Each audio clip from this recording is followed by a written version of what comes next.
Hello and welcome to How to Knit a Sweater, the top-down drop shoulder edition. My name is Jessica McDonald and I like to create educational content that makes your knitting life easier and more enjoyable.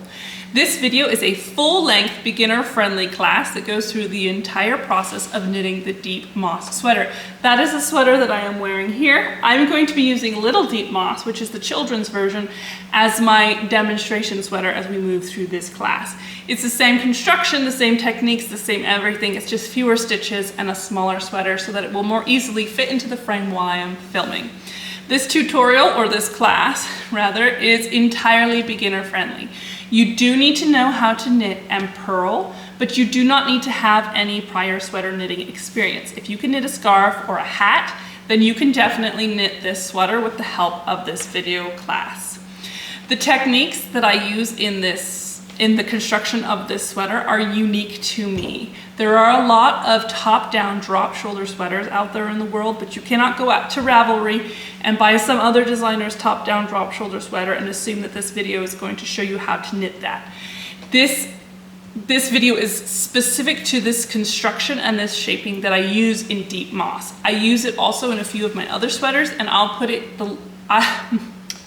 I will put links to those designs in the description box down below. However, if this is your very first sweater that you have ever knitted, I highly recommend that you use deep moss or Little Deep Moss if you want to do a kid's version instead to knit through this class.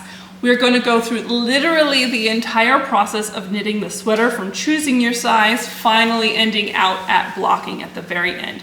We're going to go through the whole thing together. I'm going to teach you absolutely everything, every single step of the way. And deep moss is top-down drop shoulder. We start at the top, we use short rows to shape the shoulders, and we work our way down from there. I know a lot of you are really intimidated by short rows, but I would encourage you not to be scared. I'm gonna hold your hand the entire way. I'm going to do it together with you, and by the time you get through the shoulder shaping section of this sweater, you will be a short row master, okay? So before we begin, I need you to head to Ravelry or my website and buy the Deep Moss or Little Deep Moss pattern. I put links to these patterns in the description box down below this video so you can easily grab them. If you do not already have it, you can hit pause on this video until you go get it. You need to print out the pattern, or you need to have it on a device in some way that you can mark it up. As we go into the next bit, I'm going to tell you to circle numbers, and as we get deeper into the pattern, I'm going to tell you to use tally marks to keep track of repeats, and etc. So you need some way to mark up your pattern. My preference is to print them out and mark them up with a pen as I work. Okay, let's dive in. Don't go buy your yarn yet, okay? You don't know how much yarn to buy yet because you don't know what size you're going to knit. So let's talk about sizing. First of all, you need a measuring tape. I'm going to show you how to measure yourself so that you can choose the right size, okay? A flexible measuring tape. Ideally, you'd be wearing something thin like a t-shirt or a tank top. I am not comfortable being undressed on the internet, so I'm just going to stay in my sweater. There are two places that you can measure yourself when you are determining what size sweater you want to knit. There is the upper bust, which is immediately under your armpits, and there is your full bust, which is the largest part of your chest. For most people, the upper bust is going to be the best measurement. However, if you have a huge discrepancy between your upper bust and your lower bust, you may want to use your lower bust measurement. So let's get a measurement first, and then we'll talk further about that. Take your measuring tape, wrap it around yourself immediately underneath your, I'm gonna move my hair, immediately underneath your armpits. Literally right up in your armpits, not down from your armpit a little bit, like literally right up in your armpits. And take that measurement. Mine is 38 because I have a sweater on, which is larger than what it would be if I had only a tank top on. Next, you're going to measure your full bust. So we're going to come down here to the widest part of your chest, and you're going to measure again. That is 37 inches for me. I am a very small-chested person. So you can see my upper bust measurement is larger than my full bust measurement. Whenever I am choosing a size, I always go by my upper bust measurement. Most of you will want to rely on your upper bust measurement. However, if your full bust is much larger than your upper bust measurement, then you're definitely going to want to go by your full bust measurement, okay? So measure yourself in both of those places and compare. If your full bust is larger, use your full bust measurement to make your sizing decision. If your upper bust is the same or larger, or maybe even just like an inch larger or an inch smaller, I would go by your upper bust measurement. Your upper bust ignores your cup size and just tells you how big your shoulders are. And the most important thing when it comes to the fit of a sweater is your shoulders. The thing that comes, but if you're much more blessed than I am, you do want to be able to fit your chest into the sweater. So you need to go by your full bust measurement if your full bust is much larger than your upper bust, because otherwise the sweater's not going to fit over your chest. So now that you have your measurements, I'm going to turn this camera around and we're going to talk about choosing your size and ease and all of that fun stuff. All right, we have measured ourselves and it's time to pick a size. You will notice that I've got two patterns printed out here. I have the child size version here, which is the one I'm going to be knitting. Remember, it's the exact same pattern, just different numbers. And I've also got the adult size printed out here because I know that's the one most of you are going to be following. There is on the very top a cover page. It will be a different picture when you see it. This is still the in process picture. This you can just throw away, or you can flip it over and use the back for notes, because we don't need that. It's just for looks. Now here is the first page. I'm going to move the kids out of frame here a little bit so that we can just focus on choosing the adult size, because this is the, whoops, I always turn that the wrong way and I am already sorry for doing so. We're going to focus on choosing the size for the adult pattern because I know that that's the one most of you are going to be making, and so we're going to talk about that now.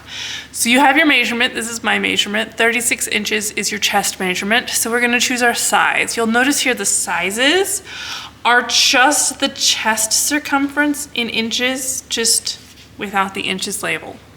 I don't do small, medium, large, 1, 2, 3. I just like this better. I think it makes more sense to me. Whether you agree with that or not, it's a matter of personal taste. So what we're gonna do, we're just gonna ignore the sizes label for a minute. We're gonna come down here to finished measurements. You'll see it's the finished measurements of the sweater. This isn't the measurement of your chest. This is how big the sweater will be when you are done knitting it. It's listed in inches and also in centimeters. And this little blurb right down here in italics, this one is extremely important. You need to read this in every pattern. To be worn with 6 to 12 inches or 15 to 30.5 centimeters, positive ease. So you're going to take your chest measurement and you're going to add 6 to 12 inches. So 36 plus 6 is 42, and 36 plus 12 is 48. So I want to choose a size that is between 42 and 48 inches for the finished chest measurement size. Now you can play within that range a little bit, because you'll see I can make this one the 42.25, I can make the 45, and I can make the 48. So there are 3 sizes available to me inside of this ease range, this range of positive ease.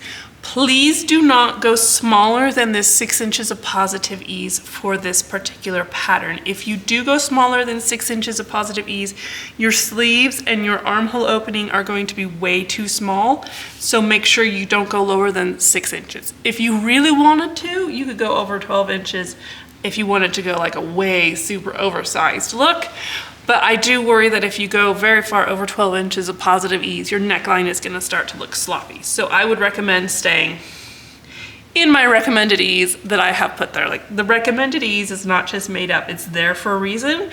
And when you're knitting a sweater pattern, you should stay within the recommended ease. So I can choose a size between 42 and 48 inches. Just for funsies, I'm gonna choose the 45. So I'm gonna circle the size that I'm making, and now notice, do you see how I have brackets every 4 sizes? So I have 3 sets of brackets with 4 sizes inside of each one. I am going to go through my pattern and I am going to circle the corresponding number. That way, instead of looking, like look down here at the yardage. This is just a bunch of jumbled numbers, but when you go in there and you circle your size, so it's the last size in the first bracket, the last size in the first bracket, last size in the first bracket. When I circle those numbers, those are the only numbers that I need. You can highlight them if you're on a device or something, but in some way, mark just the numbers for the size that you need.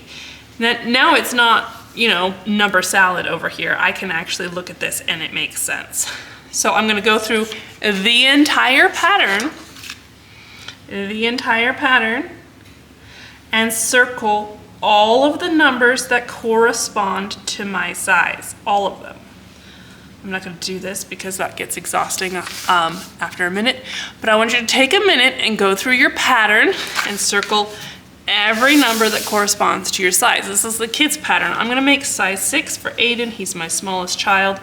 So that's the middle size inside of the brackets you see here. I've got size 2 is outside, and then I've got 3 sizes inside of 2 sets of brackets to keep it organized. This yarn in the kid pattern on the video has not been updated yet, so ignore that bit. It will be updated when this is finished. But I'm gonna go through, circle all of the numbers for the size I am going to be making for Aiden. I'm gonna circle every single one. Now, when you're here at a measurement where it's provided in both inches and centimeters, just circle the one you're going by. So if you use inches, circle the inches. If you use centimeters, circle the centimeters. And there's another number I need to circle. This way, as I'm going through the pattern, I don't have to check back, what size am I making? I don't have to wonder if I've got the right number of stitches. I don't have to worry that I've read the wrong number. It's all just clearly laid out for me already.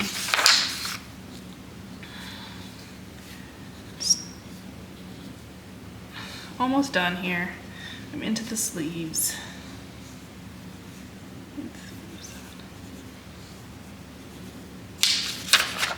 Okay, that's it. That's as far as I need to go. Now, another thing I want to point out to you, I'm going to go back to the adult size here. If you go to the last page of the pattern, you will find a schematic. There is a line drawing of the basic sweater here with the different things labeled. And then you can go up here and you can find the corresponding measurements. So if you're choosing, you know, chest circumference 45, and you want to figure out what the sleeve circumference is for that size, you can see that right there. You can see how big the cuff is going to be. You can see how big deep the yoke is going to be. You can see all of those numbers right here on the same page. So if you're looking at this and you want more data than just the chest circumference for choosing your size, you can come over here and you can check if you like the fit in the sleeves. You can check and see if the yoke is deep enough for you. You can check all of those numbers here in the schematic. We're coming back over here to page 1.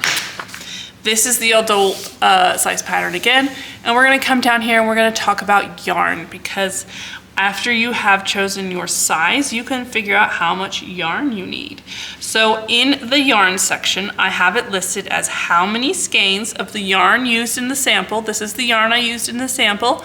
And then right down here, it tells you how many yards or meters and what weight, in case you want to use a different yarn. You don't have to use the same yarn I used, and if you're going to use a different yarn, the yardage is right here for you, so you can easily figure out how much yarn you need to make. So I need 5 skeins of Sandra Yarn Co. Sunday Morning DK. That's the yarn we're using for this sample.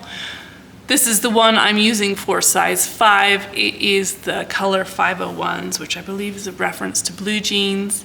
I used the color Wanderlust for mine, which is the dark green color. This is the swatch. So those are the 2 colors that I chose. I chose 501s for this class because the lighter color is going to make it easier for you to see as I demonstrate. But if you want to use a different kind of yarn, you're going to need 1,230 yards for size 45 of DK weight yarn. Now let's look at the gauge. The gauge is down here. The gauge is 22 stitches and 32 rows. If you are going to substitute yarn, come down here to the gauge section and look at how many stitches per 4 inches this is. You can also take the 22 divided by 4. I think that's 5.5. Let me do the math on my calculator real quick. 22 divided by 5, not 4, 5, not 5, 4. So it's 5.5 stitches per inch. When you are shopping for yarn, often it will present you the gauge as like 5 to 5.5 stitches. Something written like that. That's the same thing as 22 stitches over 4 inches. It's just this is over 1 inch, this is over 4 inches. So if you're substituting a different yarn, come look at the gauge of the pattern, which is 22 stitches. And when you're shopping for your yarn, look at the details on the web page if you're internet shopping, and look for where the gauge is listed. And if you're in a yarn store, just get your yarn tag. Get your yarn tag. See here, we have, this is the color, this is the thickness, DK, this is the yardage, how many yards are in each single skein. So it's got meters and yards because this is Canadian yarn. Then you have the gauge. Do you see right there where it says 22 stitches over 4 inches, 10 centimeters, 4 inches? Every single yarn should have the gauge listed on the ball band, so you can just look at it and say, okay, this is a DK weight yarn, which is what's recommended, but sometimes DK weight yarn can be a light DK or a heavy DK, so we can come down here to the gauge listed on the label and we can see if it's close or exactly the same as the pattern.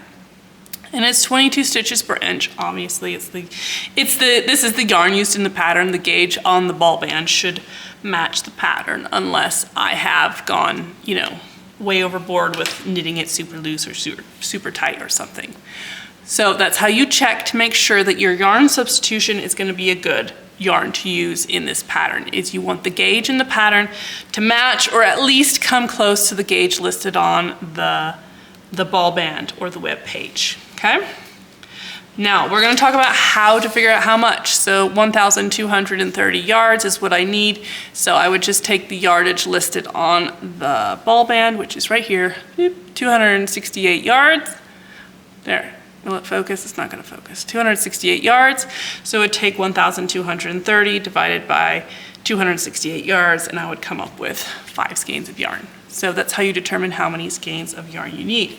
Once you have purchased your yarn, I don't know if you need to order it and wait for it to come, but let's talk about the other supplies that you're going to need. Next section here is needles. You need 2 32-inch US size 6 or size needed to obtain gauge. Now let's talk about this 32-inch length right here. 32-inch length is the most common length that I think most people own. So that is why I recommend it. If you have a 40-inch one, that's fantastic, use it. If you're making one of the larger sizes, you're probably going to want a longer cable size on your needle. Don't use a super short one like an 18 or an 24-inch one. That is way too small. Maybe if you're making a kid size one, you could use a shorter cable size like that. But for the adult version, you need to use at least a 32-inch or larger. You need 2 of them. You don't absolutely have to use 2 of them because at one point we're just going to use the second one as... No, actually, I take that back. You do absolutely need to use 2 of them. Forget what I just said. You do need 2. Sorry. Usually I use a second needle as most people use waste yarn or barber cords, but I'll just use a second needle to hold the stitches, but I just realized that you have to knit them all together, so you definitely need 2 US size 6, which is the working size needles. But I want you to notice here, or size needed to obtain gauge.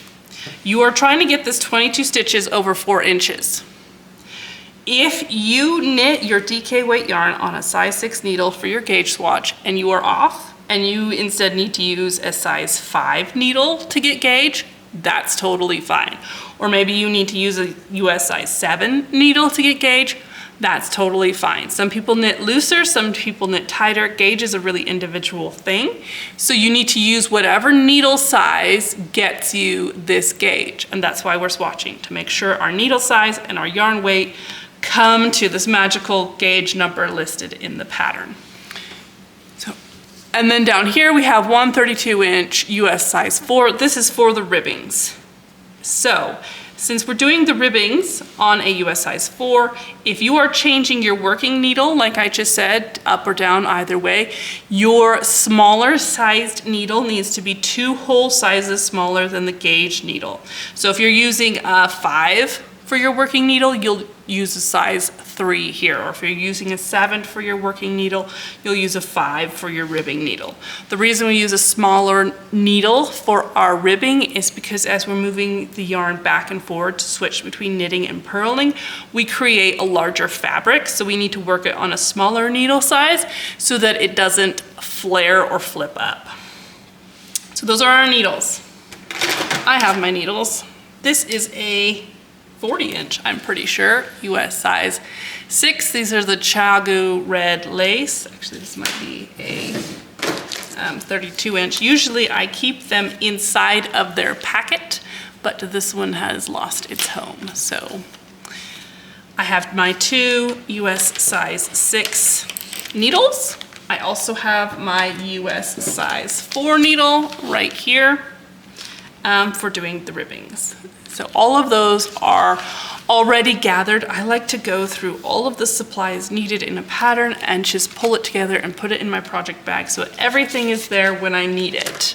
I'm actually just putting everything into, let me back it up a little bit, into a giant plastic tub for this, just so that it's easier to grab everything out.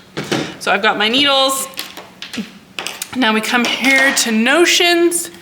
Let me get a little closer. You need 2 removable stitch markers. They absolutely have to be removable for this pattern. They're just the little light bulb kind that you can open and close, but they absolutely have to be removable for this pattern. You can't just use a ring stitch marker that is not removable. I've got 3 here because they were just all together. And so that's how many I have. Okay, your stitch markers, waste yarn. For waste yarn, you can just scrap a little bit off of your ball of yarn as you are working, and then the tapestry needle, which you will need at the very end for weaving in all of your ends. We've already gone through the gauge. The gauge is 22 stitches and 32 rows over a 4-inch section on US size, so in stockinette on US size 6 needles. I give you the millimeters needle size as well, so it's easier for you if you are not used to American terms. So you're gonna knit a gauge swatch. Here I have listed your skills. So skill levels intermediate, these are the skills you'll need to use in this pattern. German short rows, yes, don't be scared. We'll talk about that. Then here are some links to some other tutorials that can help support this pattern. Since you are watching this video, you can ignore those. And then here are all of the abbreviations that are used through the whole pattern, and they go over to the second row. So when you find an abbreviation in the pattern, you can refer back to this list to see what the abbreviation means. Now we are going to go back to our gauge. You have to gauge swatch. Like, if you are not gonna gauge swatch, your sweater is not going to fit. It just isn't, it just won't. You have to gauge swatch. This is my gauge swatch for when I knitted mine. It is using the dark green that I used in mine, and that's gonna make it really difficult to read the gauge. So I'm going to, I have this white one handy. This is from the Bluebird sweater. So I thought I would show you how to count your gauge on the white one because it will be much easier to see. But this is the one in the yarn for this pattern. Now you will notice this is not a 4x4 tiny little square. This is 6.5 by 5. See, I got my ruler here. 6.5 inches by 5 inches. You want to knit 6 by 6 or 6 by 5, or you want to make it at least 6 inches wide and more than 4 inches long. This one is 5. You could go to 6, but 5 works okay. You absolutely have to knit a swatch that is going to be larger than 4 inches. Because do you see this? You see this right here on the edge? Do you see that? These stitches are rolling over. So a lot of people will just cast on 22 stitches and knit it and then block it and see if it comes, so they'll do 22 stitches and 32 rows and see if it works out to 4 inches. Well, that gives you bad measurement because look at the edge. It's all rolled over. No matter how you block it, the edge is rolled over. This is all rolled over. The top edge is all rolled over. The very outside edge of your gauge swatch is garbage. You cannot use the numbers from the outside edge of your gauge swatch. You need a large enough area in the middle to get a good measurement. That's why you need to knit a big swatch. So what I'll do is I'll just cast on 30 to 40 stitches and knit until it's at least 5 inches. So with casting on 30 to 40 stitches, like I'll go closer to 30 for a heavier weight and closer to 40 for a lighter weight yarn. But 30 to 40 stitches usually gets me at least 6 inches wide, if not wider. And then you knit at least 5 inches long. Then you bind off. You notice I do not have a border on my gauge swatch. There's no border on the bottom, top, or sides.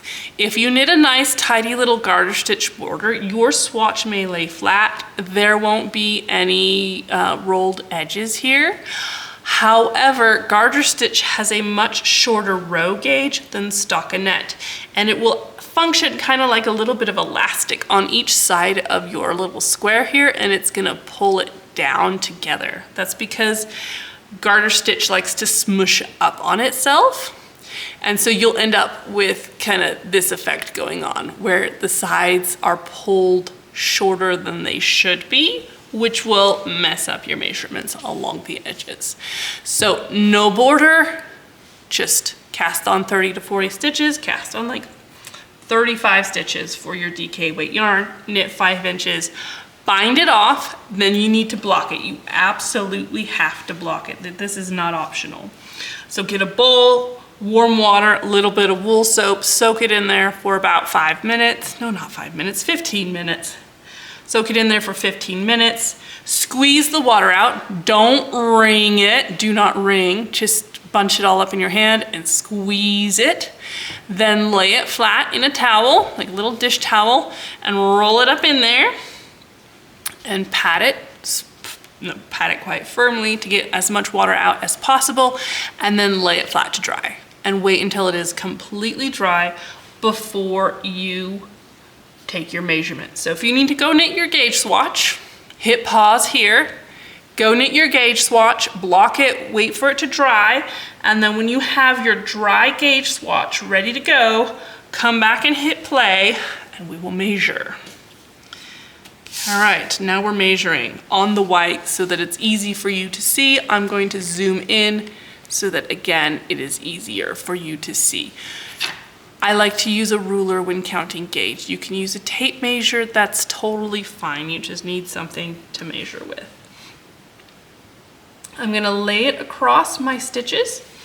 Now, I like to use something pointy, like a pencil or a knitting needle, to kind of tap out every individual stitch. You can see your columns of stitches. See, here's one, here's one, here's one. This is not something to do at night when it's dark and dim. Like, you need a nice sunny day, lights on, to count your gauge. Even I do, and I have young eyes. So lay your ruler on or your tape measure on, try to get it completely straight so you're counting across the same row as opposed to, you know, getting all cattywampus like this. So get it straight so you're trying to count across the same row. Line up one end or the other against the outside edge of a stitch. So I'm lined up against the outside edge of a stitch here. Now I'm going to count these V's. 1, 2, 3, 4, 5, 6, 7, 8, 9, 10, 11, 12, 13, 14, 15, 16, 17, 18, 19, 20, 21, 22. So 22 is right here. 23 is right there. I hope I didn't have my head in the frame. So this particular yarn is 23 stitches, over 4 inches. That is the gauge for this particular yarn. And then this is a different yarn. Remember, this isn't the one we're using in our pattern. It's a different one because it's white and it's easy to count. So I've got my stitch gauge. I'm gonna turn it around. See, I didn't knit this long enough, you see? I'm bumping up against the end at both sides to count the row gauge. So we're gonna line our ruler or our measuring tape up with a column of stitches, like so. I'm gonna start down here at the bottom of the 4, and I'm gonna line that up with the bottom of a stitch down here. I'm gonna count the V's going up. 1, 2, 3, 4, 5, 6, 7, 8, 9, 10, 11, 12, 13, 14, 15, 16, 17, 18, 19, 20, 21, 22, 23, 24, 25, 26, 27, 28, 29, 30, 31, 32, 33. So that's 33 rows over 4 inches. So my gauge for this particular yarn is 23 stitches and 33 rows. That's how you count your gauge on your gauge swatch. If you are a little bit off on your gauge, you can go up a little bit, up a needle size, down a needle size, whatever direction you need to go. This is a little bit tighter. 23 stitches is a little bit tighter than 22 stitches, so maybe I would go up a needle size and then knit another gauge swatch if this was the yarn that I was going to use.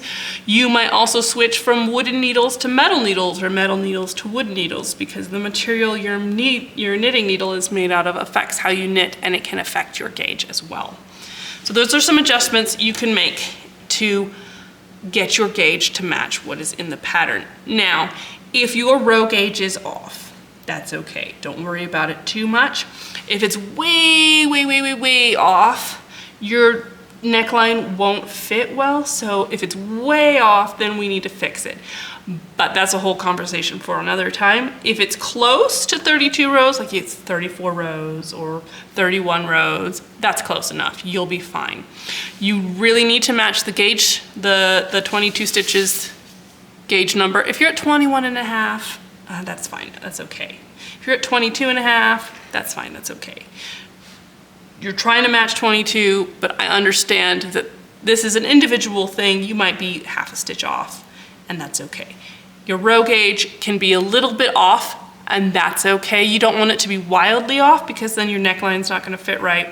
But a lot of the things in this pattern are given as measurements, so you will still be able to have a well-fitting sweater if your row gauge is a little bit off. So that is our conversation about gauge. If you need to knit another gauge swatch, go and repeat this process until you have achieved gauge. And yep, that stinks. But if you want your sweater to fit, this is the work that you have to put in at the start of it to make it fit. Now, we're going to put our gauge swatches to the side, and we are going to actually get into the pattern. After the abbreviations, we say knit seamlessly from the top down, begin at the back, yoke.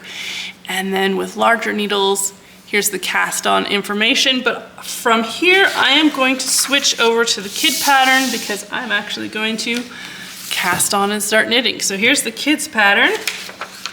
I'll just put this page on the very back.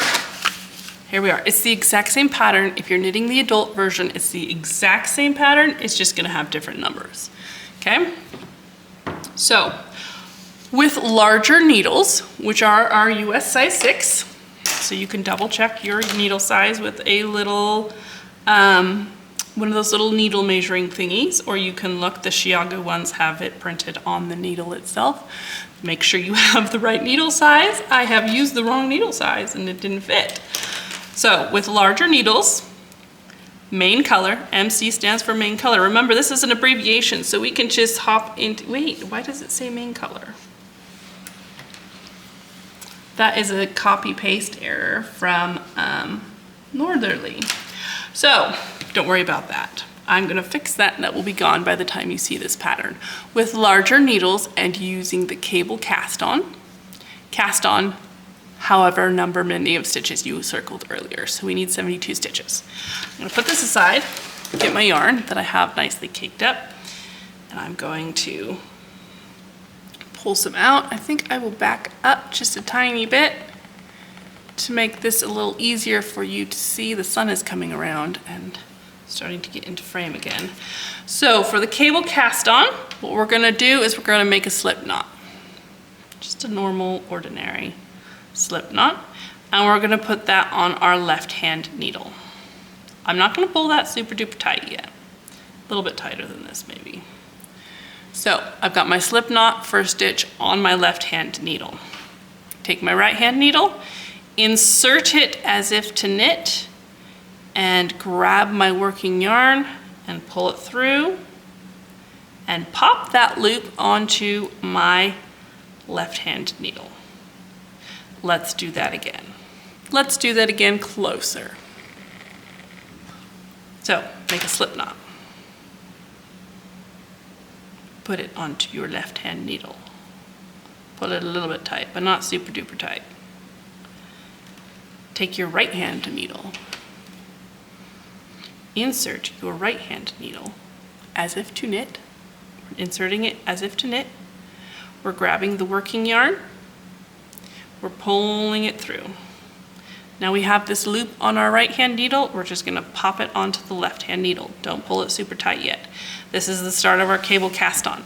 Then we're going to take our right-hand needle, and you see we have these 2 stitches on our left-hand needle. We're gonna put our right-hand needle between those 2. Let's get closer. We're gonna put our right-hand needle between those 2. Right between. We're gonna grab our working yarn. We're gonna pull through a loop. And then we're gonna take that loop off of our right-hand needle and put it onto our left-hand needle. We're not gonna pull it super duper tight because we need to put our right-hand needle between the first one on the left-hand needle, the one we just put on, and the second one. We're gonna put our right-hand needle between there again and pull through another loop. Now, as you're pulling through this other loop, it does tighten this loop up on your left-hand needle. But if you pull it super tight, if you pull that super tight after you put it on your needle, you're gonna have so much trouble getting your needle back in there to do the next stitch, which is why I tell you not to pull it super tight, so that you can easily insert your right-hand needle between those 2 stitches, pull up another loop, and pop it on your needle. You can put your needle through, and if this is super duper loose, if this loop is super duper loose, then you can pull it tighter after you've inserted your needle. That way it makes it a lot easier to insert your needle. So you can get this little rhythm down, put the loop on, put your needle through, tighten it, grab the working yarn, whoop, or mess up, grab the working yarn, pull it through, put the loop back on your left-hand needle, insert your right-hand needle, pull it tight, grab your working yarn, pull it through, and repeat over and over and over again until you have the total number of stitches the pattern tells you to cast on.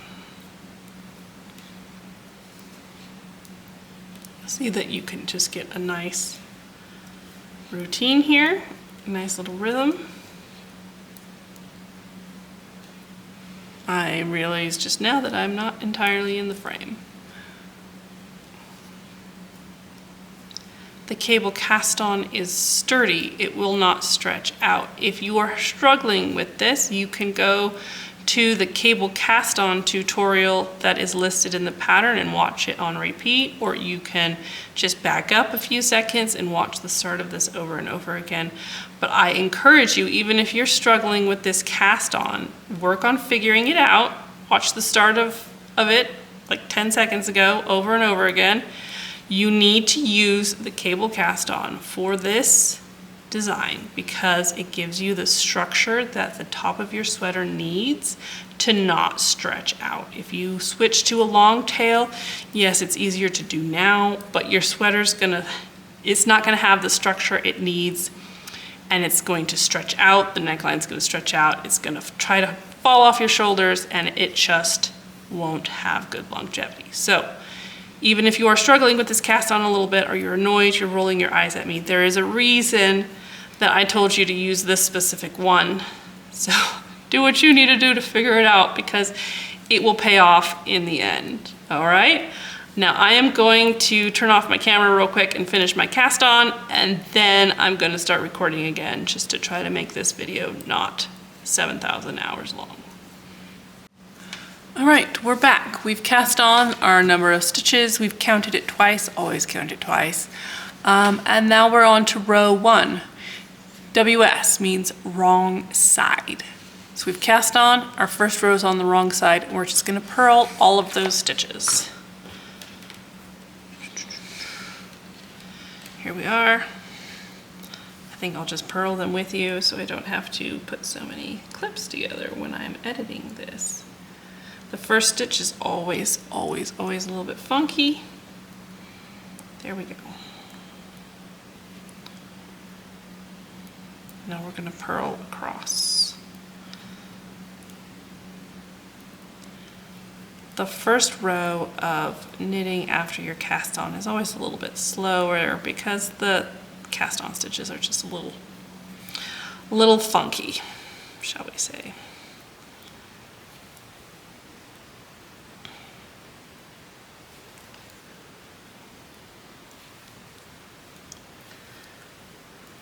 Today is Halloween that I'm filming this, and my husband has taken the children to do the Halloween things, which is just fine by me.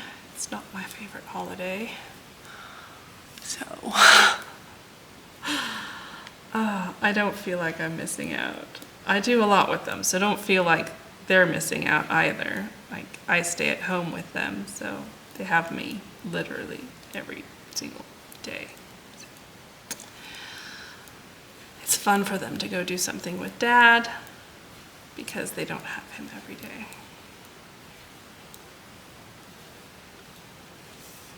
All right, we're getting there. If I don't knit faster, then I might ramble some more and tell you some more crazy stories. Just to feel the silence. I don't feel like I can just sit here and be quiet.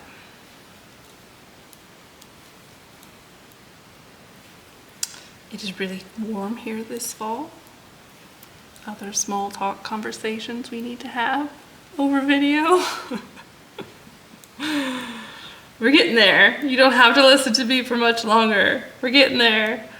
Okay.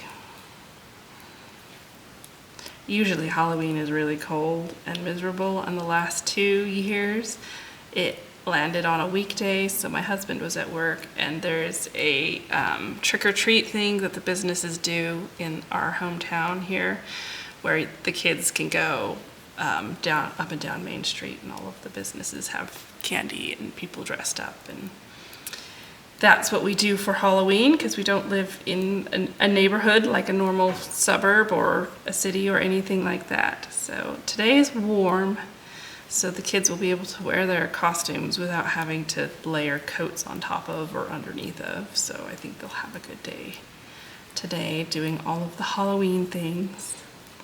Usually it's me and my mother-in-law. Grandma likes to come along. So today it's Dad and his mom.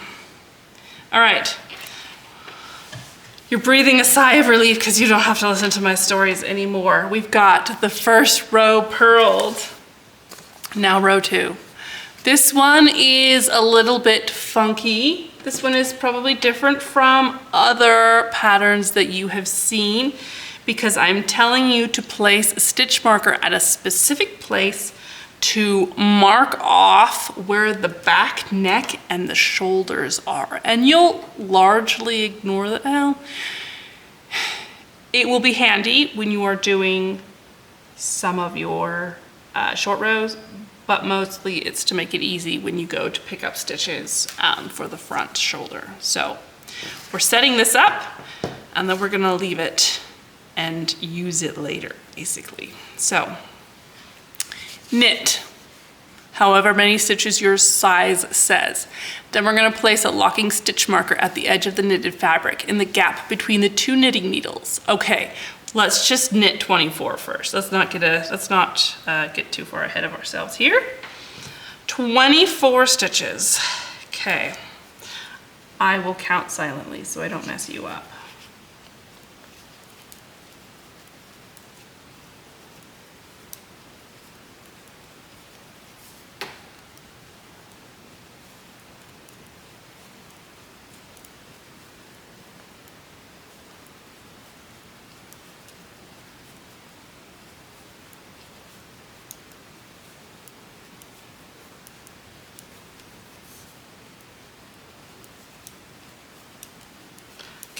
24. I'm gonna double check.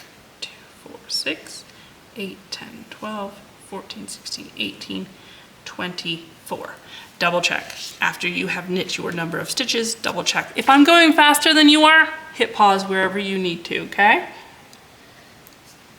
Okay, I am now going to take my locking stitch marker. I've already got it open. Place the locking stitch marker at the edge of the knitted fabric in the gap between the two knitting needles. This stitch marker will remain in place at the cast on edge to help you find where to pick up the shoulder stitches later. So we're not gonna put it here on the needle. It's not coming with us. We're gonna put it here and we're gonna leave it here. So do you see how we've got this stitch here? And we've got this stitch here. So you've got your first stitch on your right hand needle and your first stitch on your left hand needle. And right in between there, we're gonna get closer. Right in between there at the edge of the fabric, we are going to put the stitch marker through the fabric, okay? And it's going to stay there. You see, it's on the fabric. It's not on my needle. It's not on, like, we're not putting it on a stitch like this. No, it's at the very cast on edge. You see, it's hugging the cast on edge, marking the spot right between those two stitches. That's where that one goes. This over here, backing up again, this is one of the shoulders. Now we're gonna knit across the back neck. So another 24 stitches for me. Knit however many stitches it is for you, and then we'll meet up again there.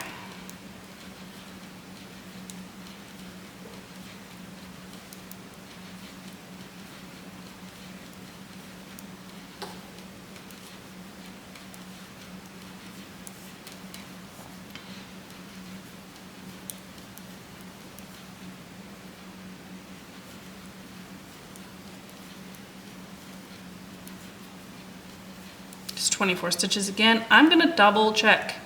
2, 4, 6, 8, 10, 12, 14, 16, 18, 24. Okay, I've got 24 stitches again. And again, it's the exact same thing. We're gonna place our stitch marker at the edge of the fabric between these two needles. So you see the first stitch on your right hand needle, the first stitch on your left hand needle. We're gonna put the stitch marker in the fabric at the cast on edge between these two.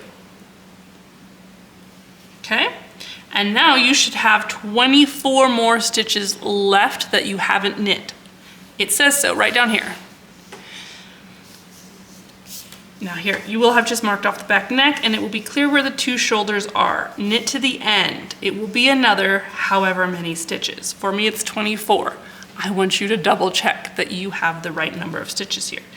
2, 4, 6, 8, 10, 12, 14, 16, 18, 20, 22, 24. Okay.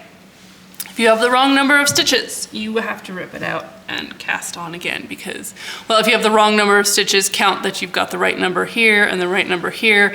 And if you have the wrong number all around, you just have to rip it out and start over again because you have to have the right number of stitches or it's not going to work out right. So we're gonna knit to the end. Knit the last of my stitches and then I'm gonna lay this out for you and show you what we have just marked off. And since I am not counting in my head for these last few stitches, you might end up with another story. What fun this is for you. I'm not trying to be annoying. I feel like if it's quiet, you're going to be annoyed. More annoyed than listening to me. Okay. Here we are at the end. We've knit the whole thing. I'm going to back up the other way even more. That's in the way. All right, see here. We have from the end to the first stitch marker. This is a shoulder. Between the two stitch markers, this is your back neck. This is your back neck. From this stitch marker out to the other edge, that's the other shoulder. So shoulder, back neck, shoulder. You have these marked off now, so it will be easier for you to see where you're picking up your shoulders when we get there in a minute. Now, row 3. We're gonna purl, and then after we do that, we're going to come back and do these short rows. I'm going to pause my camera and just purl row 3 real quick, and you should do so as well, and then we'll meet up again here at the short rows. All right, we're done with row 3. We're now ready to work on the right side, and we're here at begin shoulder shaping short rows. Now don't be scared, short rows sound scarier than they are. They're not actually scary. If you have knit back and forth to knit a scarf or a dishcloth or anything like that, you can knit short rows. You just stop before you get to the end and then turn around and knit the other way. That's literally all it is. There's just a little technique that you do when you turn to make sure there's not a hole there, and that's it. It's not that scary. Don't be scared, you guys. I am here. I am your knitting bestie sitting on the couch with you, and we're gonna do this together, so don't be scared, okay?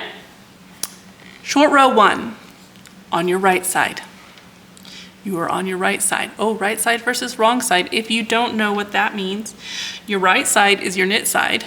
It's the knit side. Whoa, hang on, it'll be easier. The side that has your knits. The wrong side is the other side, the side that has your purls, okay? The right side is the side that faces out when you wear it. The wrong side is the side against your body when you wear it, okay? So we're here on our right side, ready to knit short row 1.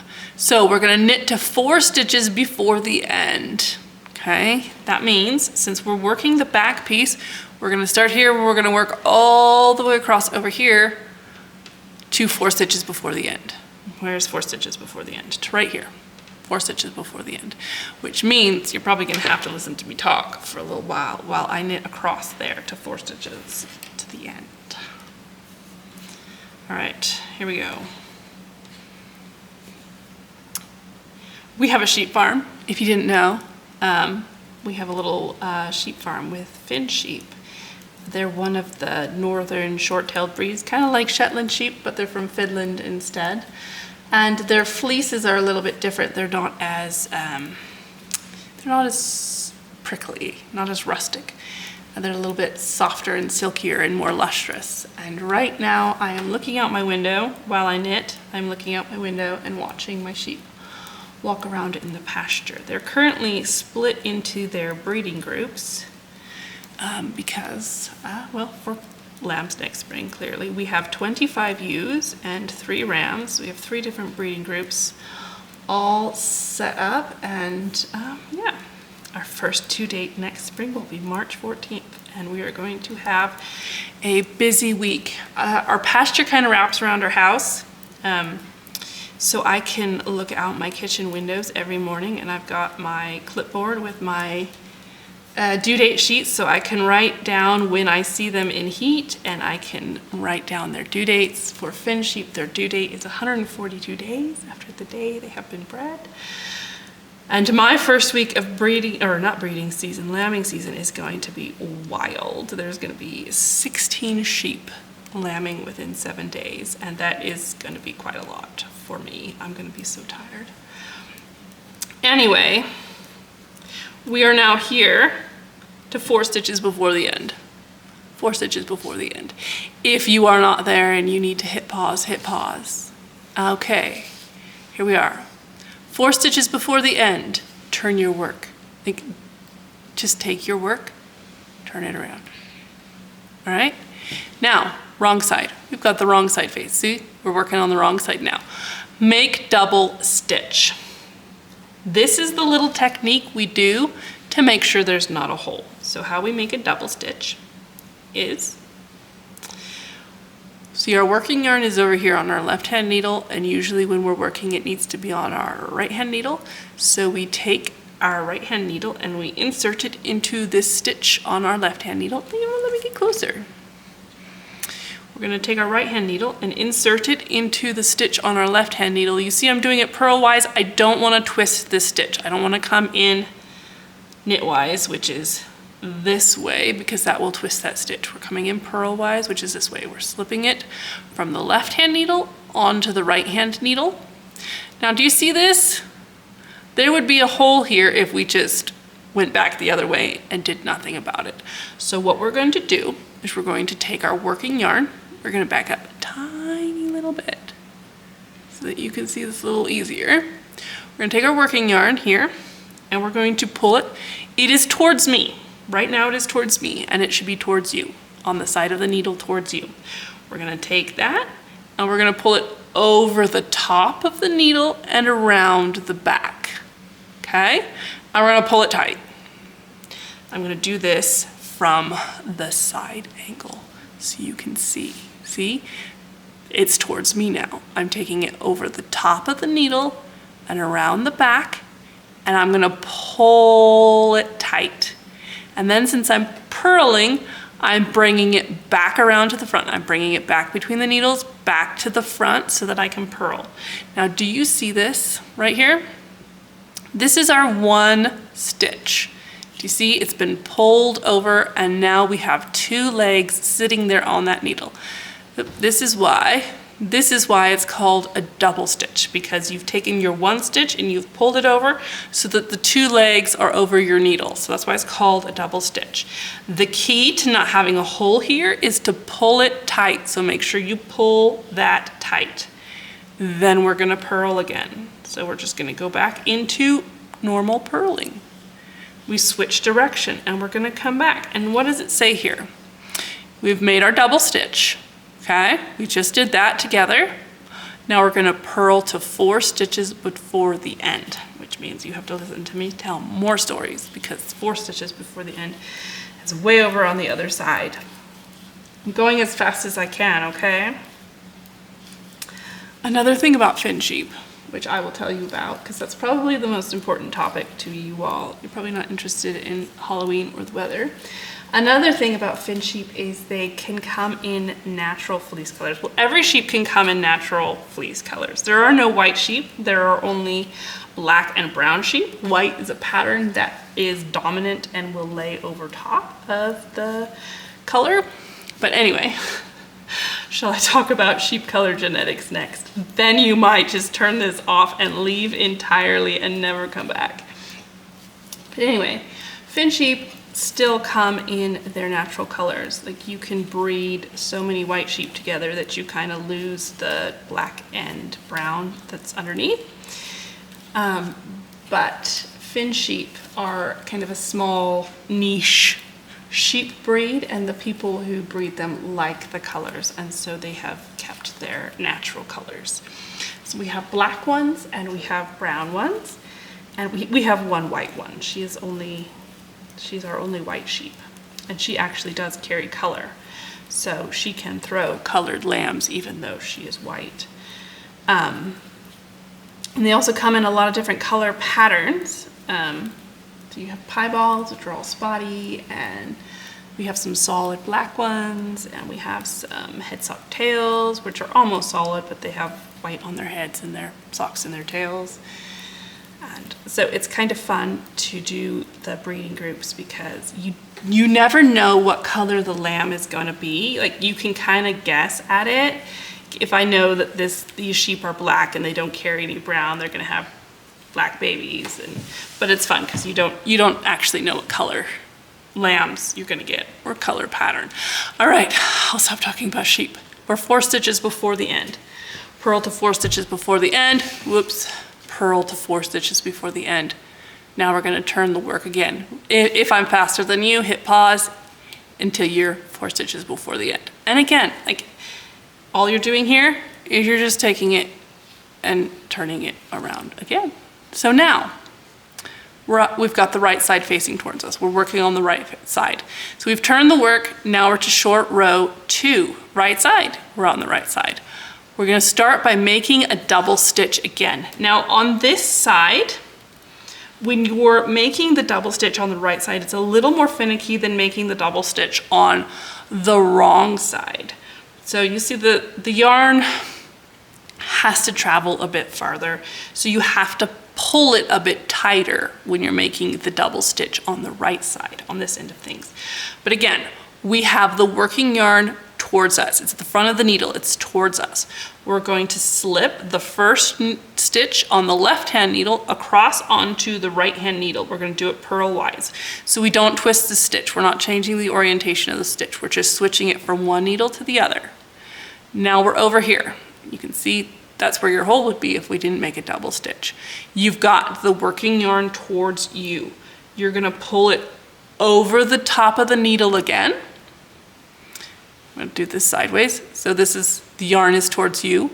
We're gonna pull it over the top of the needle and around, and we're gonna pull that tight.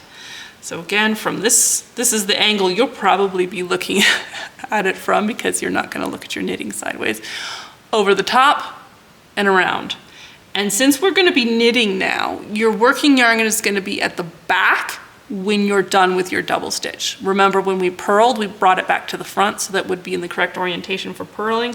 Now we're gonna be knitting. So we need to pull this really tight on this side, okay? Now I want you to look at this. The double stitch on this side is gonna look a little bit differently than the double stitch on the wrong side. Do you see that we've got the two legs here? They're there. But as, whoop, it's really hard to show you. Okay, hang on. Move this so it doesn't, well, move this so it doesn't focus on that. Where am I? You can see we've got the two legs of the double stitch here. We've got both legs. See those? You've got both legs. But as you pull the yarn over, it kind of crisscrosses it. So don't worry about that. That is normal. That is what's supposed to happen. But we need to pull this really tight, okay? You need to pull the right side double stitches tighter even than you pulled the wrong side double stitches. So pull it tight and you're ready to knit again. So we're gonna knit. We're gonna knit our first stitch, kind of lock it in. And now, we're on short row 2. We're on the right side, we just made our double stitch. Now we're gonna knit to however many stitches before the last double stitch, okay. I have to knit to 3 stitches before the last double stitch. We're gonna back up a bit so I can show you more of this sweater. The last double stitch, remember, is way over here, 4 stitches before the end. So when you're knitting the back of this sweater, you're gonna knit all the way across the shoulder, all the way across the back neck, almost all the way across that other shoulder, all the way over to the other side.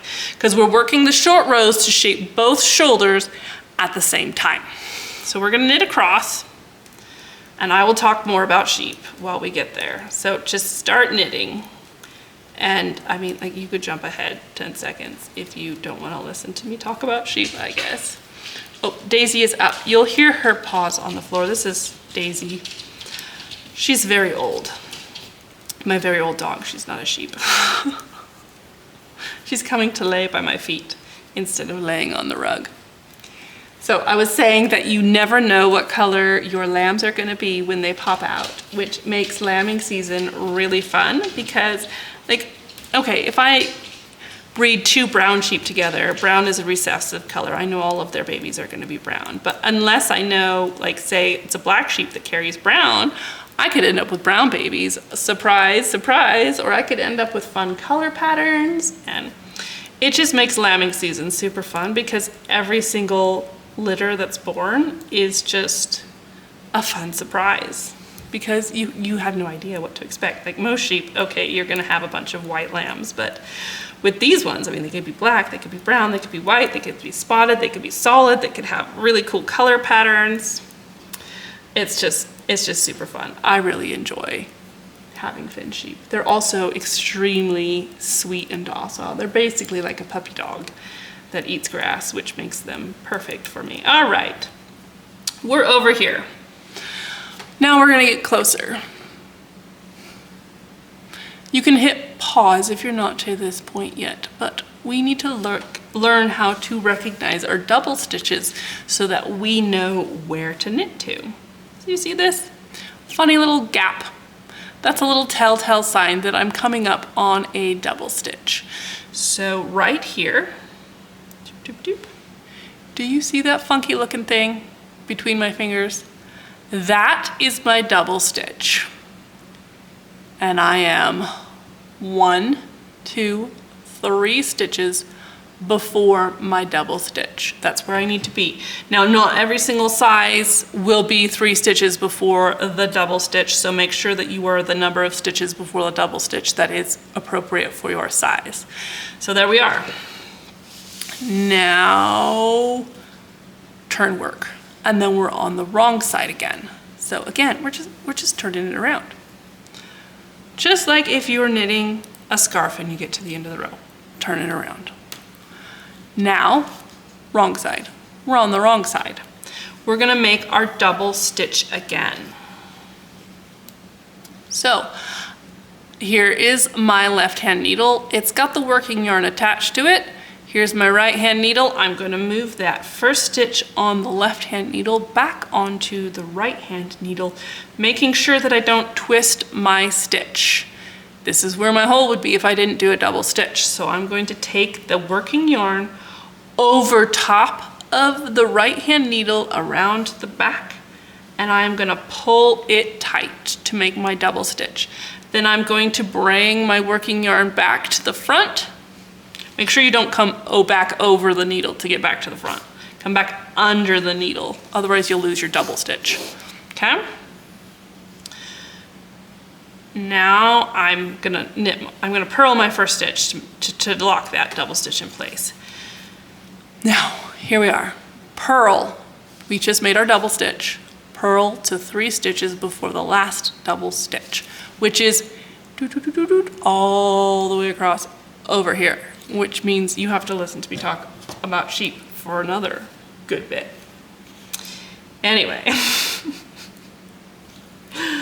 I'm sorry, but I cannot leave this silent. Okay, so we have a little sheep barn. It's not actually a little sheep barn, but we have a good sized sheep barn.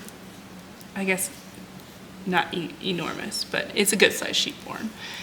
And we set our lambing jugs up in there. We create them out of hog panels because Finn sheep also don't have horns. So I don't have to buy the more expensive sheep panels, because if your sheep have horns and you have like a 4x4 opening in a fence, like you would with a normal hog panel, then the sheep will stick their head through and then they'll be stuck because the horns are there and they'll get stuck.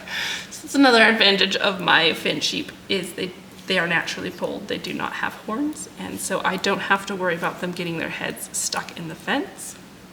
So I've got just normal, inexpensive field fence around all of my pasture, and I don't have to worry about them getting their heads stuck in it. Like if I had goats, they'd get their heads stuck in it, or if I had Shetland sheep, which are horned, they would get their heads stuck in it. But this has got to be the most boring rambling you've ever listened to in your life. We're almost there. We are almost there. But anyway, if you want to have a fiber pet, I highly recommend a Finn sheep because they come in really fun colors and they are very sweet and very docile. All right, here we are. Now we're gonna get closer so you can see the double stitch. Da, da, da, da. I'm gonna turn towards the light. You see it? It looks funky here, doesn't it? This thing, this funny looking thing, that is your double stitch. You can see the 2 legs coming across fairly easily now. This is your double stitch, and I am 1, 2, 3 stitches in front of my double stitch, which means we're right here. We are going to turn our work. Just flip it around. All right, now here it says repeat short row 2 however many more times. So for my size, it's 4 more times. For your size, it may be different. So it's only 4 times for these 3 sizes here on the kids patterns. I think it's 6 more times in the adult pattern, but I don't remember off the top of my head. How many more times? 5 more times. So more times. Notice it says more times. We have done through short row 2 this many times. Now we're gonna go back through it 4 more times. Not a total of 4 times, 4 more times. So we're gonna come back here to the start of short row 2. We are on the right side and we need to make our double stitch. So remember, when we're working on the right side, I've got to organize my yarn here. When we're doing our double stitch on the right side, we have to pull even tighter, remember? Okay, we're on the right side. See the right side fabric? Move the first stitch on the left-hand needle back onto the right-hand needle. Just slip it across, do not twist it. Then take your yarn that is towards you over the top of the needle and to the back and pull it really tight. We're pulling it tight. And then we're gonna knit. And we are doing this short row 2 thing all over again. So now we're knitting to however many stitches before our last double stitch. Every single row is going to get shorter from here on out because we're not getting quite as close to the very, very end of the shoulder. We are just slowly working our way into the middle. And this is going to make the shoulder where it is closer to your neck have more rows in it than the outside point of the shoulder, which is going to give you a nice shoulder slope. So that's the reason for these short rows.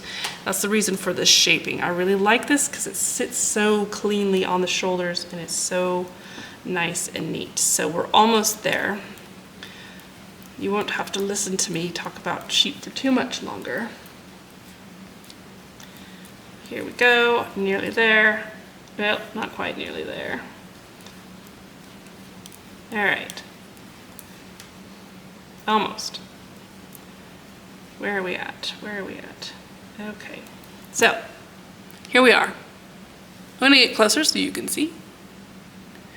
Can you see the double stitch? This, you see the little gap? You see this? I've spread them out a little bit. If you bunch them up, you can't really see anything, but just spread them out a little bit. You see there's a little gap there. That's a telltale sign that there's your double stitch right there. And look, here's another little gap right here. And look, there's our double stitch right there. And I am 3 stitches, 1, 2, 3, 3 stitches before my double stitch, which is what it says right here. Knit to 3 stitches before the last. Hopefully that doesn't make you feel sick. Double stitch, turn your work. Back up a little bit so that you can see this a little more plainly. Okay, turned my work. Now you can see we're on the wrong side. We're on the wrong side. I'm going to slide that first stitch on my left hand needle over across to my right hand needle. There we are. Now the working yarn is towards me. I'm going to take it over top of the needle and back. Like you see, I'm knitting continental style, so my working yarn is on my left hand. You see, I'm just kind of pulling my right hand needle forward and rotating my hand backwards, and that brings the yarn over the top of my right hand needle and around to the back, and then I can just pull it tight and I bring it back to the front. Remember, bringing it underneath the right hand needle. Bring it back to the front, and I can purl that first stitch to really lock in my double stitch. Now make double stitch and purl to however many stitches before the last double stitch. We're going back over here. I'm going to, this is the only complicated part of this sweater. So I'm going to work through this entire section with you. If you are already, if you've got this down and you don't need me, you can feel free to just like skip ahead to when we resolve the short rows. I don't know if I'll put a chapter in there for that or not. Probably not, but if you don't need me, you can fast forward me or skip ahead.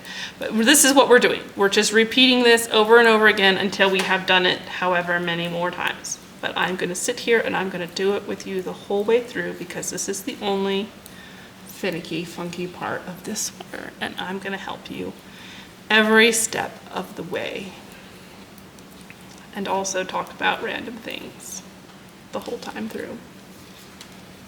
But maybe by the end of it, you will have a beautiful sweater and plans to buy a sheep. So anyway,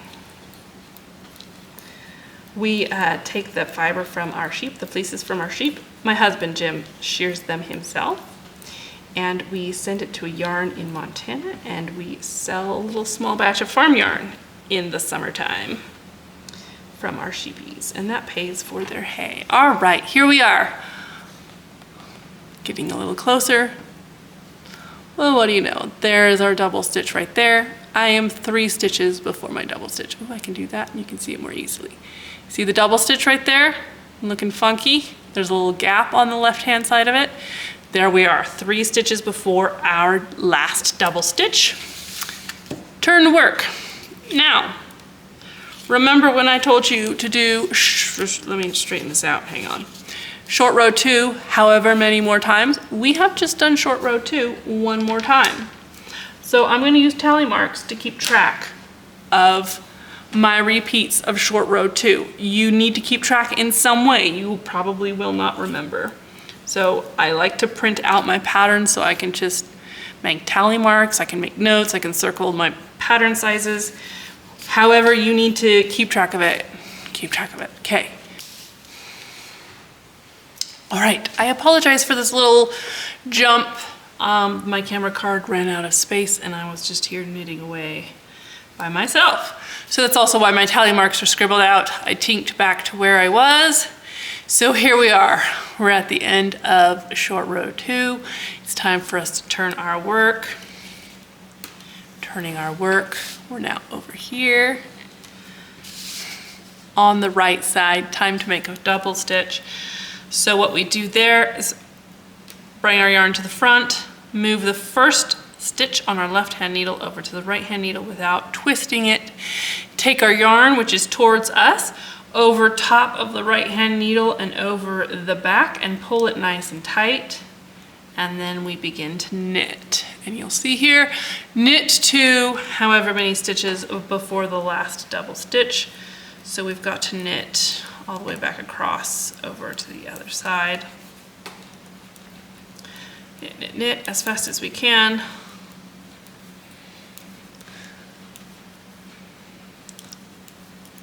If you are watching the way that I knit, I also have videos on my YouTube channel about how I knit continental and purl continental style in case you are curious. But don't feel like you need to change your knitting style. All right, we're nearly there. Over to, okay, here we are. You see the funky gap here, right here? And here's our double stitch right here. Funny looking little double stitch. 3 stitches before our double stitch. Now that means we are right here. 3 stitches before the last double stitch, we are turning our work. Just take your work and turn it around. We're on the wrong side. We're on the wrong side. Time to make another double stitch. So our working yarn is towards us. We're going to move the first stitch on the left hand needle over to the right hand needle. Then our working yarn is towards us. We're going to take it over top of the right hand needle and around the back. And we're going to pull that nice and snug. And then we're going to bring it back to the front underneath the right hand needle, bringing it underneath the right hand needle so that we can purl. And here we are, purl to however many stitches before the last double stitch. So off we go to the other side of our thing. I did not realize that I still had a lot of videos from prior podcasts on my camera card. I thought I had emptied it off, but I hadn't. And so that's why we filled it up. And off we go across to the other side.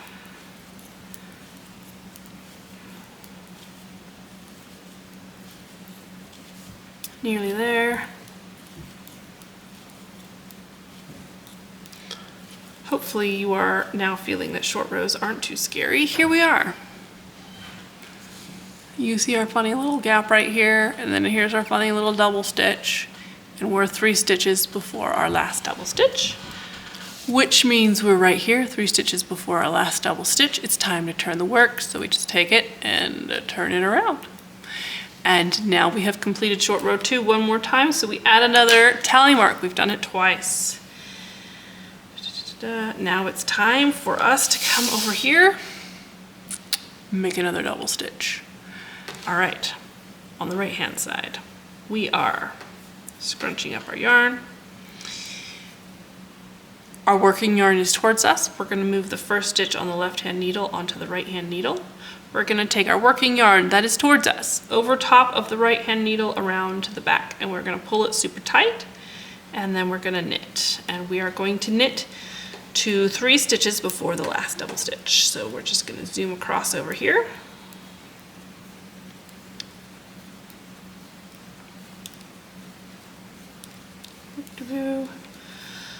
Nearly there. It's so nice when every repeat of the short rows gets shorter, which is why I go from the outside and I work in. It's just kind of a psychological thing because every row is shorter, so you're getting closer to the end. here we are. Oh, I went one stitch too far. I'm gonna tink that back. So here's our gap. Here's our double stitch. Here's our 3 stitches before the double stitch, which means we are right here. It is time to turn our work. So we're just gonna take our work, turn it around. Now we're on the wrong side, and it is time to make a double stitch. So we have the working yarn towards us. We move the first stitch on the left-hand needle across to the right-hand needle. Then we are gonna take the yarn, that is the working yarn that is towards us, over top of the right-hand needle and around behind the right-hand needle. We're gonna pull it tight, and we're gonna bring it back to the front by bringing it underneath the right-hand needle, and then we are going to purl. And we are going to purl to, right here, purl to however many stitches before the last double stitch. So off we go the other way, zooming across the shoulder. Oops, grabbed an extra strand of yarn there. And off we go.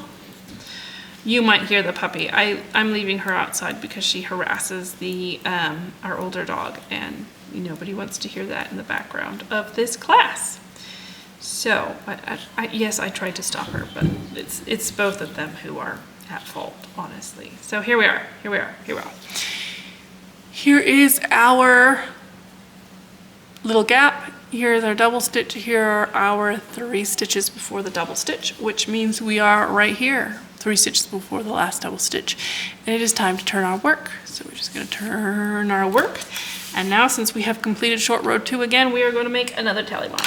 And this is our last repeat of short row 2. So we are going to make our double stitch.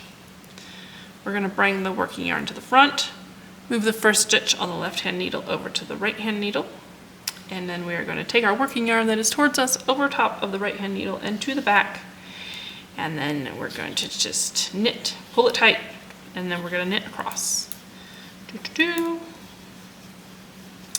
And I am now realizing, actually, that I did not tink back far enough. Hang on, let me count my double stitches here.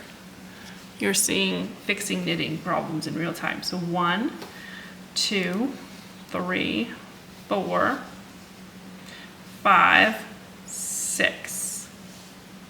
So I am supposed to have 1, 2, plus 4 more, plus 4 more, plus 4 more. So I am supposed to have 6 double stitches at the end. We count on this side. 1, 2, 3, 4, 5, 6. Okay, so when I tinked back, I tinked back 1 short row too few. So I am now done with my total repeats of short row 2. For those of you who are knitting the adult size, you will still have some repeats to go. And so you can just hit pause here and go continue working on that.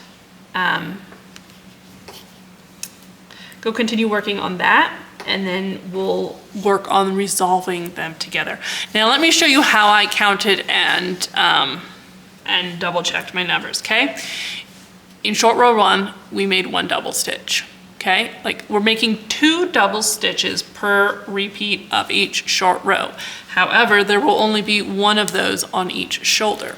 So there's how many repeats of my short rows? There's 1, there's 2, plus 4 more. 2 plus 4 is 6. So on each shoulder, I will have 6 double stitches, and I can come in here and I can count 1, 2, 3, 4, 5, and I'm about to make 6 at the start of my next row. We can count over here. 1, whoop, you can't count because I'm not in the screen. 1, 2, 3, 4, 5, 6. So this is the right shoulder actually. This shoulder is done. This has 6. This shoulder is going to get 1 more at the very start of next row. So I am done with my repeats of short row 2. Like I said, I didn't tink back enough rows to get back to where I was, as it turns out. Okay. So Go complete your repeats of short row 2 and then hit play again. So now we are on to next row, right side. See, we turned our work here. We turned our work here. We are now working on the right side. This is the right side. This is the wrong side. We are working from this side. We can see our working yarn is on our left hand needle. So the first thing we need to do here, since we just turned our work, the first thing we need to do is make another double stitch. So what we are going to do, this is our very last double stitch for the back. We are gonna bring our working yarn, we're gonna get into this frame. We're gonna bring our working yarn to the front. We're gonna move the first stitch on the left hand needle over onto the right hand needle. We're gonna take our working yarn that is towards us over top of the right hand needle and around to the back. We're gonna pull it tight and we're going to knit, okay? So we have done this here, this make double stitch. Now it says knit to end, knitting the 2 legs of each double stitch together as you come to them, okay? We don't have to worry about a double stitch here for a minute because we're gonna knit across the back neck, so just knit till you come to your first double stitch. Remember I showed you how to identify them earlier? You'll be able to see them quite easily. So knit, knit, knit. As we go, here, we're almost there. You won't be far to your first one. You just gotta get across the back neck. Here's our first double stitch. We're gonna zoom in. We're gonna flip this over so we have a white background. We're gonna zoom out a little bit. Okay, you see our first double stitch there. See it? You see the 2 legs of it. You're gonna knit those together like you are knitting 2 together, okay? We're gonna come closer. You're gonna take your right hand needle and you're gonna go into that stitch. Like, look, it's all funky and messed up. It's all funky and messed up. You've got this loop, you've got those loops. You're going to come through both loops that are on your left hand needle, just like so, just like so. You got them both. You're gonna pull your working yarn through and the whole thing comes off at once. You have resolved your first double stitch. Now we're gonna knit 3 stitches because that's how many stitches are between each double stitch. Here's your next one. See it all funky and wonky?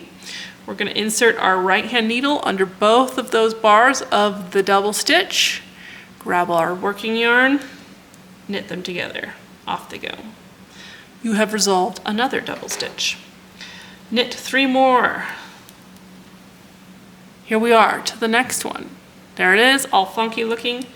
Right hand needle goes through both of those legs and we knit them together and off the left hand needle they go. We've resolved another double stitch. Now we're gonna knit 3 more stitches. And here we are to the very next double stitch. We're gonna knit both of those legs together just like we have been. And 3 more stitches to our next double stitch. Resolve this one the same way. We're knitting both those legs together. There should be 1 more over here. Knit both legs together. See that? There's a double stitch, both legs knitted together. Kick it off the needle. There we are. Then these last 4 stitches to the end. And you are now at the very end. When you come to the end of this row that we are knitting right now, you will be at the actual end. You're not knitting a short row here, you're coming to the very end. Let me turn this around. We just finished this row. So we knitted together all of the legs, the double stitches. We come to them, next row. So we're on the wrong side. So we just finished here, turn our knitting around. We're gonna be knitting on the wrong side, purling to the end, purling the 2 legs of each double stitch together as you come to them. Now, as we knit this previous row, we knit from about here. We didn't knit a whole row. We knit from about here across out to the end. So we have already resolved all of the double stitches on this shoulder here. We need to resolve the double stitches on this shoulder over here, and that's what this row is about. So we're just gonna start purling, and we're gonna purl across to our other shoulder. Here we go. And we are about done with our shoulder shaping. Like, can you believe that? We're about done. Then we just have to knit straight for a little bit here, okay? And since we have a little ways to go, I will probably end up talking about random things just to pass the time. I don't know if it is unseasonably warm where you are, but it is here. We are supposed to have a crazy snow year this year, but I am enjoying this last little bit of warm weather, which is really beautiful. So, I told you I wouldn't talk about the weather again, and then I did. Okay. What else can I talk about? I told you about my sheep. You heard about my dogs. I also have 2 livestock guardian dogs who live with the sheep because there are mountain lions that like to eat our sheep. And so we got livestock guardian dogs that live out there with our sheepies. We have a total of 4 dogs right now. And that is just kind of insane, isn't it? Isn't it? Oh my goodness. Okay, here we are. Here is our first double stitch, and we are going to zoom in because you are going to want to see this. I'm gonna flip this over so we have a white background. Now here's our double stitch. You see it? On this side, the 2 legs are not as obvious as on the other side. You can see they're kind of crisscrossed and smushed up together. Now, since we are purling them together. So we're gonna bring our yarn to the front, we're gonna insert our right hand needle as if to purl, and we're gonna make sure we have both of those legs of the double stitch, and we're just gonna purl them together, and off they go. 3 more stitches to our next double stitch. Here it is, you see it? You can see the 2 strands nicely here. We're gonna make sure we get both of those strands on our needle. Both of them. You see how there's 2 strands and then they crisscross and then there's 2 strands? That's normal. Knit all that together, or purl all that together since we're purling. And off to the next one, here it is. Purl those together. Off they go. We are almost at the end, and we are almost done with our first section of short rows. There we are to the end. Kick them off. Or no, here we are to the next double stitch. Kick them off.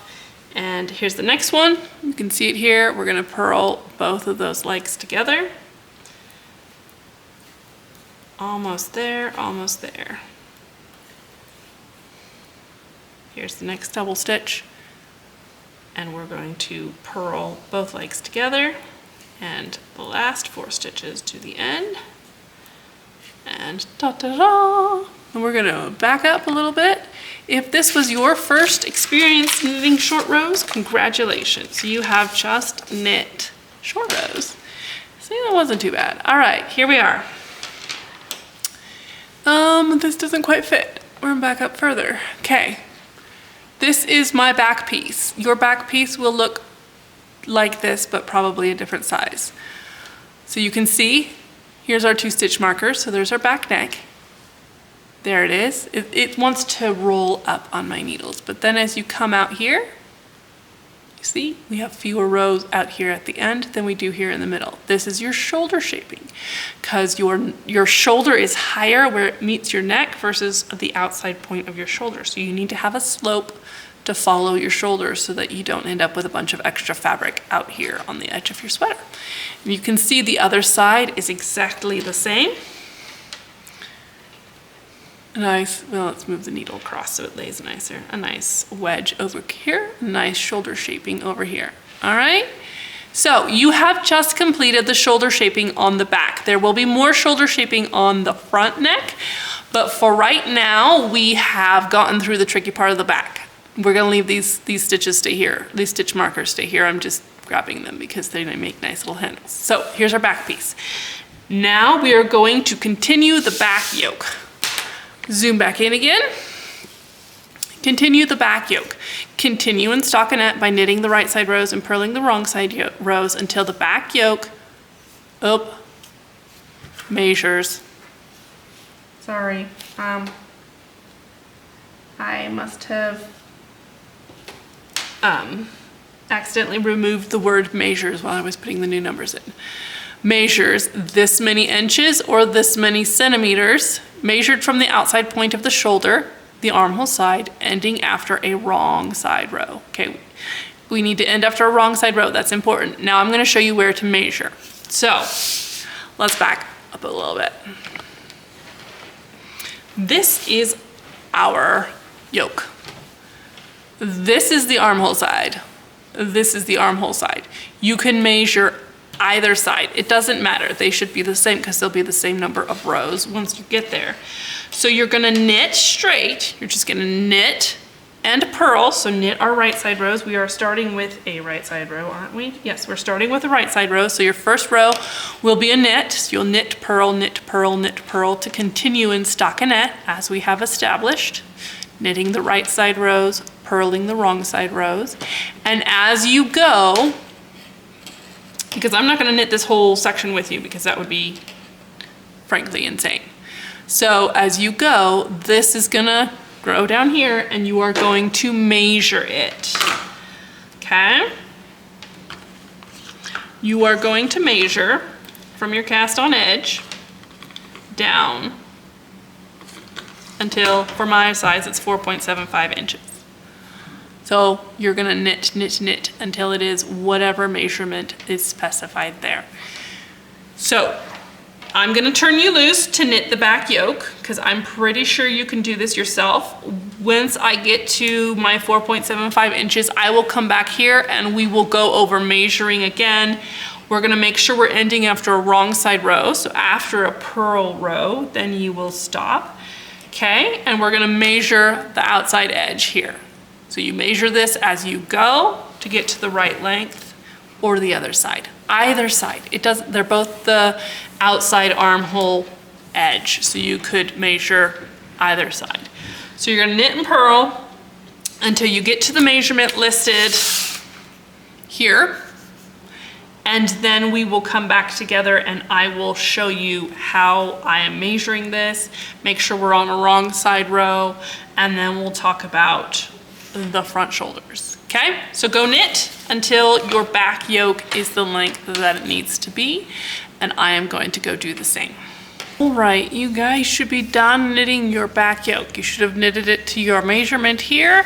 Here's mine. My yarn likes to roll up. We're gonna measure this. So you're going to measure from the outside point of a shoulder, the armhole side, ending after a wrong side row, meaning you end after a row on which you purled. So I'm gonna show you how we're gonna measure that real quick. Mine really wants to just roll up. Lay it out flat. Here's the armhole side. This is your cast on edge up here. Here's your working yarn on your needles. We're gonna lay it out flat. We're going to put our tape measure at the very start of the cast on and straight down that side, straight down this side, measuring where the stitches sit on the needle. You can see I'm at 4.75, 4 3/4 inches. That's exactly where I need to be. So this is where you measure your back yoke section. Now this is kind of facing away, but remember this is the cast on edge up here. This is our shoulder. This is our back neck, this is our other shoulder. So down here where the needle is, this is gonna be the point at which you join the body in the round. So this will be down under your underarm. Okay, now let's grab the pattern back again. Our next instruction is break yarn, place back stitches on hold, and prepare to work the fronts. Now, I'm gonna show you what I do. So here we go. I'm gonna break the yarn. I just literally break it. You can use a pair of scissors. Now we need to put these live stitches that are currently on our needle, they need to be placed on hold somehow. We're done working the back for now. We're gonna move on to working the fronts. You can put these stitches onto waste yarn. So put them onto waste yarn, put them onto barber cords, put them onto another size needle. But you know, I told you that you needed 2 US size 6 or 2 working needle size needles. So what I'm going to do is I am just going to leave these back stitches on this needle. I'm gonna leave them there. They're on hold, but they're also ready to work for the next step when it comes back time to work them again. I'm just gonna leave them on this needle, and I am just going to grab my second working needle, my second US size 6, and I'm gonna work with that. I have a lot of fixed needles. I like fixed needles. I don't like the interchangeable sets, and I have a lot of them. I think I have 4 US size 6 needles. So I can easily do this where I just leave it on hold on here and just grab another needle. I bought a lot for this reason, so that it makes my life easier and I can spend less time transferring stitches from one side to another, and I can spend more time knitting, you know? Double check that this is in fact your working needle size. If this is a Chiagu, so it's got the size printed on it, or use your little measuring tool to make sure you have the right size. Knitting on the wrong side is no fun. I know, I've done it. All right, work left as worn shoulder, okay? So when I say as worn, that means if you put this sweater on yourself or the kid, the side that's gonna sit on your left shoulder is the left shoulder that I'm talking about here. We need to make sure we're working the correct shoulder so that we are not working the next bit backwards, because they have to be opposites of each other. So make sure you're working the left shoulder. So I've got the right side facing me, the cast on edge is away from me. If I pick this up and I put it against Aiden's back, because the sweater is for Aiden, if I put this against Aiden's back like he's wearing it, the left shoulder will sit on his left shoulder. So that's this one here on this side. So if you have the right side of the fabric facing you, the cast on edge is up away from you, then the left shoulder will be on your left hand side. So that is the one that we are going to knit. Now take note, I have the stitch marker here. Remember I told you to put the stitch marker in way back at the beginning? We are now going to use this stitch marker as a reference. So from this stitch marker out here to the edge, this is the shoulder section. Between the stitch markers is the back neck, over here is the right shoulder. We are just going to be focusing on this section right here, and we are going to pick up the stitches for the left shoulder, the left front shoulder, from this cast on edge. So here we go.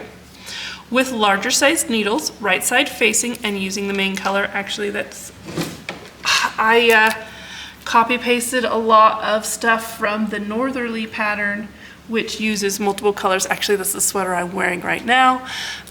So I need to go remove all those things. Okay, pick up and knit however many stitches along the left shoulder, making sure to pick up the stitches between the edge of the shoulder and the stitch marker, showing where the back neck begins. Okay. We have the right side facing. We're going to be picking up stitches starting at this marker and going to the outside. If we started at the outside going in, we'd be picking up on the wrong side. That's not right. We want to have the right side facing us when we pick up these stitches. And this marker is here to show us where we need to start. So I need to pick up 24 stitches. You'll have to look in your pattern to see the number of stitches you need to pick up. But there is going to be 24 stitches between this marker and the edge of the shoulder. Because remember, over here, this is the row where we place the stitch markers. Look at this. I needed 24 stitches, then place the locking stitch marker. Now I need to pick up 24 stitches. It's the same number there.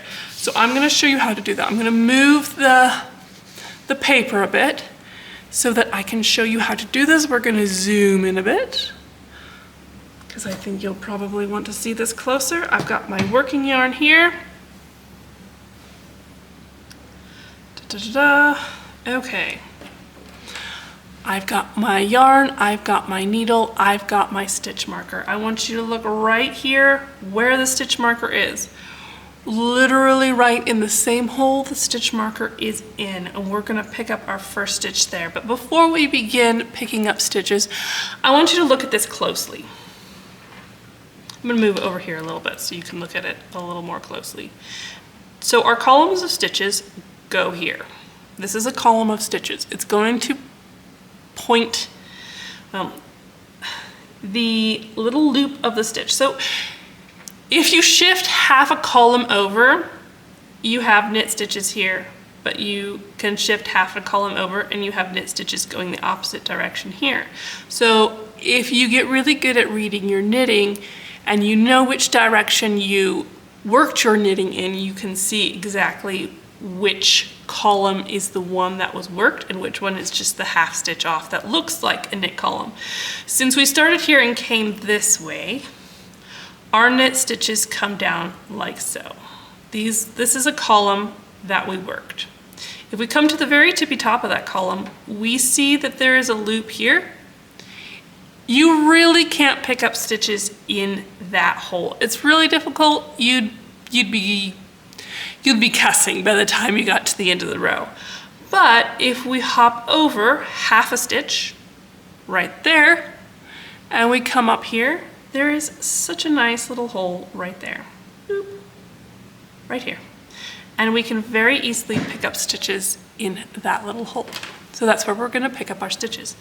And we're going to start in the exact spot where the stitch marker is, that exact hole, that exact little hole right there that you see the stitch marker going through. That is our first one that we're going to pick up in. So I'm going to put my needle in. I'm going to grab my working yarn and I'm going to grab a loop and pull it through. If this is really difficult for you to do with a needle, and the first one's always funky, so if you're struggling with the first one, that's normal. But if you're really struggling with doing this with your knitting needle, you could grab a crochet hook and use it to pull through the loops and then transfer them onto your needle. So we've got our first one. Now we're jumping over this column. Do you see we're going to jump over this column right here? And there's a little hole right there above my thumb. In goes our needle. Pull up another loop. Jump over that column of stitches. There's another lovely hole. We're picking up there. I'm going to see if I can get closer without this getting completely blurred out.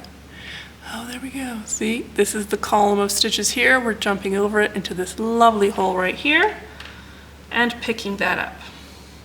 Here's our column of stitches. We're not picking up there. We're jumping over it to this nice, lovely hole and picking it up. Now, as you're working your way along, you need to make sure that you have 2 strands over your needle. Like, you are not picking up into a single strand like this. Do you see how there's only 1 strand there? You're going to end up pulling your yarn out. You're going to have a weak shoulder. You're going to have holes. Don't do that. We need to pick up both strands here, which they're sitting really close together, so you can't really see them super well. See if I can pull them apart a little bit. But I've got 2 strands of yarn over my needle. I'm going to work my way in this fashion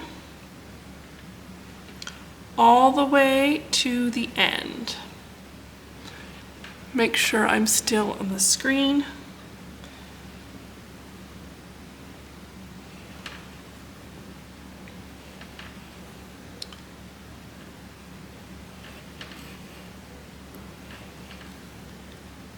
Remember, if I'm going faster than you, you can just pause this video wherever you need to catch up. Almost to the end, almost to the end.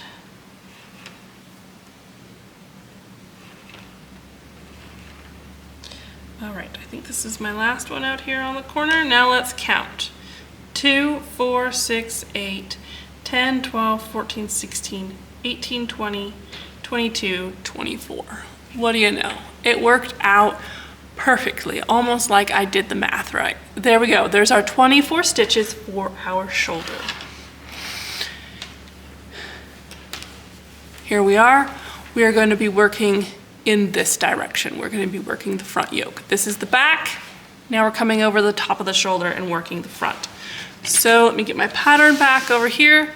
We're going to work a purl row, then a knit row, then a purl row. We have to work a few rows to get us away from our pickup edge to make the short rows lay nicely. So we're just going to purl across.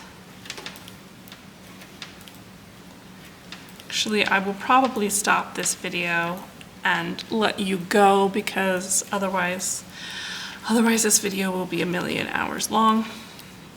Okay, so I want you to purl row 4, then knit row 5, and purl row 6. And these are just the stitches that we just picked up that we are working now. Remember, we are ignoring the back stitches, which for me are still on a needle, but they're just on hold for now. So we're gonna pick those up. If you have picked up super loosely and you are getting holes where you are knitting these stitches, you can work through the back loop to tighten them up, but I would recommend that when you pick up your stitches, you just pull that yarn really tight. And if you are having a bunch of holes right here, if you see I've already worked one row, it should look seamless like this. You shouldn't have a bunch of holes from your picked up stitches. If you do have a bunch of holes from your picked up stitches, I want you to rip it out and I want you to do it again, but I want you to pull that yarn tighter onto your right hand needle as you work to tighten up those stitches, because you should not have a bunch of holes there. And actually I think I'll just finish this here because I spent so long talking to you that I'm almost done. All right, nearly there. So that's row 5 knit. I'm trying to make my editing job easier for me because that takes a really, really long time to do. And purl for row 6. We'll come back into the frame here. My husband has taken the kids to a corn maze today, which I'm actually kind of bummed to be missing out on, but they have to be out of the house so that I have it quiet so that I can film for you here. So they were gonna go do something fun anyway. All right, here we go. Almost to the end, almost to the end. Just a couple more stitches. Okay. Row 6 is done for me. If you are still working on row 6 or you are not here yet, just pause this video here and then hit play when you have finished row 6. So now this is what it looks like at the end of row 6. We've knit a little bit of a front. If you feel it right here, you can feel the ridge, that's the cast on edge that you picked up in, but you can see that it's quite seamless. You really can't see where you started your front shoulder. Okay, now we are done with page 3. We're done with row 6. We're going to set this aside. Here we are. Begin shoulder shaping short rows. Short row 1, like the short rows we work here on the front are basically the same as the short rows we worked on the back. Remember, they're over here. Oh, and by the way, if your short rows look a little funky right now, like you can see there's a little funkiness here, don't worry about that. That will block out. And I'll show you how to block the sweater at the very end, so don't worry about that for right now. Okay. The short rows that we work on the front shoulders are basically the exact same thing as on the back, except we're only doing double stitches on one side, okay? Because we're only working to make this part wider, so we'll have another wedge that kind of goes like this. So at one end you will not need to make a double stitch because you'll just be working to the end of the row. I am getting ahead of myself. Let's just do this and I can show you and it will be less confusing. Knit to 4 stitches before the end. Let's do that. Oh, also if you have just leave your back stitches on your working needle. Sometimes you will accidentally grab the wrong needle to work with. Don't worry about it. Just work up the stitches back onto your other needle when you work the next row. Okay, here we go. We're gonna knit to 4 stitches before the end. We're gonna pull out some more yarn first. Okay, there we go. Knit to 4 stitches before the end.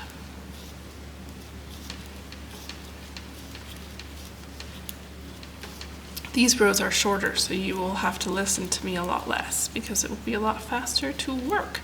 Now, if you are working in adult size, it's gonna take you longer to work these rows. Pause anywhere you need to and catch up to me. All right, 4 stitches before the end. 4 stitches before the end. Now we are going to turn our work. So we just turn it around.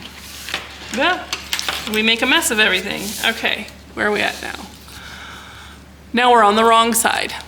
What do you know? We're on the wrong side. Now we're going to make a double stitch, and it's just like we did on the back. You see the working yarn is attached to the first stitch on the left-hand needle. We're going to move that stitch over to the right-hand needle, making sure we do not twist its orientation. We're going to take the working yarn that is towards us over top of the right-hand needle around to the back. Then we're going to bring it back to the front underneath the right-hand needle so that we are set up and ready to purl. Now we're going to purl to the end. This is in the way, sorry. Purl to end. Make sure you pull your double stitches tight. That's what makes you not have a hole there. Okay, here we go to the end. Now, since we are purling to the end, we don't need a double stitch at this end because like we did on the back, because on the back, remember, we were making turns at both sides and we were working in towards the center. Here, we're only gonna make turns on one side and then we're gonna work all the way to the end on the other side. So we're just at the end of the row. So it's like a normal end of the row and purl to the end, we're to the end. Now we need to turn the work. Notice, you will be at the beginning of the row, so there will be no need to make a double stitch here. I put that note in there for you. Okay, we've done short row 1. We've turned our work around. Now we're coming here to short row 2, right side. We're on the right side. I'm gonna move this up. Knit 2 however many stitches before the last double stitch. You should have the number for your specific size circled. Mine is 3 stitches, so I've got to knit to 3 stitches before the last double stitch. So here we go. Start knitting across. When we get over there, I will show you again how to identify your last double stitch.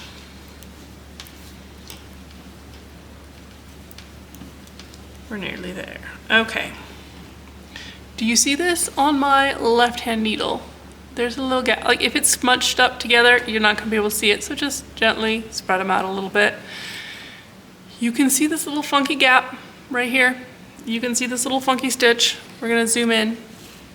See, you can see the little funky gap. You can see the little funky stitch right here. That's our double stitch. And we are 1, 2, 3 stitches before our last double stitch, which is right here. Now we're gonna turn our work.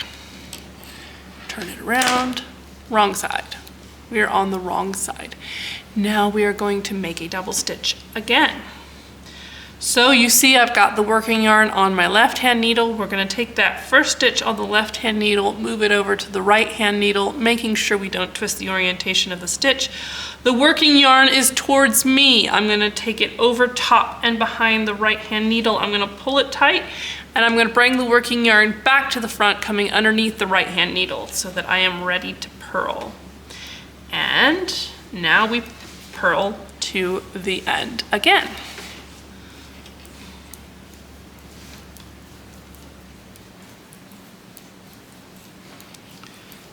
And it will just take us a minute here. Less than a minute even. All right, we are to the end. We are to the end of the row. All right, purl to the end, then turn your work. All right, turning our work around. Now repeat short row 2, however many. For me it's 4 more times. This is just like on the back when we repeated short row 2, remember? So we're coming back here to short row 2. We're on the right side. We're going to knit to 3 stitches before the last double stitch, or however many stitches it says for your size. I don't want to say 3 and then you all do 3 and it be the wrong number for your size. All right, here we go. Knitting across. All of my family is sick except for me. They've all got a cold. So I am making bone broth today, and then I'll make chicken soup in the morning, and then maybe they'll all get better. All right, here we go. Do you see that funky little gap? And there's our funny looking little double stitch, and we are 1, 2, 3 stitches before our double stitch. So there we are. I'm zooming in by moving my hands. Does that really work? There's our double stitch. You see how it looks? 3 stitches before our double stitch. We're gonna turn our work. We're right there turning our work. Now we're on the wrong side. There we go, there's the wrong side. we're going to make another double stitch. So we're going to move the first stitch on our left hand needle over to our right hand needle, not changing the orientation. We're taking our working yarn over top and around back of the right hand needle. We're going to pull it tight. We're going to bring the working yarn back to the front, coming underneath the right hand needle, and we are going to purl to the end.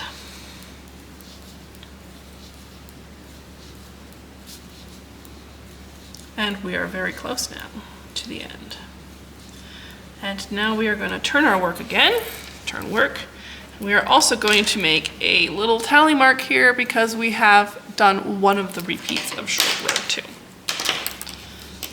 2. Now it's time for another repeat. We are back again to knit to 3 stitches before the last double stitch. So let's do that together. This shoulder shaping on the shoulders is really fast because it's short rows. Here's our funky gap, here's our double stitch. We are 3 stitches before our double stitch. We are going to turn our work. Oh, do I have enough stitches or did I do my math wrong? This is my first time knitting it, so I am checking all of my grading numbers as I go through. This is gonna work out, okay. So we have our wrong side facing. We're going to move the first stitch on our left hand needle over to the right hand needle, and we're going to pull our yarn, our working yarn, over top and around back of the right hand needle. We're going to pull it tight. We're going to bring it back to the front underneath the right hand needle, and we are going to purl to the end.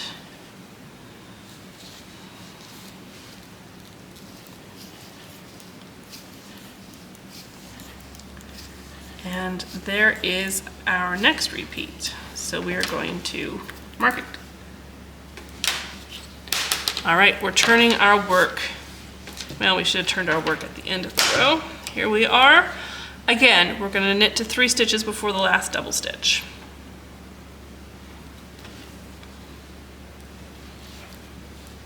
And for me, that's just a few stitches. There we are. Right there. Oh, we are going to be 1 stitch short, aren't we? Turn your work. Move your first stitch on your right hand, or on your left hand needle onto your right hand needle. Pull that yarn over top and around back of your right hand needle, pulling it tight, bringing it back to the front by coming under the right hand needle, and we will purl to the end. And now, that was another repeat. I need to do 1 more short row turn, but I don't have enough stitches for that. All right, I'm gonna rip this all out and redo this. Hang tight. Okay, I'm back again. I ripped out this entire shoulder and I moved how many stitches, where we start, basically over here at this outside edge. So if you're reading the kids pattern and it's not 4 like I said earlier, that is why. So now we are here to our last repeat of short row 2. It's basically exactly where I left off before I shut off the camera. And here we are knitting to 3 stitches before the last double stitch, which is right here. Right here at the edge. You can see our funky gap, our funky double stitch, 3 stitches before the last double stitch. Turning our work, we're going to work our last double stitch for this shoulder. We're going to move the first stitch on the left hand needle over to the right hand needle, making sure not to change the orientation of that stitch. Take your working yarn, which is towards you, over top and around back of the right hand needle, pulling it tight, bringing it back to the front so that you can purl, and then purling this 1 stitch that is there.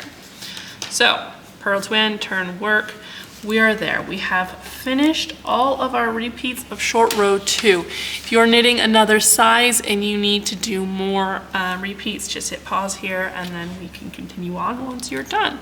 You can see here is the ridge of our cast on edge where we picked up the stitches, and you can see you have made yourself a nice little wedge. This is the outside of the shoulder where your arm is.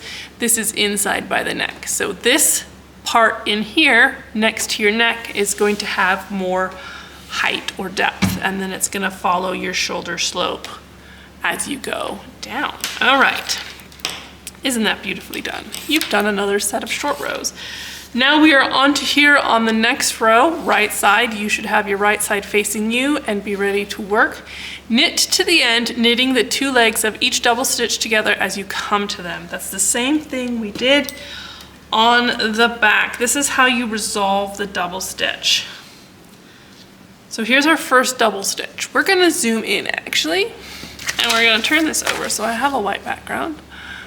All right, do you see our double stitch here? We're going to make sure we insert our right hand needle into both legs of that double stitch, and we're just gonna knit it together.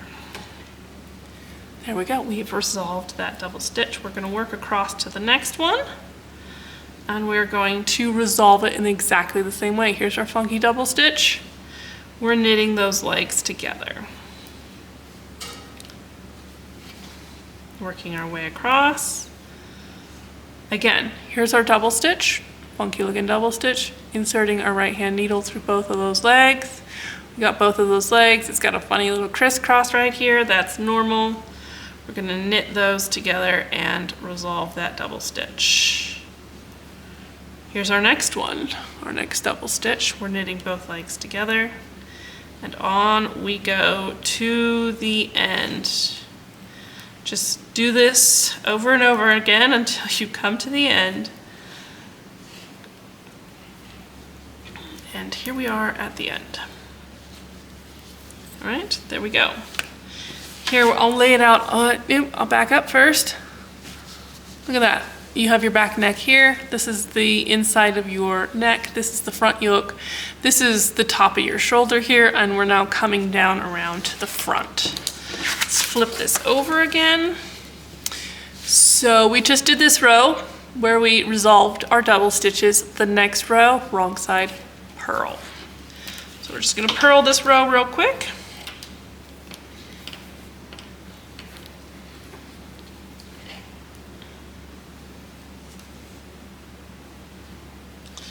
As a designer, I rip things out all of the time, and I've become completely desensitized to it.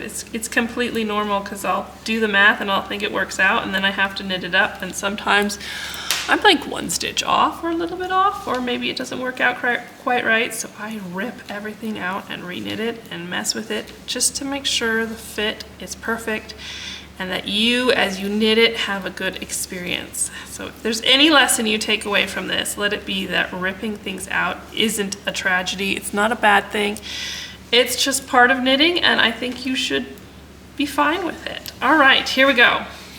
We've knitted our purl row, and like this row is just here because we want to begin our neckline increases on a right side row. So we're just purling that.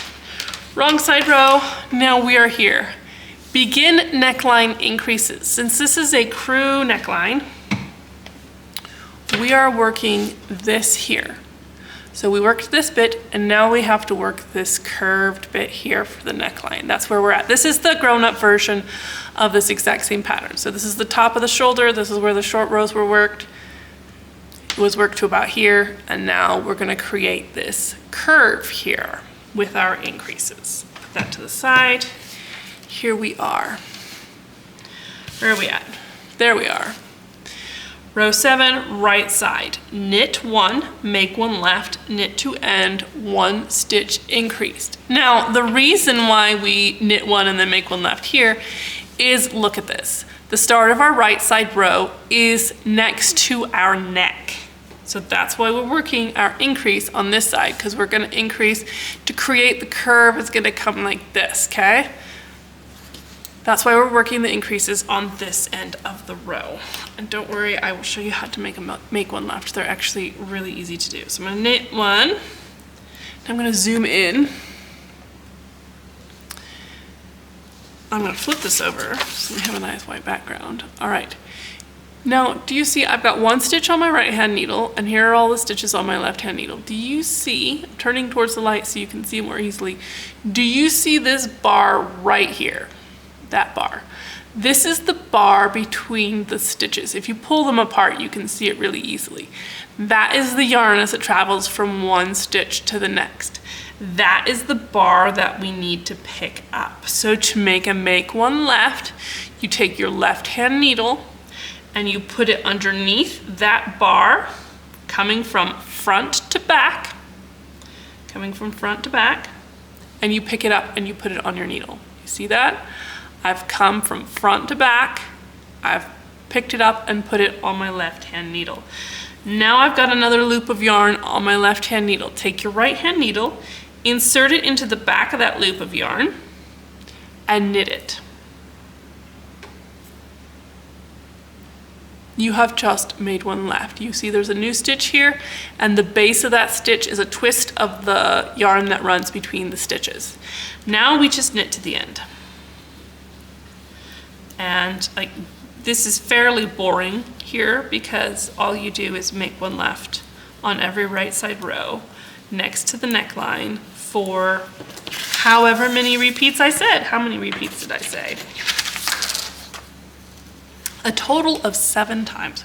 You cannot see. Okay, here we are. We're going to knit across. This is row 7 that we are finishing up. I will back up a little bit so it doesn't make you seasick. Okay, now we've completed row 7 because we've knit to the end. Now we're on row 8, wrong side, which is purling. So we've got to purl across, get back to our right side to do the only interesting thing that's going on right now.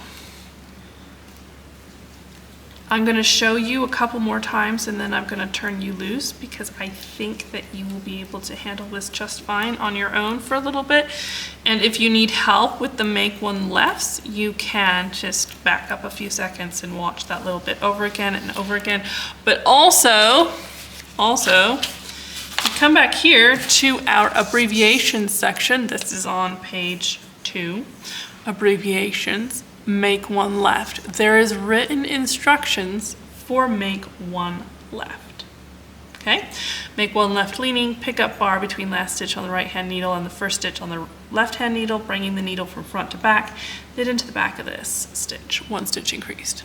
So there's written instructions for make one left if you need to refer back to it while you are working through this section. Let me move this.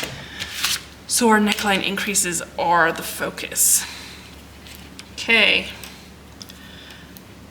I have purled to the end. Actually, I haven't. My mouth is getting ahead of my hands. Nearly there. All right, now I have completed, well, I will in a couple more stitches. I have completed 1 repeat of rows 7 and 8. Now read this here, row 7, row 8. These two together are the repeat. Repeat rows 7 and 8, a total of, look, this is a total of, this is not 7 more times, this is a total of 7 times. And it's a different number. It might be a different number in the adult pattern, I don't remember. So after you've done your first repeat of rows 7 and 8, you need to make a tally mark so you can keep track of it. But look, also I've given you the stitch count so you can double check against how many stitches you need when you finish. This stitch count here that is given after the repeat instructions, this stitch count number is how many stitches you will have after you have completed all of the repeats of rows 7 and 8, okay? Now we're back at the beginning. I'm going to show you how to do one more make one left, and then I'm going to turn you loose to finish this off while I go finish it off. And then we will come back again when we have finished this. We're going to zoom in. We're going to flip this over. All right. We're at the start of our row. We're going to knit the first one, knit 1. Now it's time to make one left. Do you see that bar between the stitches? That bar. We're going to pick it up, bringing our needle from front to back. Now I've got that bar on my left hand needle like it's another stitch. I'm going to take my right hand needle, insert it into the back of that stitch. It doesn't want to cooperate with me. There we go. And I'm going to knit that. I have just made one left again. I'm going to do that again because I don't know if I was in the screen the whole time. There's the bar between the first and second stitches. We're going to pick that up with our left hand needle, bringing our needle from front to back. There we have it on our left hand needle along with some extra yarn. Let me do that again. Pick it up, bringing your needle from front to back. Now I've got that loop on my needle and I'm going to insert my right hand needle through the back. See, it's through the back, and I'm gonna knit one through there. I have just made one left at the start of row 7. So I want you to, we'll back up, we'll flip this over. I want you to continue repeating rows 7 and 8 until you have completed it all. You can count your stitches and double check that you have completed the rows, because you should have however many stitches for your side. However many stitches for your size, I'll need to have 31. So go and complete that, and then we will come back and we will talk about this bit. Okay, you should have now completed your repeats of rows 7 and 8. There is a stitch count provided for you here. Every single time there is a stitch count in the pattern, I want you to take a minute and I want you to count your stitches. So I need to have 31, 2, 4, 6, 8, 10, 12, 14, 16, 18, 20, 22, 24, 26, 28, 31. Oh, I wasn't doing it on the camera. I counted anyway. I have 31 stitches. Double check your numbers. Now look here. Do you see this? These are our short row turns. This is totally normal for them to look a little wonky right now.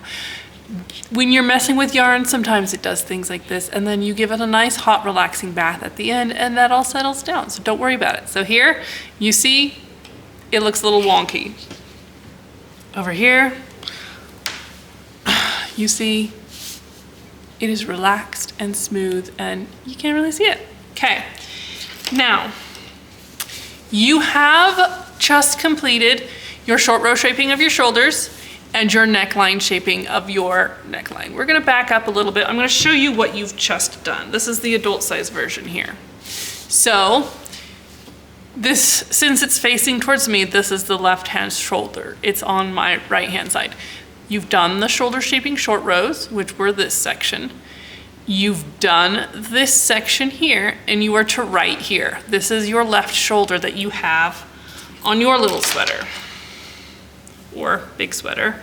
On my little sweater, this is what I have. See? I've got that bit there. I've got the neckline shaping. Here's the neckline shaping. Now we are to the point where you can see that's the bottom of the neckline here. So we are done working our left shoulder for now, and we need to come over here and we need to do the same with the right hand shoulder so that we can join them under the neckline. So we've got the left shoulder to here, we need to get the right shoulder to here so that we can join them together and have the front. So I'm gonna set my sweater aside here. Now here we are, break yarn, place left shoulder stitches on hold and move to the right shoulder. What I am going to do, I'm gonna break the yarn. You'll notice that every time I work through one of my patterns, I find things to fix. So I've broken the yarn. Now I'm gonna lay this out here. Because I'm gonna put them on hold on the same needle my back stitches are on hold on. So here's my left shoulder. Maybe back up even a little more. Here's my back, left hand side. Here's my front left hand side. This needle that's coming out the left hand side over here, I'm gonna take it and I'm gonna pull this needle all the way through till we're here, and I'm gonna put all of these stitches onto this needle. You can put them onto waste yarn, you can put them onto barber cords, you can put them onto another random needle you have laying around. Maybe you pull out your size 4, your ribbing size, and put them on there. You just need to put them on hold somehow. And I really like to do this because it uses one needle, but also I will show you when I get, well, I'll show you when I get over there. But these stitches will be on a working size needle and they will be ready to work. Oh, I'm gonna zoom back in and I'm gonna show you. I'm just transferring them from my right hand needle onto the left hand needle, just scooching them over. I'm making sure I'm not twisting them or anything. They need to stay in the same orientation, but I'm just moving them over there.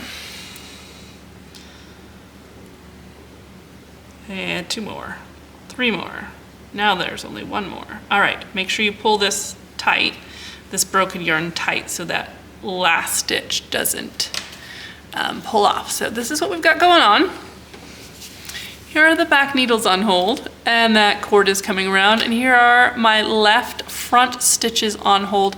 If you are knitting a much bigger size, you will need a much, much longer cable to accommodate all of this. Here we are. Now my back is on hold, my left front is on hold, but look at this, okay? I'm gonna work my right shoulder, and then I'm gonna be to right here. I'm gonna cast on some stitches, and then I'm gonna need to work my left shoulder onto the same needle. Look, my left shoulder is on a working needle, ready to go. See, I'll work it from this side across. So it's on hold and it's ready to go. All right, we're gonna put that aside. We're gonna zoom in and we're going to do the right shoulder. The exact same thing as the left shoulder, except it is opposite. Mirror image. We're doing the same shoulder shaping and the same neckline shaping, but it's gonna be on the other side because we want it to be towards the middle of the neckline. Okay, we're gonna pick up our 24 stitches again. Now, on this, we have the right side facing. We have the right side facing. When we pick up stitches, we go from right to left. Here's our stitch marker here. When we picked up the left hand shoulder, we started at the stitch marker and worked our way to the outside.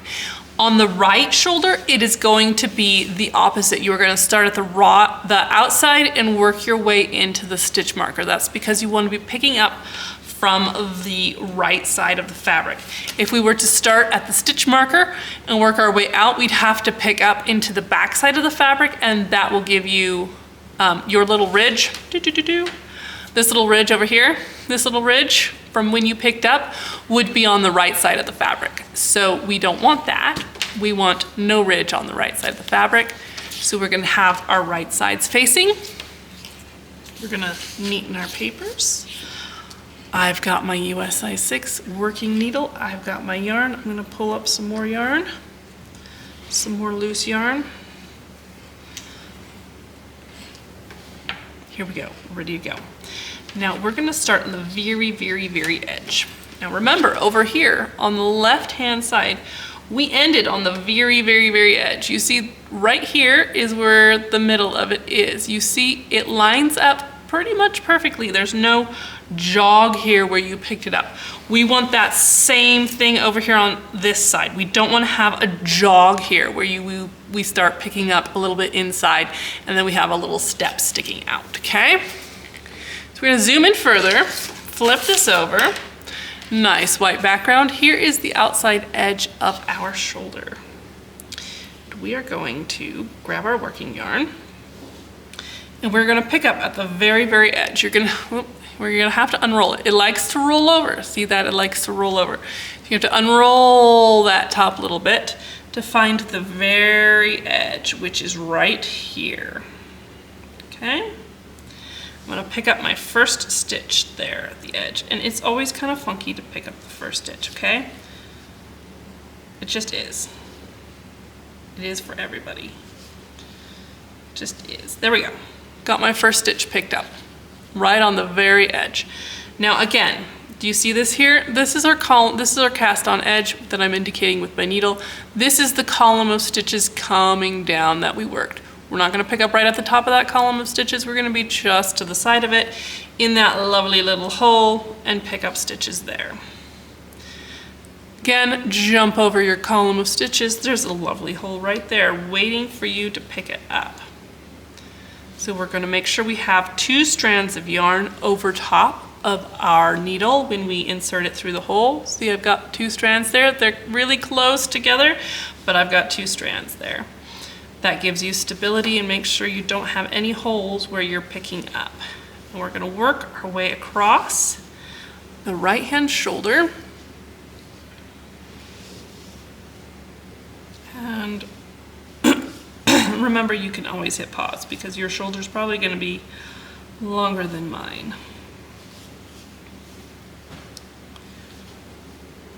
There we go, we're coming across. We're nearly to the marker. Make sure I'm still in the frame.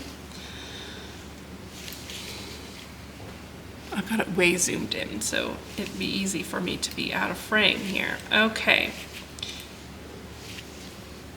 Now I am right before the marker. You see that? If I pick up my next stitch, it's going to be picked up in that hole where the marker is. So I'm going to come back and I'm going to count my stitches right now, and I'm going to check and see how many I've got. 2, 4, 6, 8, 10, 12, 14, 16, 18, 20, 23. So one more, I'm supposed to pick up 24, one more into the hole where the marker is, and I am perfectly golden. There we go. 24 stitches. I started at the very edge and made it clear to where the marker is sitting. Now, if you are sitting a stitch shy or you're going just past the marker, I think you need to come over here to the very start over here where you started picking up. Do you see how I am picking up right at the very edge?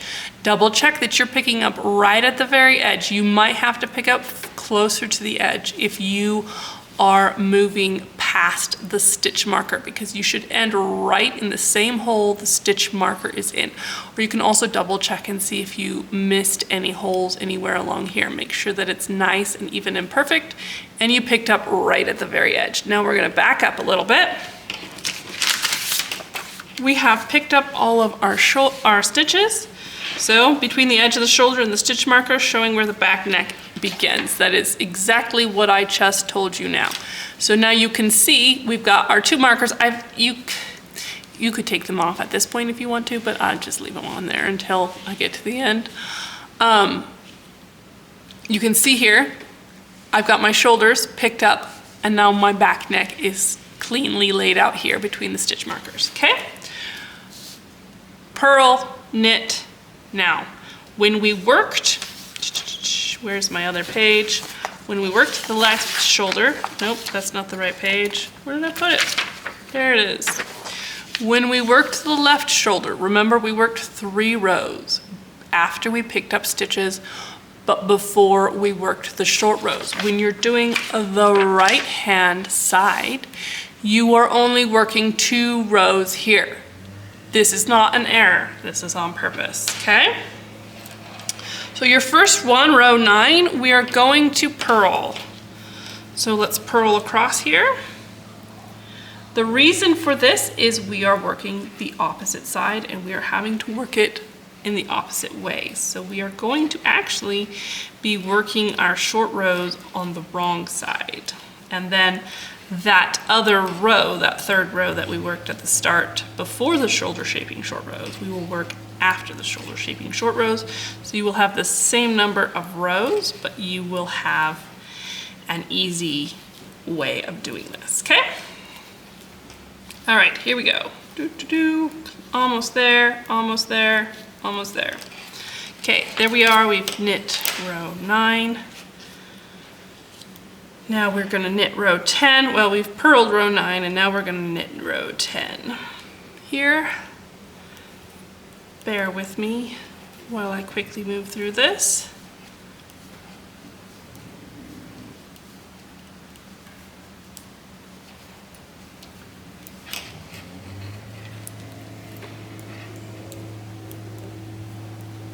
We're about to do short rows again.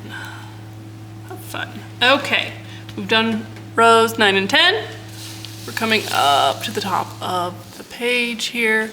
Begin shoulder shaping short rows. We have short row 1. Now, look at this. We are starting on the wrong side here. Remember, the very top of the other side of the page is the short rows for the left-hand side. This is the left-hand side, this is the right-hand side. The left-hand side, you worked them on the right side. The right-hand side, you're gonna work them on the wrong side. And I'm actually going to change this real quick. That is the number that I need to change the kid pattern to. So just pay attention to the number that is in the pattern that's sitting in front of you. All right, purl to 2 stitches before the end, then we're gonna turn the work, okay? I'm making a mess of everything. I've got so many needles that I can't turn my stuff around without making a mess. Okay, we're on the wrong side. This is the wrong side facing. We're gonna purl across.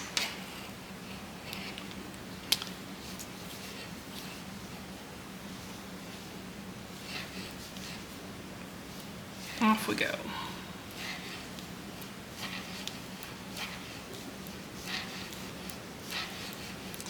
It is another beautiful sunny day here. And I know how you love to listen to me talk about the weather because I have nothing else to say. It is supposed to be much, much colder next week, so it's nice that we have a nice weekend before it gets really, really cold. All right, here we go. 2 stitches before the end. Now I'm 2 stitches before the end. Okay, I've purled to 2 stitches before the end. I'm gonna tidy up my pattern here. It's not wanting to focus very well. We're gonna scooch in here. Right side, purl to 2 stitches before the end, turn work. Okay, just turn it around. Now I'm on the right side. Now I'm on the right side. Now I'm gonna make the double stitch. On the other side, on the left-hand side, we were making our double stitch with the wrong side facing us, and now here we're making the double stitch with the right side facing us. So now you're sitting here and your working yarn is coming from the back. You see, it's back away from you. The first thing you're gonna do is bring that working yarn to the front. Now you're gonna move the first stitch on your left-hand needle over to your right-hand needle, making sure not to change the orientation of that stitch. Your working yarn is still coming out the front towards you. You're gonna take it over top of the right-hand needle and around the back, and you're gonna pull it tight. This side you have to pull even tighter than the other side, because when you have the right side facing, that's just what it is with the double stitches that you make with the right side facing. Now we're going to knit. Again, we're gonna be knitting across, so you wanna have your working yarn at the back. So we're gonna pull it super tight at the back. We've made our double stitch. Now we're gonna knit to the end. Pull it tight and knit to the end. Okay. Now, when you get to the end, it's just like on the left shoulder, you're at the end of the row, so you don't have to make a double stitch there. You're just turning just like normal knitting flat, okay? I've even made a note there. You will be at the beginning of the row, so there will be no need to make a double stitch here. So here we are. We're at the end of the row. We've done that. Now we're on to short row 2. We've done short row 1, we're on to short row 2. Actually, turn work at the end of short row 1, which I have not done. Now I turn the work. Okay, I'm on short row 2. My wrong side is facing. See, my wrong side is facing. Let me tidy this up. I keep hitting it with my knitting needle that I've got the stitches on hold with and making it move. Okay, now we're on the wrong side. Purl to however many stitches before the last double stitch. And that's what we're gonna do here. Purl our way across. We're going to tidy up the papers because it's bothering me, so it's probably bothering you. All right, remember you can pause anywhere you need to because I am probably going faster than you because my sweater is probably smaller than yours. All right, off we go, purling this way.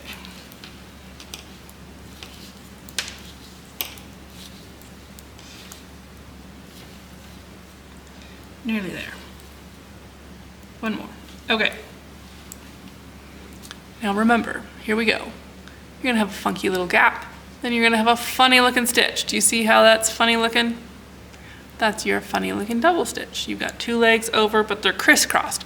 When you've done the double stitch on the right side, it looks different from the double stitch that you made on the wrong side. It's just having to do with the way the stitch is being pulled over. So this is your double stitch right here. Here I am 3 stitches before my double stitch. So I am right here. Now it's time for me to turn the work, turn my work around, and now I'm on the right side. Right side is facing. We're making the double stitch again. And again, this is on the right hand side. So if you're holding it here, your working yarn's away from you, you need to bring it to the front so that the working yarn is towards you. Then you're going to take your right hand needle and take that first stitch off of the left hand needle, transferring it over there.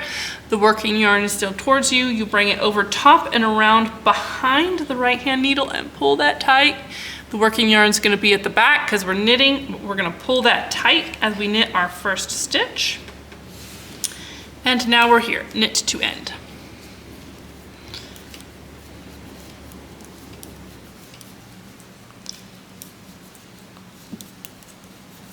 almost there. All right, we've knitted to the end. Now it tells us to turn the work.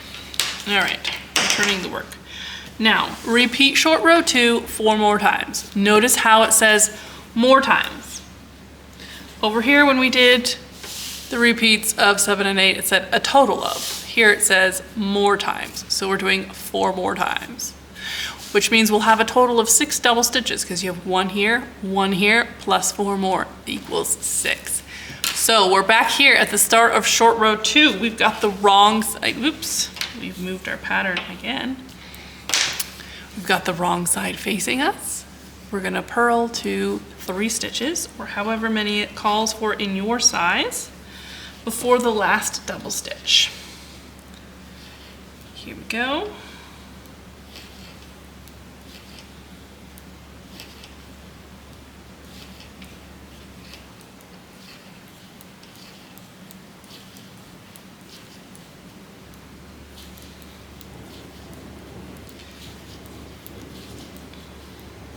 Is it better when I'm quiet or is it better when I chat? Okay, here we are. You see, I've got the stitches spread out. I see this funny little gap. I see this funny little stitch. That is my double stitch right there. You can see that. We're gonna zoom in to make sure you really know what it looks like. See that? That's your double stitch. It's got the 2 legs over, but they're kind of crisscrossed and smashed together. That's just how it is on this side. All right, that has us right here. 3 stitches before the last double stitch. Turn your work. Turn it around. Now we have the right side facing and we need to make the double stitch again. So your working yarn is at the back. You need to bring it to the front. Make sure it's to the front. Transfer the first stitch on the left hand needle over to the right hand needle. Take your working yarn, which is towards you, over top of the right hand needle and back around behind the right hand needle. Pull it super tight, keep it to the back of the right hand needle so that you can knit, because now we are knitting to the end. And we are so close to the end. Every single row gets a little bit shorter, which is fun. I like that. Okay, we're knitting to the end, we're turning the work. Now we're making a tally mark. We have done 1 repeat of short row 4, or short row 2. And we need 4 of them. Okay, we're back here, wrong side. Purl to however many stitches before the last double stitch. Here we go. There is still a fly in my house. It is the 1st of November and there is still a fly in my house. Ridiculous. I have to put up more fly tape just for this one. Okay. All right. Here we are. Here is my double stitch. I am to 3 stitches before the last double stitch, right there. Okay, go away. Now we are going to turn our work. We are on the right side. We are on the right side. It is time to make another double stitch. So our yarn is towards the back. We're going to bring it to the front of our work. We're going to transfer the first stitch on the left hand needle over to the right hand needle. And we are going to pull our working yarn that is towards us over top of the right hand needle and around behind the right hand needle. And we're going to pull that tight. And then we're going to knit to the end. And I am so very close now. And then we are going to turn our work once we're at the end. If you are behind, hit pause. And we're gonna make a tally mark. Okay. Now I'm purling to 3 stitches before the end again. I'm right here. Hit pause anywhere you need to, okay? I'm doing a smaller size for the sake of making this a achievable task and to make sure that it fits inside of the screen, but I'm probably going a lot faster than you because I'm making a smaller size. Okay, here we are. Here's that funky little gap, remember? There's that funky little double stitch. I'm 3 stitches before it. I'm gonna turn my work. My working yarn is towards the back. I'm gonna bring it to the front. And then I'm gonna move that first stitch on my left-hand needle over to the right-hand needle. I'm gonna take my working yarn that is towards me over top of the right-hand needle and around to the back, and I'm gonna pull that tight. And I'm going to knit to the end. And that is my third repeat of short row 2. I'm going to turn my work, and I am back at the very start of short row 2 again, wrong side, purling to 3 stitches before my last double stitch, which is going to take me just 1 second, because I've only got 2 stitches to go. All right, see, there's a funny gap, there's the funny double stitch, 3 stitches before. I'm turning my work, I'm now on the right side. My working yarn, which is back behind, comes to the front. I'm going to transfer the first stitch on my left hand needle over to my right hand needle. And I'm going to take that working yarn that is towards me over top of the right hand needle and around behind the right hand needle, and I'm going to pull that tight, and then I'm going to knit to the end, which for me is 1 stitch. That is all of my repeats of short row 2. If you still have more to go, hit pause, and then we'll keep going after that, okay? When we're done with our repeats of short row 2, we're going to move on to the next row. So we're on the right side here at the end of short row 2. We need to turn our work. Well, actually, short row 2 tells us to turn our work at the very end, but we need to turn our work anyway. Okay, here we go. Purl to the end, purling the 2 legs of each double stitch together as you come to them. This is the row on which we resolve all of our double stitches. Now remember, when we worked across, when we knitted across, we knitted together all of the legs of our double stitch. Now, since we're purling them together. And remember, knit stitches and purl stitches are just the opposite of each other, okay? So I've purled my first one. Here is my double stitch. I am going to flip my pattern over to make it a nice white background. Here we go. Here is my double stitch. You can see that, you can see both legs there, you can see the funny looking double stitch. We're going to make sure we insert our right hand needle under both of those legs. See, I've got both of those legs here, and we're just gonna purl them together. That's it. That is everything you need to do to resolve this double stitch. Now I've worked to my next one. Here it is, you see the 2 strands. I'm gonna insert my right hand needle underneath both of them and purl them together. And off we go to the next one. Here's my next double stitch. I'm inserting my right hand needle under both of those legs, purling it together as 1. Now to the next one. Here it is. We're gonna purl the whole mess together. And off we go. One more before my next double stitch. Here it is. We're going to insert our right hand needle through both of those legs and purl it together. I think I've got one more to go. There it is. There's my last one. And there we go. All right, once you have completed this, congratulations, you are done with all of the short rows that this pattern calls for. Hooray, hooray, look at you. You did short rows. Isn't that wonderful? All right, we have just completed this row where we resolved the double stitches. Now we're gonna knit, then we're gonna purl. Remember over here, this is the left hand shoulder over here. We purled 1 row after we did the short rows. Over here, we're knitting and purling because we ended on the wrong side. So remember how we did 2 over here, but we did 3 for the left hand. Now over here we're doing 2, whereas we had done 1 over here. So it's the same number of rows, and it's ending up in the exact same spot now, okay? I'm just telling you this because a lot of people read through it and they get caught up with all of these, the rows aren't exactly the same, and then they get stuck there and send me an email. So I'm telling you this so you know I did that on purpose and it's all working out. So we're on next row right here. It doesn't have a number, it's just next row. Knit.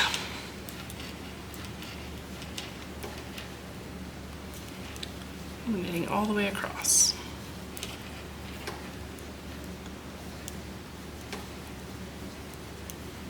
And then when we come to the other side, come to the end of this, then we will purl, and then we will begin our neckline increases together. We're almost done with the front yoke, you guys. Well, almost done with the neckline shaping. Then we have to knit a chunk straight, okay? Almost done with all the hard part, you guys. Okay, purling here. Once you have finished the short rows and the neckline shaping on this, it's just a lot of knitting, just knitting with no shaping, and you can just relax into it, and it's very easy from there. We do our difficult bit at the start of the sweater, and the rest of it is super duper easy, okay? We're eating our frog. I really like knitting from the top down because I can get all of the stuff that needs to fit right before I get into the body and the sleeves. All right, we've purled. Hit pause if you need to, because we are going to move on to begin neckline increases. This is row 11 here, so we're on the right side. See, we're on the right side. Now, let's look at this for a minute. Let's back this up so you can actually look at this for a minute, okay? I'm gonna pull this through so you can actually see it. This is a mess. Oh, this is a mess. Okay, there's yarn everywhere. We're working on this one. This is the right shoulder. We have completed the left shoulder. See, we did the short rows here, then we did the neckline increases here. We have done the short right rows here. Now we need to do the neckline increases to make this curve on this side, which means our increase needs to be here, like here on this side. Remember, on the left-hand side, you increased at the start of your right side row. Now over here on the right-hand side, if we increased at the start of our right-hand row, we would put our neckline increases over here. So we're increasing at the end of our right side row over here so that our increases are over here. And that is why the instruction for the right-hand side is different than for the left-hand side. Just follow my pattern through line by line and don't overthink it, okay? Sometimes you'll put the neckline increases on the wrong side. Okay, here we go. Knit to 1 stitch before the end. Let's do that together. Off we go. And since it is a short row, maybe I won't talk about the weather this time. Here we go, almost there. You can hit pause if you need to. We are going to also be doing the opposite kind of increase, okay? 1 stitch before the end. Make 1 right. Over here, you did a make 1 left. On the left-hand side, you did a make 1 left. You want the increases to lean away from the neckline, okay? So we are doing increases that lean a certain way. We're gonna back up and explain that to you because I want you to understand what's going on here so that when you knit your next sweater, you know why, okay? So we increased here. We want the stitches to lean this way, the direction my finger is traveling. So we did a left leaning increase so that it goes that way. Otherwise our stitches would kind of jam into here in the neckline. So we made a left leaning increase. Over here, we want the same thing, but the opposite direction. So we want the stitches to go this way, away from the neckline. So we're going to make a make 1 right. And again, there are instructions for it here in the abbreviation section, written instructions for the make 1 right as well as the make 1 left. So you can refer to that if you need to, but I am gonna show you exactly how to do this, okay?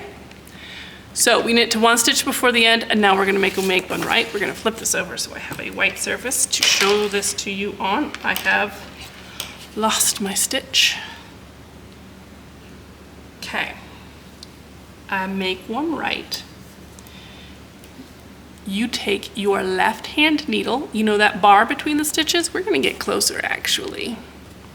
You know that bar between the stitches? Do you see it literally right there? That bar. We're gonna pick up that bar with our left hand needle. With the make 1 left, we came from front to back. With the make 1 right, we're gonna come from back to front. So we take our left hand needle behind that bar, behind, and we scoop it up,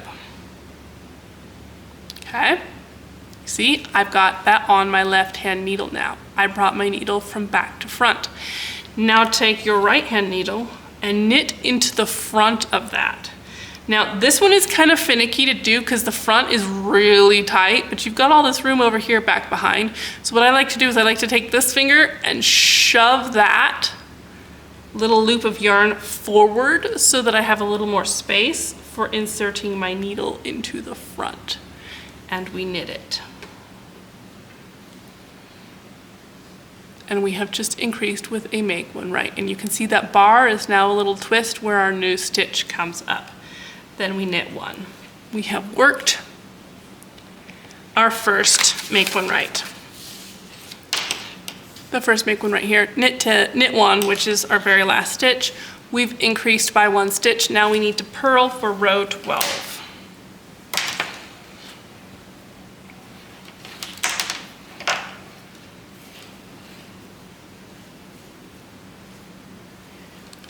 All right, here we are. I'm in the screen now, purling across. This is just very simple and basic. I will show you once more, and then I'm gonna turn you loose to do these repeats yourself, and then we will meet back again after we've finished the neckline increases so that we can join the whole neckline together. All right, nearly to the end. We're going to talk about the repeat language in just a second here, but it is exactly the same as you did before. Okay, repeat rows 11 and 12. These two that we just did. Repeat rows 11 and 12, a total of. Pay careful attention to if it says a total of or so many more. Okay, a total of 7 times. We have done it once. You've done it once just now. So we're gonna make 1 tally mark. And remember, we've got the stitch count there so that we can count our stitches and make sure that we didn't accidentally forget a tally mark or something. Okay, we're knitting row 11 again. We're knitting to 1 stitch before the end. We'll work our way across.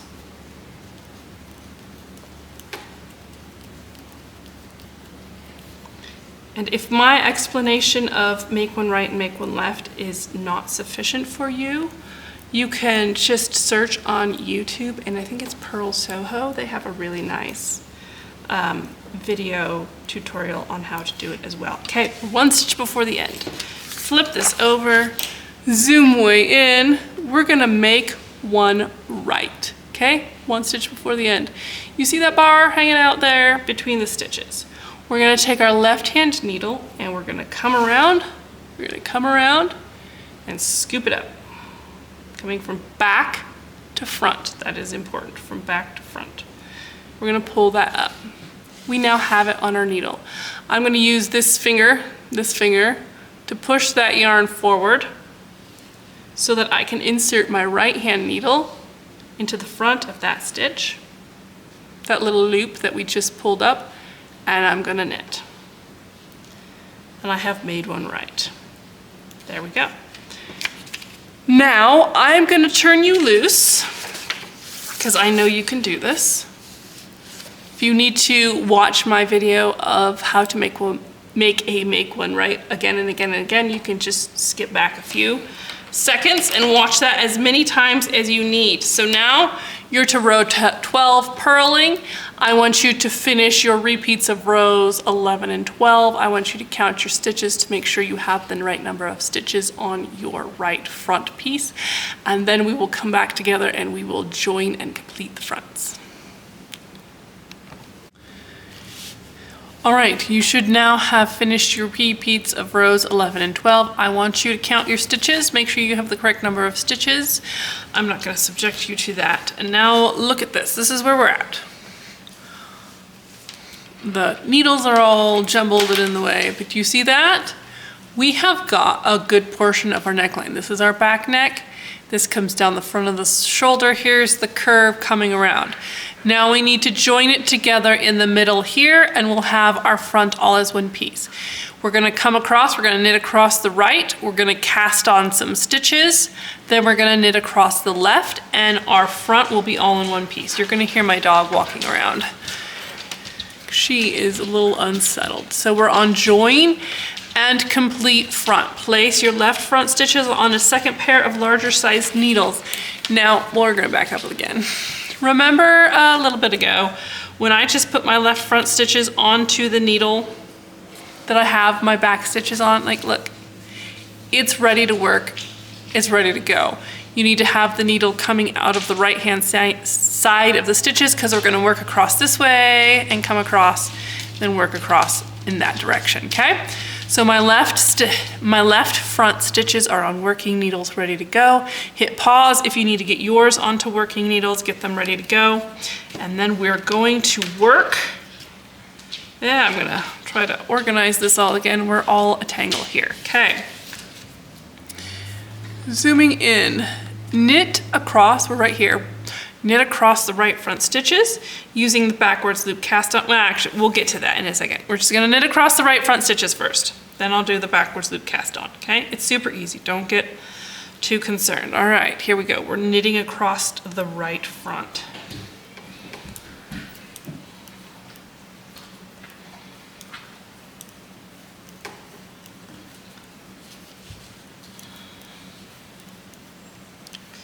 Almost there.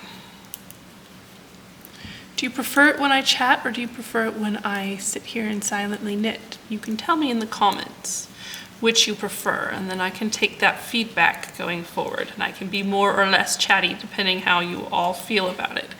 Okay, we're to the end of the right front. Now over here, you see our working yarn is attached over here on the left. We're going to, using backwards loop cast on a certain number of stitches. For my size, it's 10. Look at how many stitches you need for your size, okay? The backwards loop cast on is, hang on, I've gotta move that needle. So I've got my yarn, I'm holding my yarn the way that I knit. I twist it around my pinky and then it comes up over my pointer finger. I bring my pointer finger towards the palm of my hand. Do you see that I've made a little loop here on my pointer finger? I just grab that with my right hand needle and pull it tight. I have cast on one stitch using the backwards loop cast on. You are taking the yarn and you are twisting it around this way, so that your working yarn, do you see the strand of working yarn? You can follow it. It is coming behind, so it is held in place. There's a second one.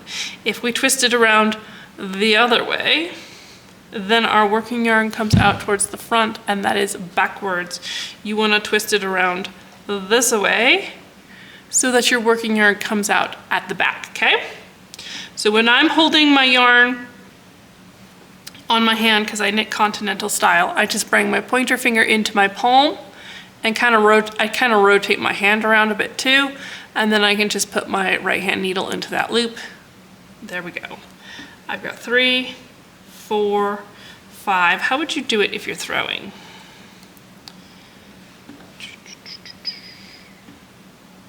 You'd have to just take it off and do it over here, like so. Just grab it, twist it around. Okay, that's 6, 7, 8, 9, 10. Let me double check that I've got 2, 4, 6, 8, 10. I've got 10, okay? I've done my backwards loop cast on at the center front of the neck. That is the bottom of your neckline. Do you see here? That is this piece that we have just cast on. Now we are going to knit across the left front stitches right here. Knit across left front stitches. So I've got my left front here. They're on a working needle ready to go.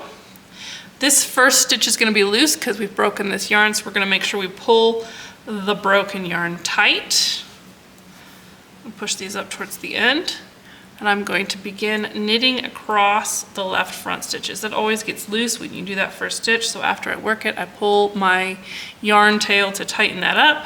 Oh, and it's loose again. How annoying. Pull it tight again.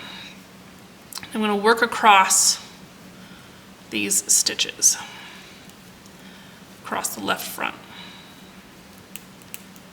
which should only take a minute.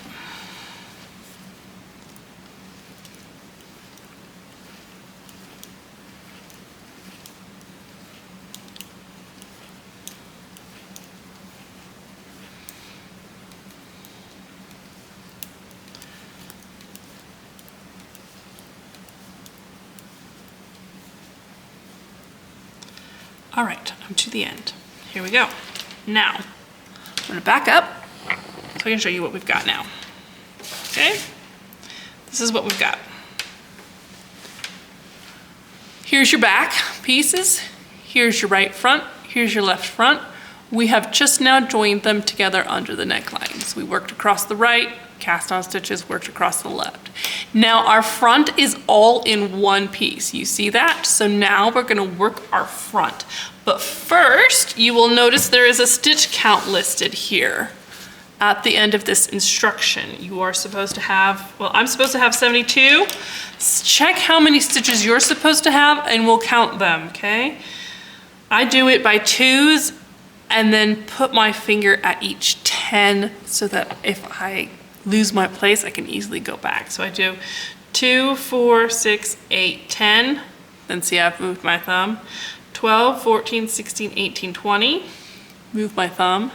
22, 24, 26, 28, 30.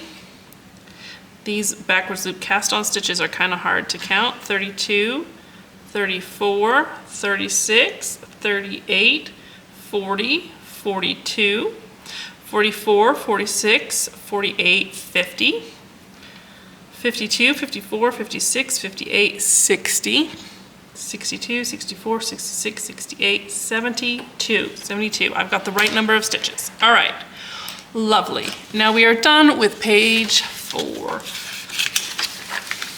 I mean, if your instructions still continue on this page, that's fine.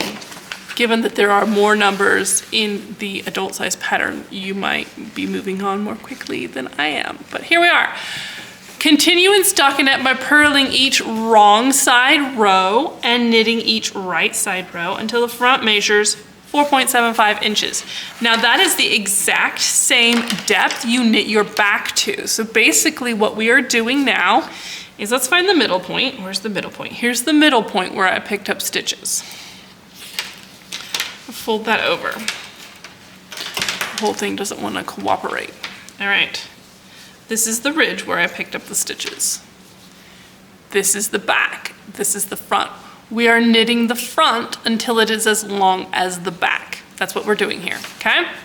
And then we'll be done with the front and it will be time to do our sleeves, but we will come to that when we get there. I'm gonna do this very first row with you because the backwards loop cast on stitches are kind of finicky to work across for the very first time. So I'm gonna work across them with you so that you can see how I do it and you don't feel like you're a bad knitter because it's hard, because it's just hard for everybody. It's just finicky. Okay, we're gonna purl across the front.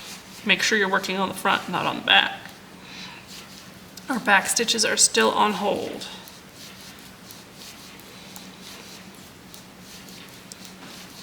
And then when I get through this row, I will go make myself some lunch and finish the front, and then we will come back and join the body, okay?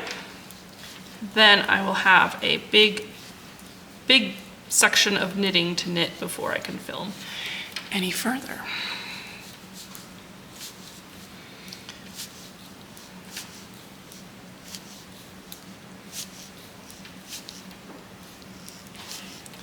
All right, so we're not quite to the backwards loop stitches. We are to the stitch right in front of it. But you see, it's all pulling loose. You see that? We're gonna flip this over so that we have a nice clean background. You see that it's all pulling loose and it's all wonky. And that is partly because this first stitch is loose because this has a broken piece of yarn, like this is the yarn end. So it has some room to play. So we're gonna pull this tighter and that will help a lot. But it's just gonna be kind of a mess and we just work through it really slowly, work across these stitches really slowly. So I've knitted that one, I'm gonna tighten this back up again. Now we're on to our first backwards loop stitch. You can see that there's a big strand there. And then this first stitch is gonna be kind of tight. Make sure you do not lose these stitches off the end of your needle or you will be sad, very sad.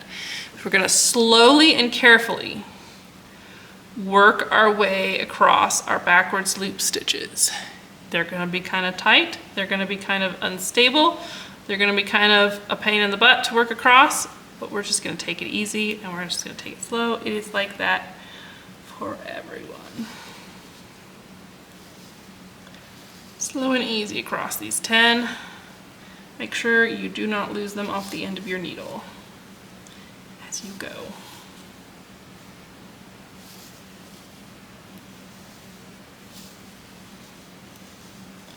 Right, this is my last one. All right, there I am. I made it across my backwards loop stitches, and there's another loose spot right there. Don't worry about it. Now we're just gonna work across our other front. Here we go. I'll be there in a minute, and then I will tell you what to do and turn you loose, okay? Need more yarn. I need more working yarn. I just realized that that's probably making you seasick to watch me knit so closely. We're gonna back up a little bit there. All right.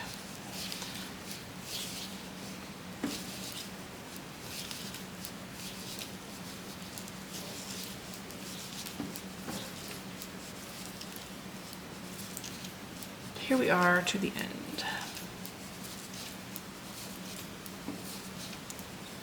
Now, you have your front all together now. This is the front, this is the back. It's all together now, and now you have your neckline. Completely finished. Now you knit every right side row and purl every wrong side row until your front is the same length as your back. So you're measuring from this little ridge. Remember this little ridge that's created when you pick up? This little ridge here. You're measuring from there down to where the needle hits. So this is the ridge that's created. This is the cast on edge, and it is a little ridge that's created when you pick up the stitches for the front shoulder. You're measuring from there down to your needle. Back up a little bit so you can actually see it. So from that little ridge, this is the wrong side facing. From that little ridge down to your shoulder, you can measure on the wrong side if it's easier for you to see, or you can just measure from the right side, but you can see that you can't really see where it is, so you'll have to feel for the bump and then put your knitting needle there if you're gonna measure on the right side. So I'm gonna turn you loose to knit until your front is the same length as your back, which is the length listed in your pattern. Make sure that you are measuring on the outside edge over on the armhole side, because if you're measuring over here, it's gonna be deeper, because remember our short rows over here created more fabric on this side. So make sure you're measuring on this side, the outside side, whichever side you choose to go on, but it needs to be on the outside edge, on the armhole edge. And you're gonna end this one. Now take note, you ended your last one on a wrong side row. Take note, this one you end after a right side row. Take note of that. So you're ending after a row on which you have knitted, okay? Right, now go knit that. I'm gonna go have lunch while I knit that, and then we will join in the round when we come back. All right, you've been working your front and you now have something that looks like this. This over here is the back, this over here is the front. Now we're going to measure our front. I like to measure from the back because I can just use this little ridge here to lay my tape measure on. It's the ridge from when we picked up the stitches, and measure down to the bottom. Unroll everything. This yarn really loves to roll up. And here we have 4.75 inches, which is the measurement I'm supposed to knit to. Now, if you lay this in front of you and you fold it here at the seam edge, you should have your front and back be equal, which is kind of hard for me because, like I said before, this yarn really likes to roll on me. So let me see if I can get this to line up. I'm lining up my needles. I'm just gonna do one side here, okay? I'm lining up my needles, one needle laying right on top of the other, and I smooth it up this way, and at the very top of my shoulder should be my little seam here. This little seam, which is the cast on edge, that's a little bump from where you picked up stitches. That should be at the very tippy top. And this is all rolled up too, so I'm gonna try to get that to lay flat. There you go. This is what one half of it should look like. The other half should look the same. You see you have a beautiful slope to your shoulder here. This is where your sleeve goes. This is your neckline. It's gonna look quite large now because we haven't put the neckline ribbing on yet. Don't worry about that bit. It's supposed to have a little extra room to accommodate for the neckline. So now we're done with the front, and we're coming over here to join in the round. Right here.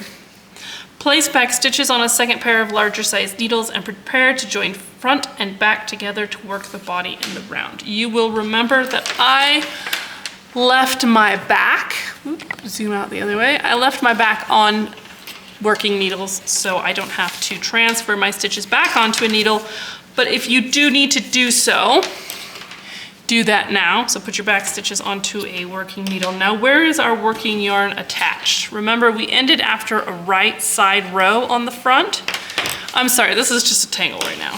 Where is our working yarn attached? Our working yarn is attached here. So I'm gonna push this needle through so that it's ready to work. Here we go.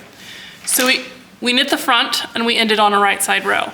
We're just gonna continue knitting around this way. Here is our back. We're gonna pull the needle through so this side of the back is ready to work. So here's our shoulder. We're gonna join it together like so. Here's your armhole there. We're gonna join it in the round, but we're gonna cast on 2 stitches in the underarm. The 2 stitches in the underarm gives you a little bit of room so it's not pinching right underneath your underneath your tricep, the bottom of your arm. The 2 stitches cast on make it so that you're not pinching that, and it also makes it so that it doesn't stress the join, because if you just joined in right now and started knitting, you would have a really bad stress point right here, and they would pull apart and you would end up with some laddering there. So we're gonna cast on 2 stitches to solve both of those problems. All right, we're using backwards loop again. I'm sorry, I've got tea. I've got my after lunch cup of tea.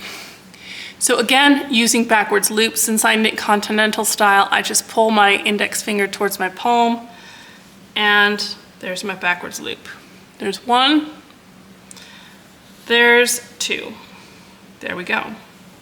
Now these are my back stitches here on my left-hand needle. This is my back on my left-hand needle.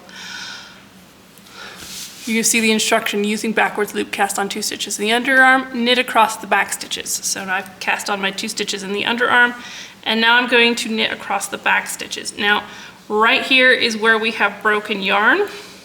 You can see this is super loose. So just grab your yarn tail and pull that stitch snug again. So let's work across our back stitches. All the way across. I'm gonna back up a little bit so you can see what I'm doing here.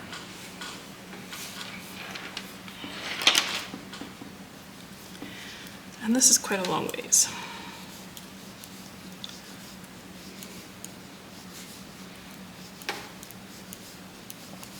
My sheep are out grazing again. I can see them right out my window that's here to my right. I'm looking at one called Maple, and she has the longest fleece. When she was born, she was barely 3 pounds, barely 3 pounds. And she was so fuzzy even when she was born. Just the fuzziest little thing, the longest fleece. And she has stayed super fuzzy, super long fleece. It's not super finely crimped. It's got a little more of like a wave pattern to it, but it's still really fine and really soft. She has so much of it. So she's just a little fluff ball out here in my pasture. I'm super excited to see what her first fleece looks like. I've put her mother back with her father, so maybe we'll get more copies of Maple because I love it. So fluffy. The more fleece I get off of each individual sheep, the more yarn I can make, and that makes me excited. All right, here we are. We're to the end of the back. Okay, you've knit all of your back stitches. Now you have the front, like this is all jumbled. Let me back up. Your front, and here's your front on the side. Over here, here's your underarm, here's your back. They're all on the same needle now, okay? So your second needle is now empty. This was holding your back stitches.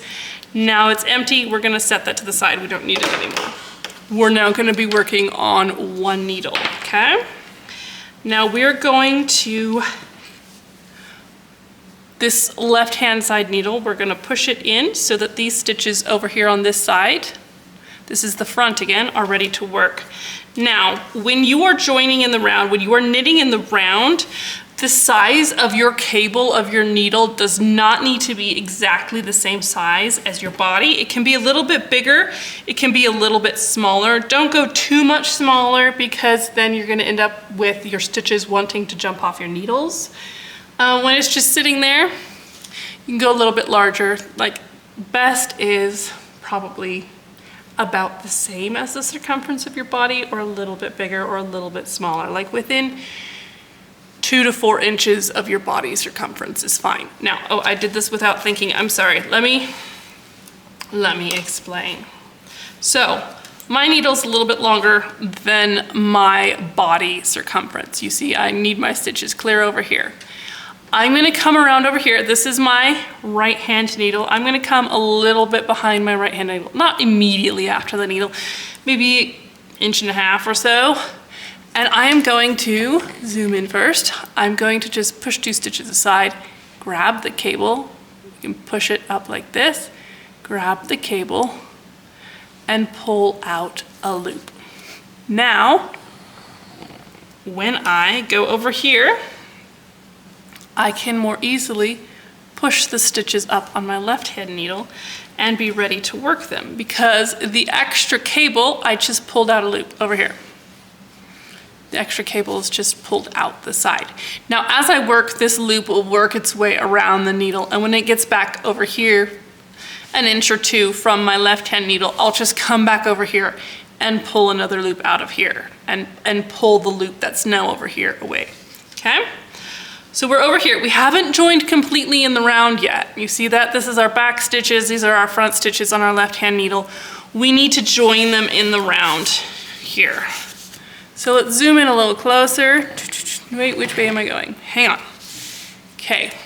Nope. We've knit across the back stitches. Now, using backwards loop cast on, we're going to cast on 2 more stitches in this next underarm, placing the marker for the beginning of the round in the center of these 2 stitches.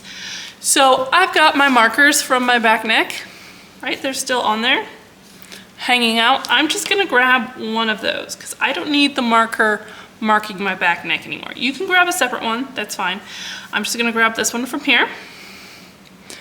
I'm gonna have it closed. I'm gonna have it ready. I'm just gonna set it right here. It's gonna be ready for when I need it. Now I'm going to come here to my underarm. I'm going to cast on 1 stitch. So I'm knitting continental style, pulling my finger towards my palm, grabbing that loop, pulling it snug. I've cast on 1 stitch. Since I'm casting on 2, I'm going to put the stitch marker on right now so that it will be in the middle of those 2 stitches. And then I'm going to cast on with backwards loop my 2nd stitch. So this is my beginning of the round marker, already in place. And now I'm going to come over here to the front and I'm going to start knitting. Now you'll see that it is not joined together at this point. So when you knit that first stitch to join it in the round, pull your working yarn tight, pull that stitch tight. That way you have a nice secure join. And now we're going to back up a little. Now we should have 148 stitches. I should have 148 stitches. You should have whatever number of stitches is for your size. So hit pause if you need to, and we're going to count stitches. I'm going to count mine as well. 2, 4, 6, 8, 10, 12, 14, 16, 18, 20, 22, 24, 26, 28, 30, 32, 34, 36, 38, 40, 42, 46, 48, 50, 52, 54, 56, 58, 60, 62, 64, 66, 68, 70, 72, 74, 76, 78, 80, 82, 84, 86, 88, 90, 92, 94, 96, 98, 100, 2, 4, 6, 8, 10, 13, 14, 16, 18, 20, 22, 24, 26, 28, 30, 32, 34, 36, 38, 40, 42, 44, 46, 48, 148. I have the correct number of stitches. Make sure you have the correct number of stitches. Now we're going to jump down here to work body. I'm going to zoom in again. Work in stockinette in the round by knitting each round until the body measures. These are the kids' lengths, so I'm knitting to 10 inches. Or take note of this. Or 2 inches / 5 centimeters shorter than desired length. Your hem, which is the very next section, your hem is 2 inches long. So if you want to adjust the length of your body, you knit it until it's 2 inches shorter than you want it to be, okay? So you can try it on and you can adjust the length of your body to whatever fits for you. Maybe you're short and you want to take length away. Maybe you're tall and want to add length. Whatever you want to do, this is the point in which you modify the length of your body. A wonderful way to do that is after you have been knitting for a while, put your sweater onto 2 needles or onto barber cords or waste yarn or whatever and try it on and see where it hits you. And then you can adjust the length so that your sweater hits you wherever you want it to fit. Now, I am about to turn you loose to work your body on your own because we're just like, you are just knitting in a circle. You are now all in one piece. You are now all in one piece. You see this? You're all the way in the round. Back up a little bit more. You are just in the round. You just knit around and around and around. You're just knitting constantly. And remember, you pull up the loop and you can move where, if you have too much, your cord is too long, you can pull a loop out to make it easier to manage. But you are just knitting in a spiral. It's actually a spiral. You are knitting in a spiral until the body is as long as you want it to be. So you're just going. I highly recommend that you knit, a couple of inches, an inch or two, and then I want you to put it onto 2 needles or onto barber cords or waste yarn or what have you, and I want you to try it on. Since we're knitting from the top down, you can try it on as you go. So knit a little bit of the body. You don't want to do it right now, immediately after you've joined it in the yarn, in the round, I mean, because these stitches here at the underarm will get too stressed and stretched out. So knit an inch or two before you try it on. And then you can try on your sweater and you can see how it fits you in your upper body, in your shoulders and the neck. Now keep in mind that we have not put the neckline on yet. So the neckline is going to fit you really loosely and really wide because we need to account for space for the neckline. So keep that in mind as you're trying it on. And try it on and see if you like the fit of it. You can check and make sure the arms aren't too tight, the arms aren't too loose, whatever the case may be. If you really don't like it, you can rip it all out and knit a different size, which you may not like the sound of, but I mean, eventually you'll adjust to it. Look, I've come now to the underarm, so I'm gonna knit across this with you. See how it's super loose? That's normal. Be careful you do not drop your backwards loop casted on stitches off the end of your needle because then you will be in serious trouble. Just slowly and gently work across them. This is all loose and messy because we have a yarn end over here. We're gonna pull it snug. And we're going to just keep working. So try on your sweater after you've knit an inch or two of the body and then just continue knitting. If you really wanted to see exactly how it fits, you could skip ahead to the neckline section and work the neckline, and then you could put it onto 2 needles, metal needles if you're gonna do this. Don't do this with wooden needles. Put it onto 2 metal needles or barber cords or waste yarn, and then you just enough that you can make sure it can lay flat, and then you can block it part away, which I do with basically every sweater. Now I want to show you, do you see how I've been working here while I've been talking? And my loop is now over here. It used to be over here. and it's worked its way around over here. It's about to the needle. Here's the end of my left-hand needle. It's about there. So what I'm gonna do is I'm gonna come over here shortly after my right-hand needle, and I'm just gonna pull up another loop. And as I pull this loop out, you see the other loop disappears. There we go. And now I can keep knitting. All right. Now, I will not be back to film again today because I have 10 inches of body to knit, and you probably have more. So we're gonna knit in the round until our body is done. Now, when you measure from right at the underarm. Nope. You see our underarm stitches right here. Measure from the center of the underarm down straight to the bottom. Don't try to figure out where the body starts over here. Like, you will probably grab the wrong spot. So always measure from the underarm going down, okay? So go knit and knit and knit and knit until your body measures what you want it to. And then we will come back and we will switch to the hem together. Friends, we are back here ready to talk about the body. So our last instruction that we had was to work the body. So we worked in the round in stockinette until you reach the measurement listed, or it's 2 centimeters shorter than your desired length. The next step is to work the hem. What we're first going to do is talk about measuring the body, then we're going to switch to working the hem together, okay? So I'm gonna back up, whoops, wrong way. Someday I will remember which way to turn it. Okay, so here's my body. You can see here's the yoke, here's the underarm right here. Now here's my body. When you're measuring the length of something in knitting, you want to make sure that it's spread out on the needle and it's not all bunched up. If I bunch it all up and it's all rumpled like this, I'm going to get a bad measurement. You want to smooth it out. Even if the stitches are bunched on the other part of the needle, you want them smoothed out on the part that you're measuring. We're gonna smooth out the section that we're measuring. We're gonna measure from the underarm, right here, down to the bottom.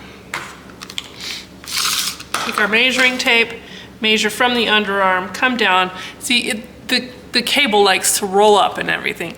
Got to unroll that, get it all nice and smooth. Here we are to 10 inches, which is the length that my size needs to be knit to. So my body is done, and now we're going to move on to working the hem.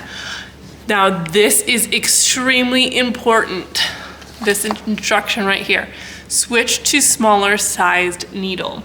The reason we knit ribbings on a smaller size needle is because as you're moving the yarn from the front to the back and the front to the back to create that ribbing fabric, because we're going from knit to purl, you end up creating more fabric because your yarn has to travel further to go from knitting to purling to knitting to purling.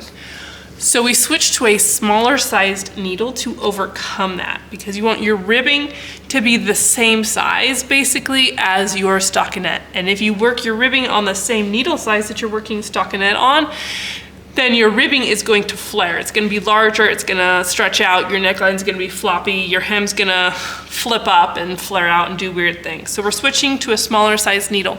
Now remember, our smaller size needle is 2 full US sizes smaller than our working needle. So we've been working on a US size 6. That's the needle we've been working on.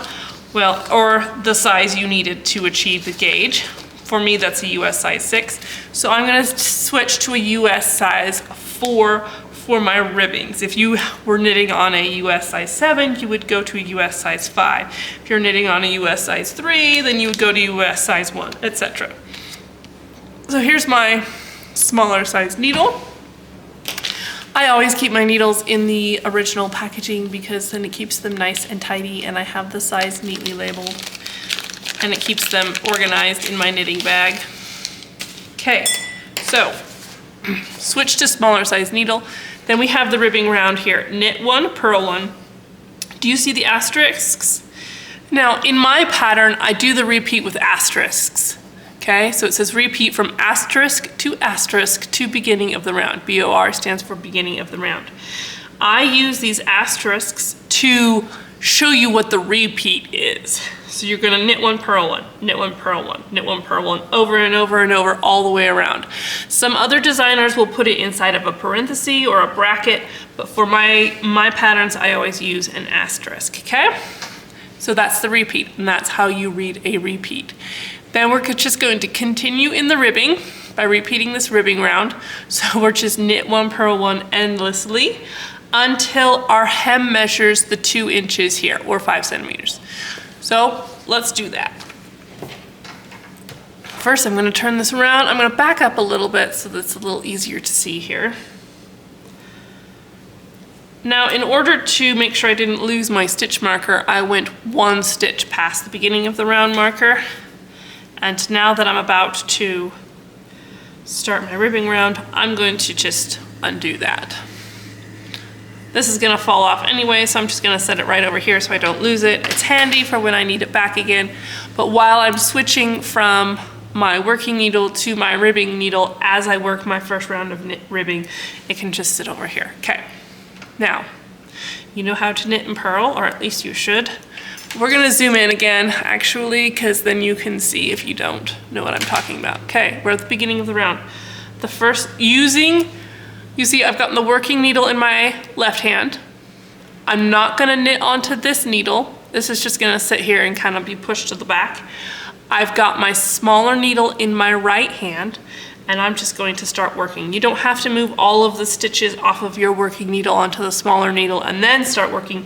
You just work off of the larger needle onto the smaller needle, okay? So we're gonna knit the first stitch. You're gonna wanna pull that tight. Then we're gonna come and purl. You see, this is the working needle size. It's just kind of sitting there, it's in the way. I'm not gonna lie to you, it's in the way. But in a few minutes, as we work our way around, it's going to be out of the way. Here we go. I've worked a little bit, so I'm gonna pull the working needle through, kind of just dump it over there, and it's just gonna hang out and wait. And so now we just knit and purl. And when I get back around to the beginning of the round, which means I have knit all of the stitches onto my smaller size needle, then I'll put the stitch marker back on and I will just work in ribbing until I have got my 2 inches.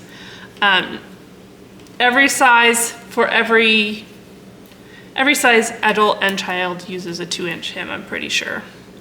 It's just a really nice length for a hem because it gives you a nice solid bottom of the sweater, so that's why I do it. All right, I am going to stop filming for just a second so this doesn't end up being 30 hours long. I'm going to knit around to the end of this first round and then I'll start again and we will talk about what happens there. All right, we've knit around and I've got 2 stitches left to go before I have completely switched from my ribbing or from my body to my ribbing. So I'm just gonna quickly do those last 2 stitches. Now you see I've got, this is the US size 4.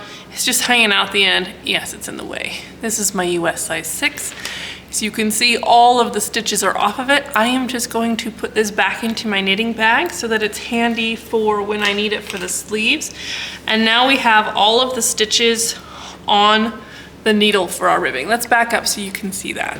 See, I've got all of the stitches on my US size 4 so that I can do the ribbing.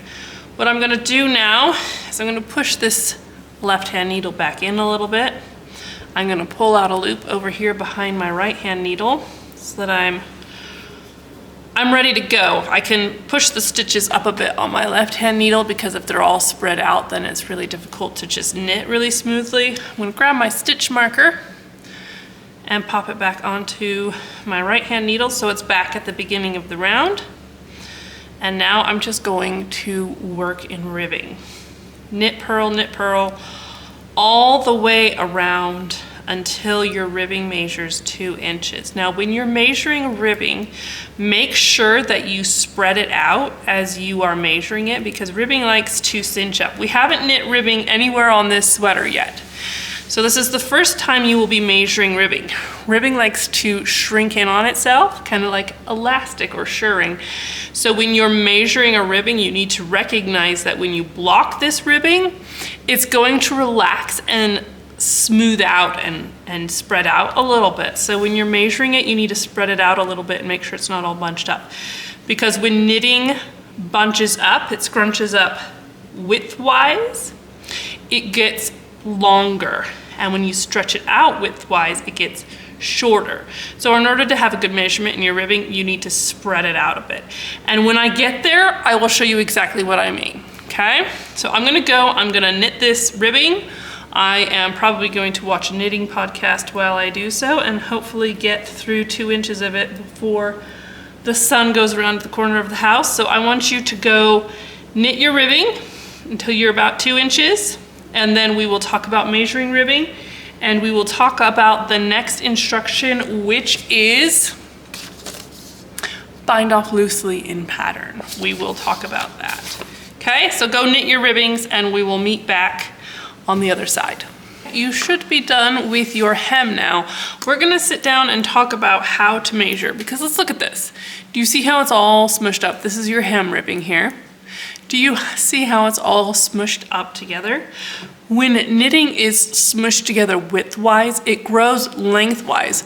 And when you stretch it out widthwise, it shrinks lengthwise. And when you block this hem, it's not gonna stay all scrunched up and tight like this. It's gonna relax a bit. I'll show you the hem that's already been blocked, okay? You see this ribbing in comparison to this ribbing. The ribbing in the blue is still really bunched up together. It's really tight, it's tense. And the ribbing in the green is looser and relaxed. And you can see the purl stitches in between the knit stitches, whereas here you can't really see the defined ribbing. It's all smushed together. It's gonna be like this at the end. So what we wanna do is we wanna measure in such a way that it's 2 inches long when it's relaxed like this, and not just 2 inches long when it's all squished together like this. So what we're going to do is we're going to just gently, you don't want to stretch it super tight like this. It's not like this when it's blocked. We just want to gently smooth it out a little bit and separate it a little bit so that when we measure, I'm gonna put my measuring tape here. When we measure, we get an accurate measurement. Now I am just shy of 2 inches, but I know that if I knit another full round and then I do the bind off row, I'll be just past 2 inches. And if I stop here and now bind off, that last bind off row will get me to the 2 inches. So I'm gonna stop here. We'll stop knitting the ribbing here, and now I'm going to bind off. Now, look at your pattern. Bind off loosely in pattern. I don't think you need to go get all excited and do a tubular bind off or a sewn bind off or some other more difficult bind off to have it be loose and stretchy. This is a bind off in pattern, and I've done it loosely. You can see that it's still stretchy and flexible. See that? This is the hem on my completed adult sample. It's still stretchy, it's flexible, it looks neat and tidy. That's how it looks on the edge. This is a beautiful bind off. The key here is to do it loosely. If you don't do it loosely, it's gonna end up super tight and your hem won't stretch. So I've stopped 1 stitch shy of the beginning of the round. So I'm gonna do that one real quick. Now, to bind off loosely in pattern, you're going to work in pattern. So you're knit, purl, knit, purl, knit, purl. You're gonna knit the knits and purl the purls as you come to them, just like you're working in the ribbing. So I'm gonna knit the first one. I'm not gonna pull this one super loose because it's the very first one. I'm gonna purl the second one. Then I'm gonna take my left hand needle. You know what, let's get closer. I'm gonna take my left hand needle and I'm gonna pick up that first stitch, the very first stitch at the beginning of the round, which is now the second stitch on my right hand needle. I'm gonna pick it up and pull it over the first stitch on my right hand needle, which was the second stitch that I worked.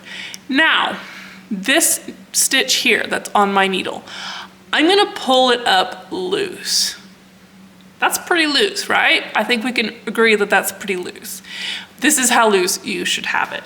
As you are working your next stitch, this is gonna get tightened up a bit, and you still want it quite loose so that your bind off edge is flexible. So I'm working the next stitch, which was a knit. Now I'm gonna grab my stitch, my second stitch on the needle, this really loose stitch, and I'm gonna pass it over the first stitch on my needle. Then I'm going to pull this up quite loose, quite loose. I'm not changing my needle size that I'm holding in my right hand, but if it's difficult for you to judge how loose it is, you can get a much, much larger needle size and hold it in your right hand as you work, and that will automatically loosen it. And this is kind of a trial and error kind of thing. You kind of got to work at it and practice to figure out exactly how loose you need to make this stitch. So I pulled this one up loose. I'm going to work the next stitch, which is a purl. I'm going to pass it over. I'm going to make sure I'm still on the screen. Then I'm going to pull this stitch up loose. Now notice, well, we're a little too late for that. Work the next stitch, pass the stitch over. Now notice, as I pull this one up loose, watch this loop that's right above my thumbnail. Do you see how it gets pulled a little bit tighter? That's why we pull this loop on our needles super loose, because as we're pulling up the next one, this loop will get tightened a bit. So we're adjusting for that. Pass it over. Now watch. You can see it tightening up quite a bit as we loosen this one. That's why we have that stitch on our right hand needle so loose, is to accommodate for the tightening that's going to happen when you're loosening the next stitch. So this is how you bind off loosely in pattern. You just pull that stitch up super loose.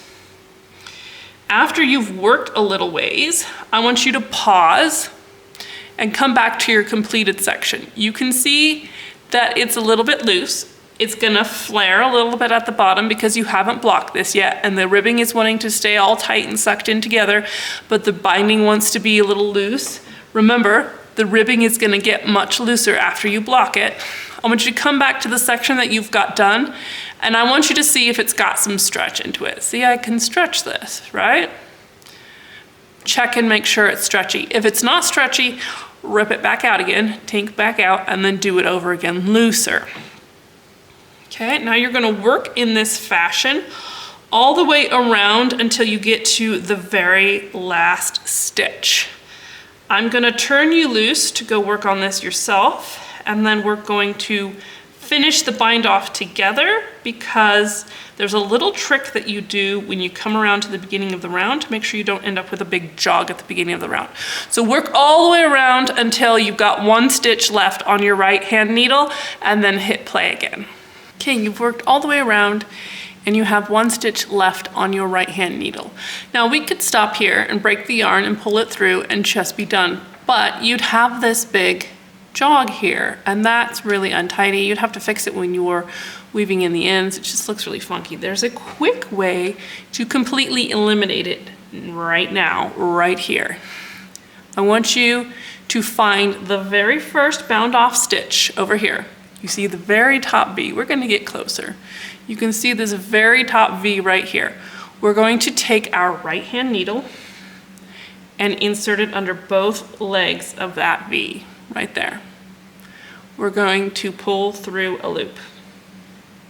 All right, we've basically picked up a stitch in the top of our first cast off stitch. Now we've got two stitches on our right hand needle. We're going to pick up our left hand needle again because we put it down for some reason. We're going to bind that off. So we're just going to take the second stitch over the first stitch. And now we only have one stitch on our right hand needle again. But do you see how it eliminated that giant jog? Now we're going to break our yarn. Do not pull this up and then cut your yarn somewhere in here, because you will probably cut the wrong one. Make sure that you're cutting your yarn over here. I have done this the wrong way. Learn from my mistakes. And then you just pull that all the way through and you're done with your bind off. There's still a little bump there, but when you weave in this end, you will smooth that out the rest of the way. And then it will be like this. I don't even know if I can find the the beginning of the round on my sweater anymore. Let's see, can I? I can't even see it. Yeah, I can't even find the, wait, no, is that where it is? No, I can't find it. It's going to be at the side. Ah, there it is. Here we go. Here it is when the ends have been woven in. That is my beginning of the round right there. I can tell because I wove my ends into this column of stitches, and then here's the rest of it here on the wrong side of the fabric. But you can see that it completely eliminated that jog or that bump, and now I have a nice smooth edge here. Okay, now we are done with the whole body and the whole hem. We're going to put our smaller size needles away so that we don't accidentally use them to pick up for the sleeves, but keep them handy because you're going to need them again for the sleeve cuff. You can take a minute to admire your work. Oh, okay, here we go. Here is the top, the yoke here, the body is done. This is all sucked in. You see how it wants to spring in? That's because this yarn has a lot of bounce in it. Don't worry about that. We'll sort that out when we block it. It is now time to do the sleeves. So let's take a look at these sleeve instructions real quick. This is my pattern. You need to grab your pattern real quick. Using larger size needles, pick up and knit however many stitches around the armhole. Pick up and knit the 2 underarm stitches, placing the beginning of the round marker in the center of these stitches. And then this stitch count is how many stitches you will have at the very end after you've picked up all of your stitches. So it's the number you pick up plus the 2 underarm stitches. So I pick up 50, then I've got the 2 underarm stitches, I'll have 52 when all is said and done. Now, this is telling you to pick up a certain number. Some of my patterns will tell you to pick up a specific rate, but here in this sleeve, you are told to pick up a specific number of stitches around the underarm. So we have, or around the arm, not the underarm. We have between the underarm and this shoulder, 2 sides of it. So I'm gonna take my 50 stitches that I need to pick up, I'm gonna divide it in half, it's 25.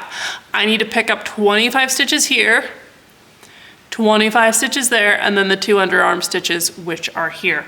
I want to kind of estimate how many I need to pick up between here and here so that I can count as I'm picking up and try to see that I've got the right rate of pickup since this is a specific number. I want to pick up evenly around the armhole. Some patterns will tell you to pick up 2 stitches for every 3 rows, or they'll give you some other rate to pick up.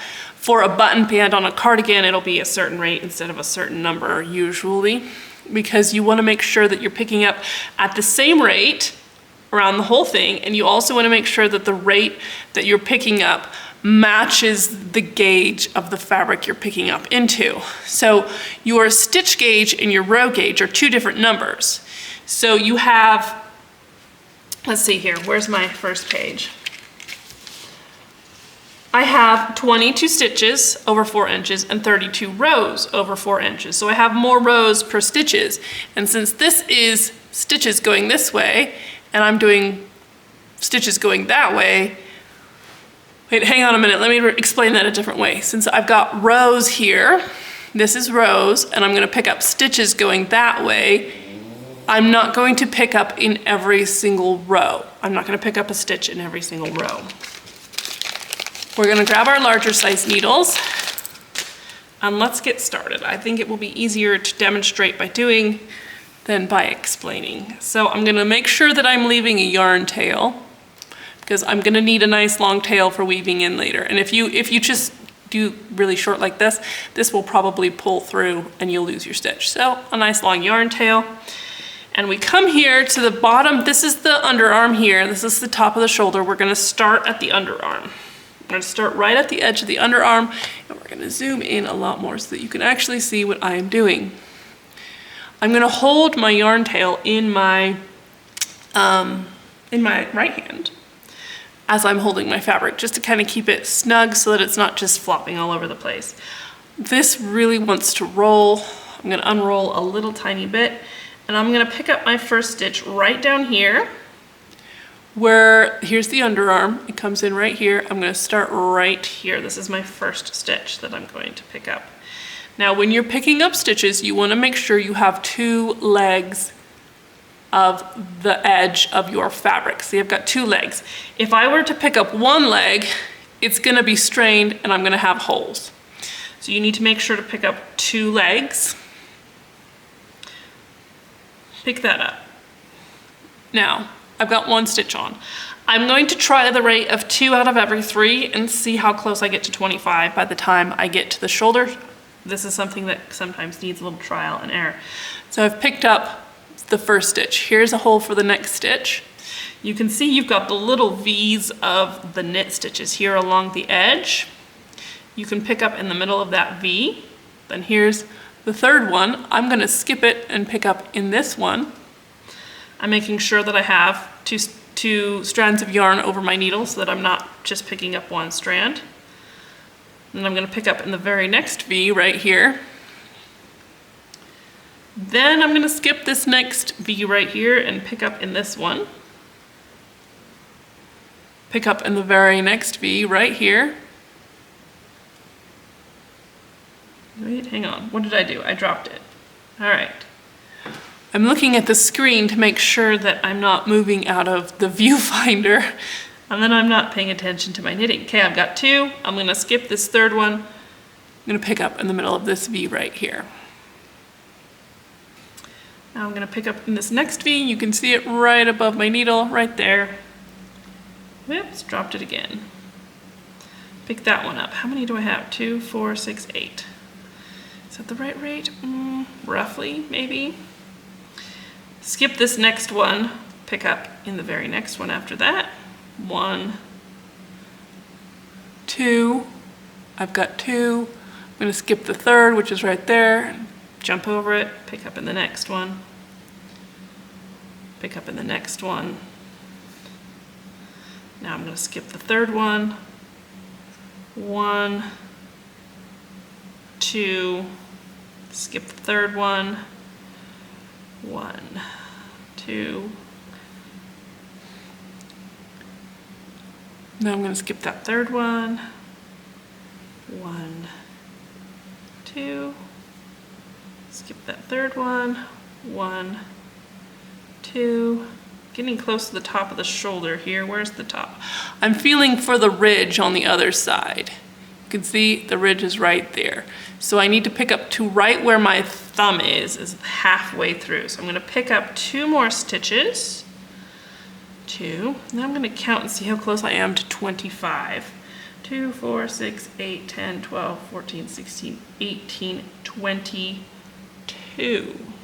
I'm gonna pick up a little bit faster than that. So I'm 3 short. So I'm gonna skip back to here, I think. I'm just gonna pull it out. And if I pick up every stitch now, that should give me the 3 more that I needed.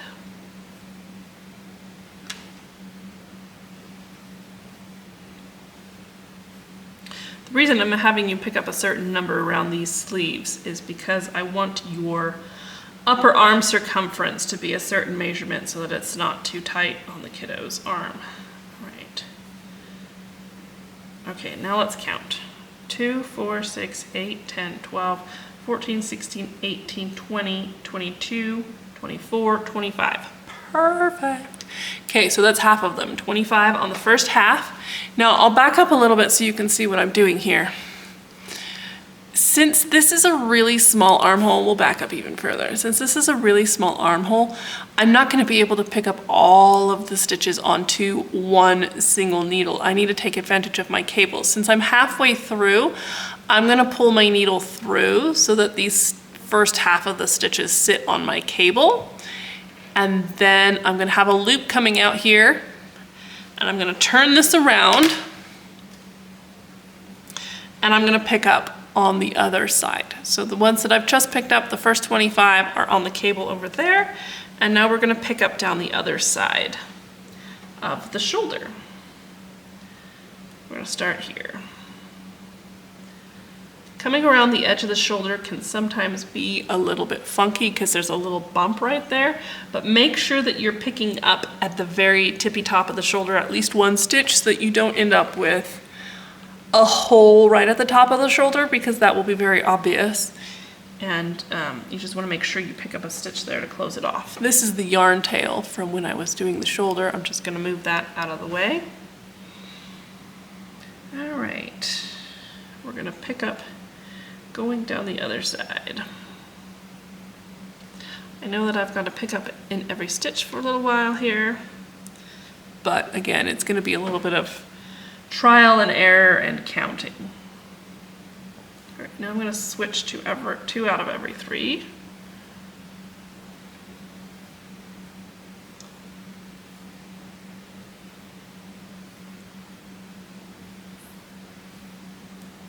Knit fabric is pretty forgiving, and since this is a sleeve instead of a button band, it will kind of be wrangled into submission by the shape of the sleeve as you knit it.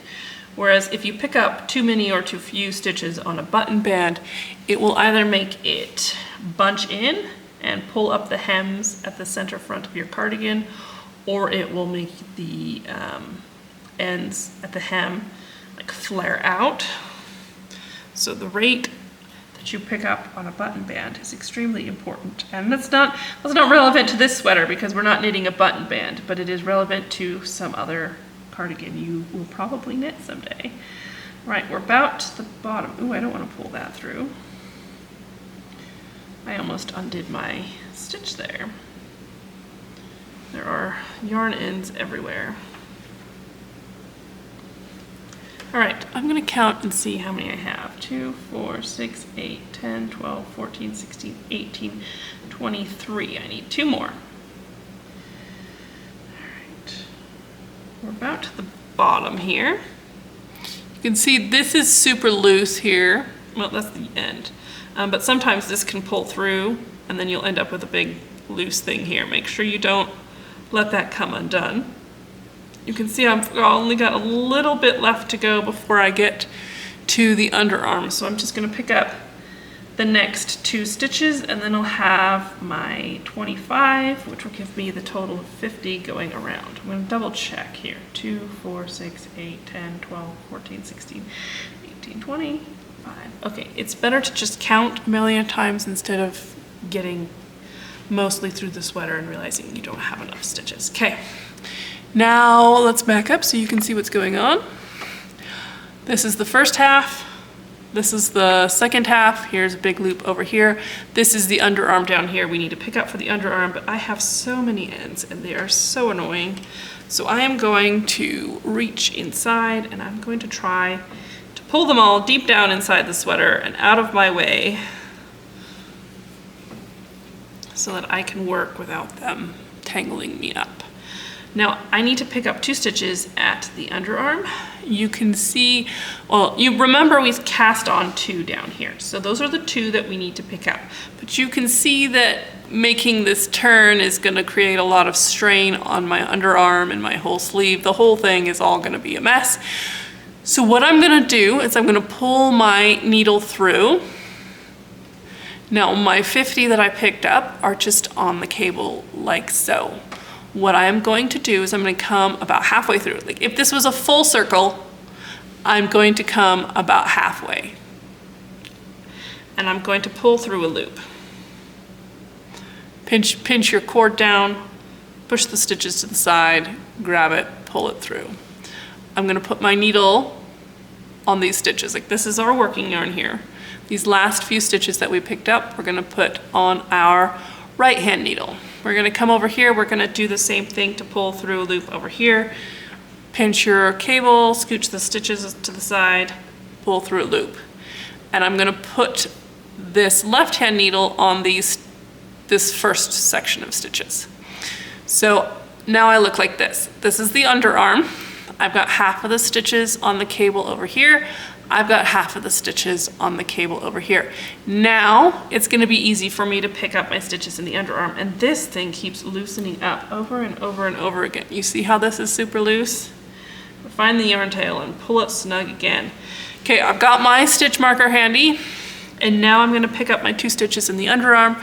We're gonna zoom in again so you can see exactly what I'm doing here, making sure I'm grabbing the working yarn and not one of the random tails that are floating around.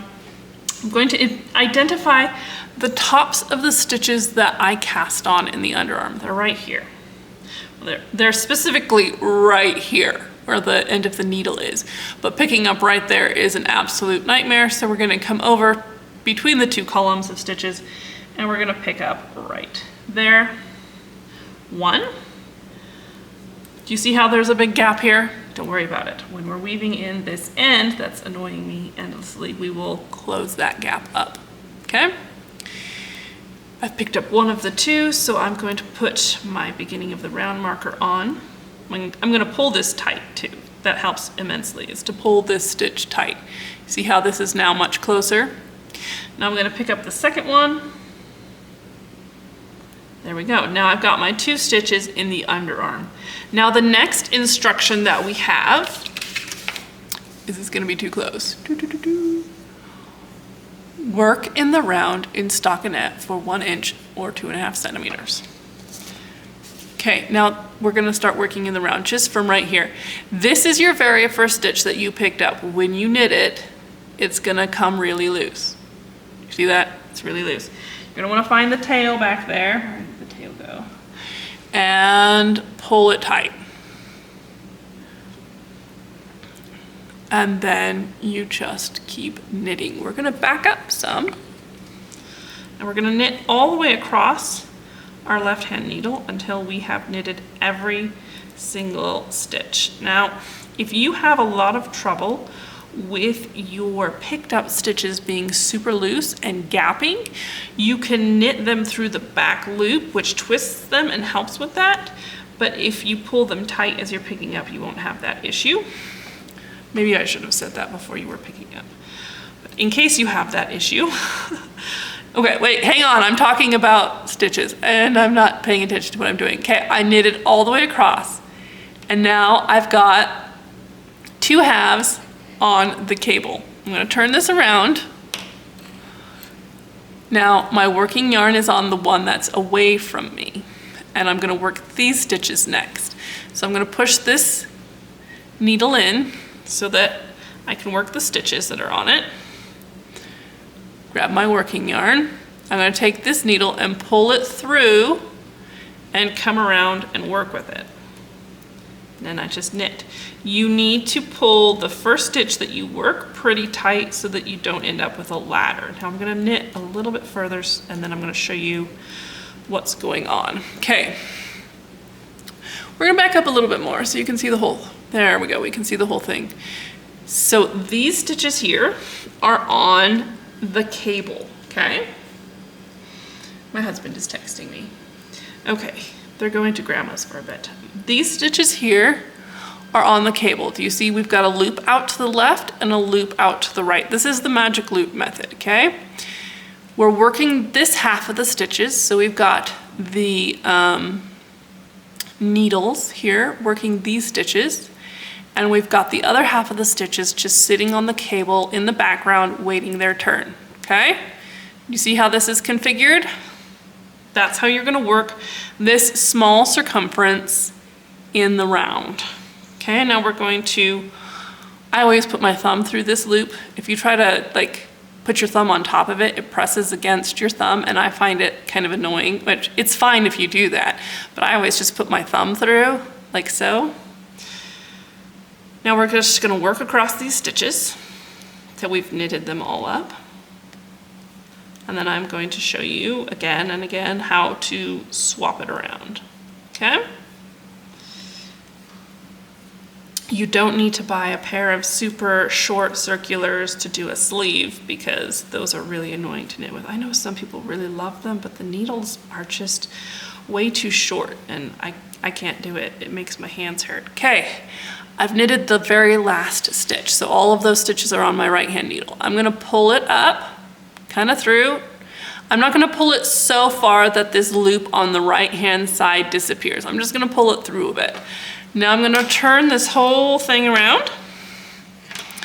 The working yarn, is attached to the ones that are away from me. They're up here. And now we're gonna work these stitches. So I'm gonna come over here. This loop is now on my left, and I'm just gonna pull it through so that I pull this needle, this one.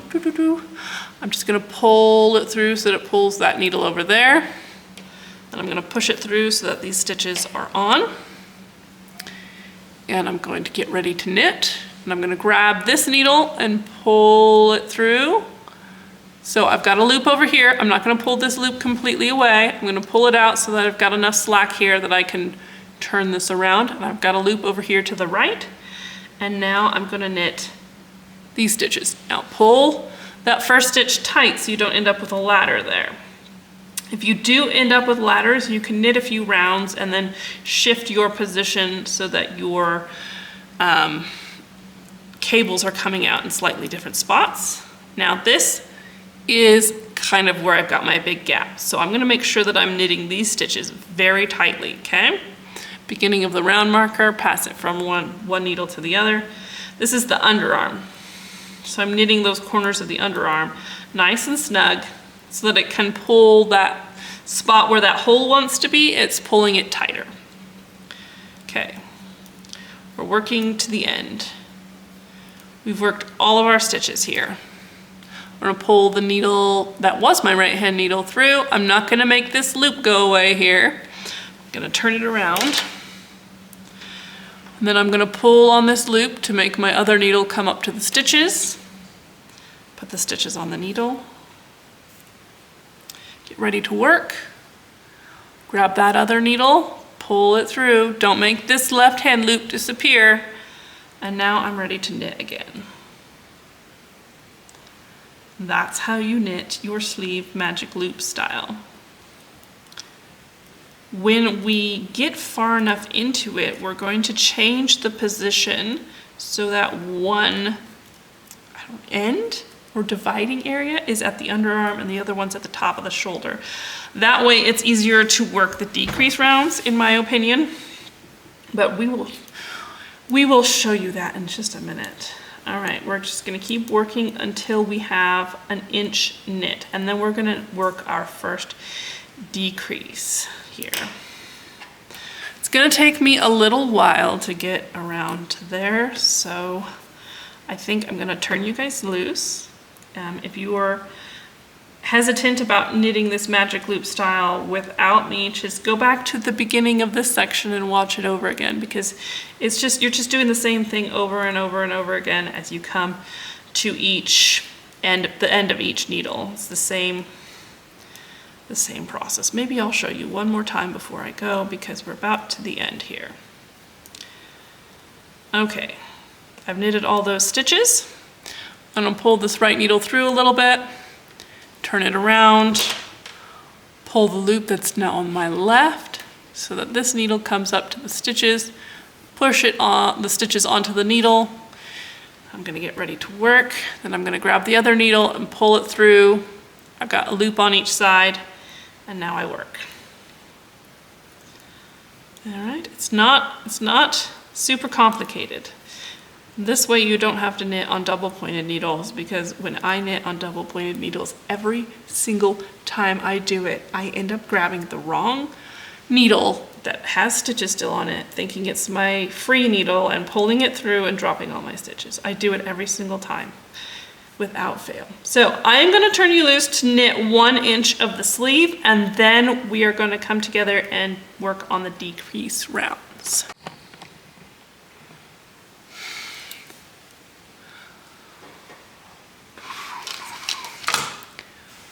Okay, here we are. We have got about 1 inch of our sleeve done. I'm gonna show you how I measure mine. I just come over here along the side. This is where we picked up stitches here. I want to measure somewhere where it comes against a cable, not to the needle. And I'll just measure from the very edge where we picked up out to the stitches on the cable. I've got 1 inch, and now it's time to, here's our pattern. It's time to come around to our decrease round here. But first, before we do that, we're going to change the orientation of our needle. Now, do you see here? Here's my beginning of the round right here. Here's the marker. I've stopped one stitch before it just so that my marker doesn't fall off my needle. We're going to change where our needles come out, and we're gonna have one of the ends come out here right at the beginning of the round. So what I want you to do is I want you to knit around until you are to the beginning of the round. Right here where I am, you can knit all of the stitches until you're right to the beginning of the round, or you can tink back, whatever is closer. Get yourself around to here so that you're right at the beginning of the round. I'm gonna knit this one more stitch, pause if you need to, and then we'll just keep going. Take the beginning of the round marker, set it aside, we're gonna need it here in a minute. Now, I want you to pull both needles. I'm gonna do them both at the same time, but you could do them one at a time. Pull them both through, pulling these loops away. So we're gonna have all of the stitches on the cable together. So now we've got all of the stitches on the cable together, and this is our beginning of the round, right over here where the needles are coming out. We're gonna put our beginning of the round marker back in here, but we're gonna put it through the fabric to mark the side that is the underarm where we're working the decreases. I did not do this one time, and I ended up working the decreases on the top side instead of the underarm side.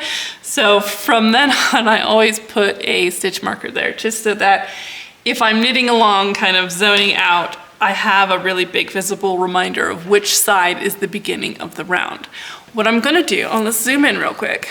Okay, you can see these two columns of stitches here, and the beginning of the round is right in between them. What I'm going to do is take my stitch marker and grab one leg of each of those stitches. See that?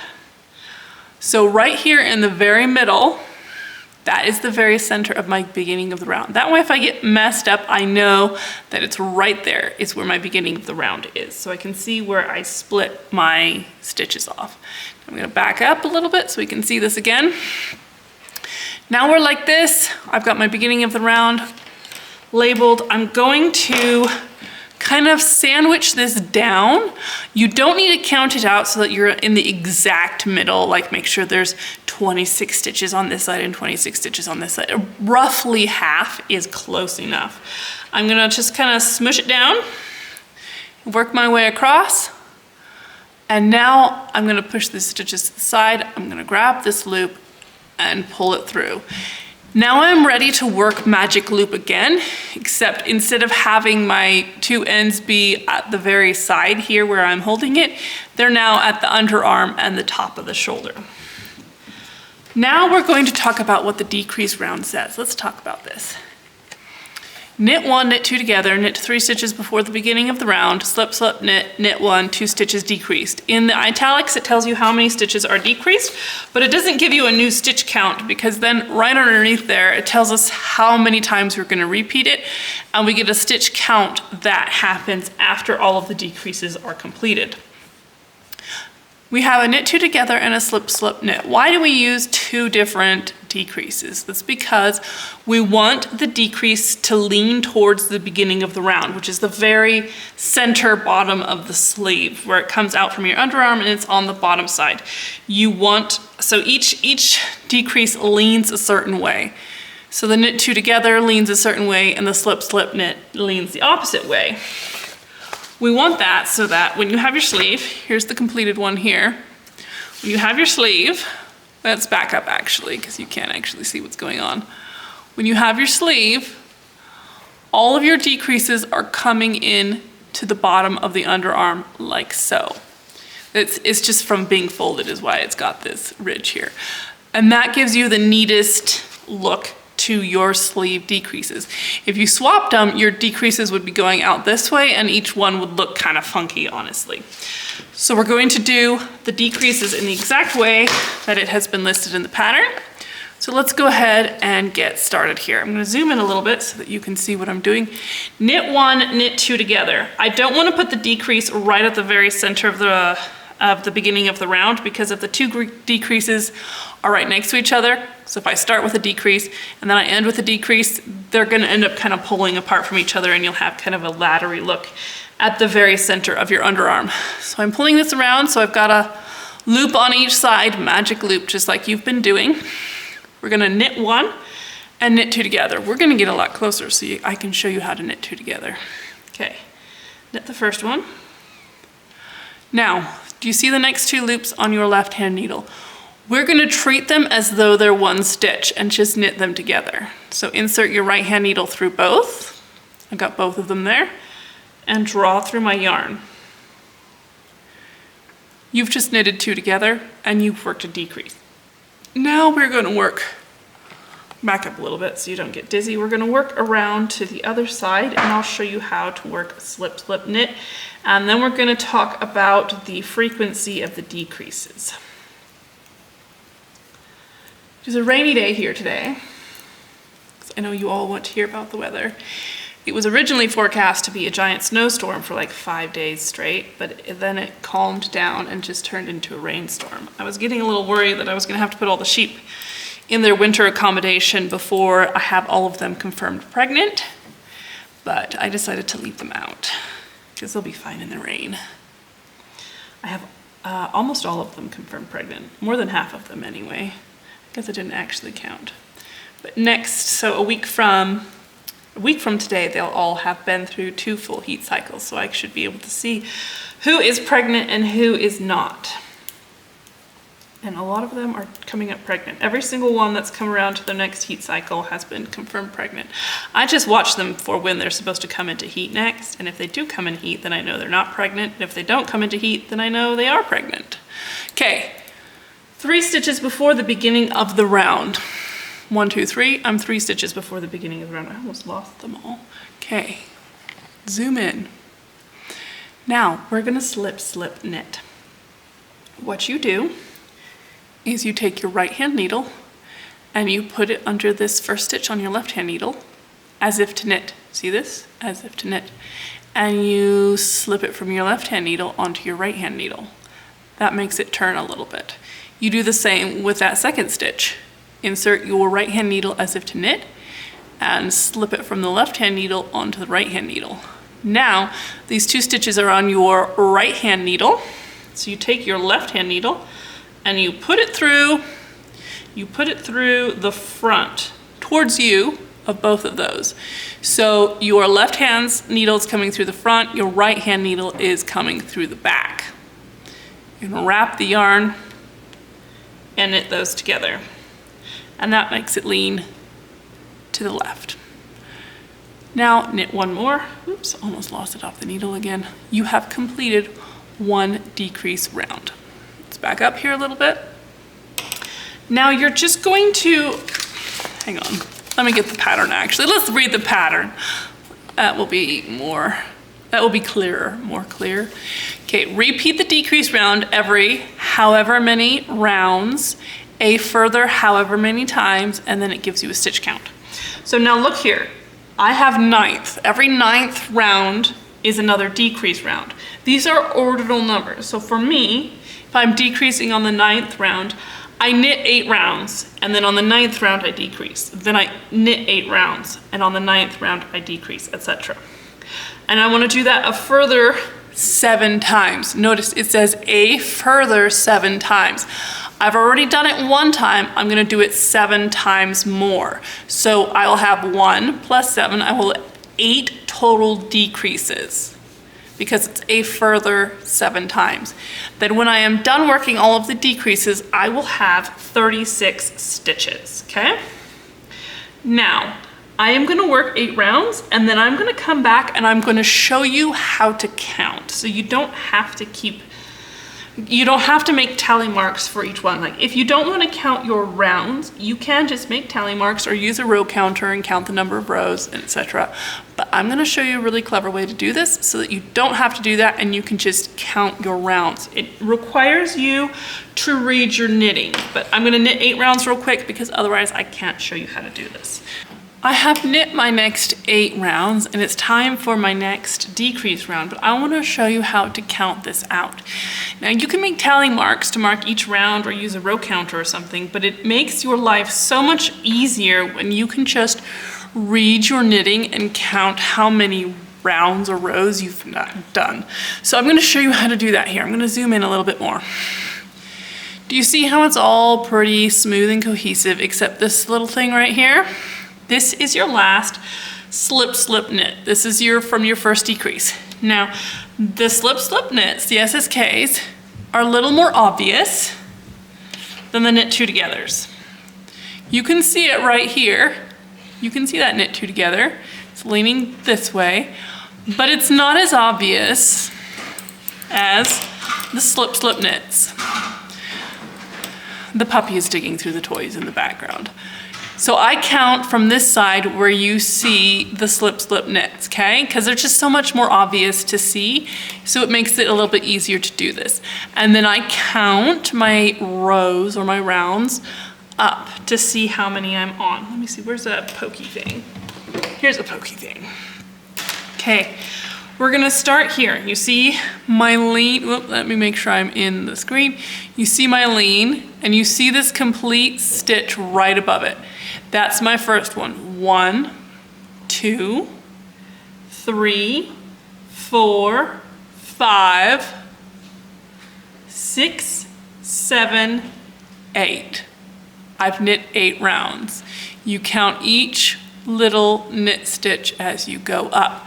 Now, this round on the needles is actually the 8th round, but we're not going to count this round on the needles because this very first one above the SSK, this very first one down here at the bottom, this one was actually formed when we made this decrease. So the decrease shows up kind of in the row below where it was worked because it was those 2 stitches that got knit together. So this one is actually my decrease round, and this one is actually my 8th round. So if I start counting in this one right above where the slip knit is, and I don't count the one on the needle, then I know exactly how many rounds are in between. So I've got 8 rounds here, and now I'm going to knit my next decrease round.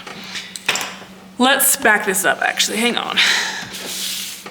So I need to go further. I've shown you how to count the number of rounds here.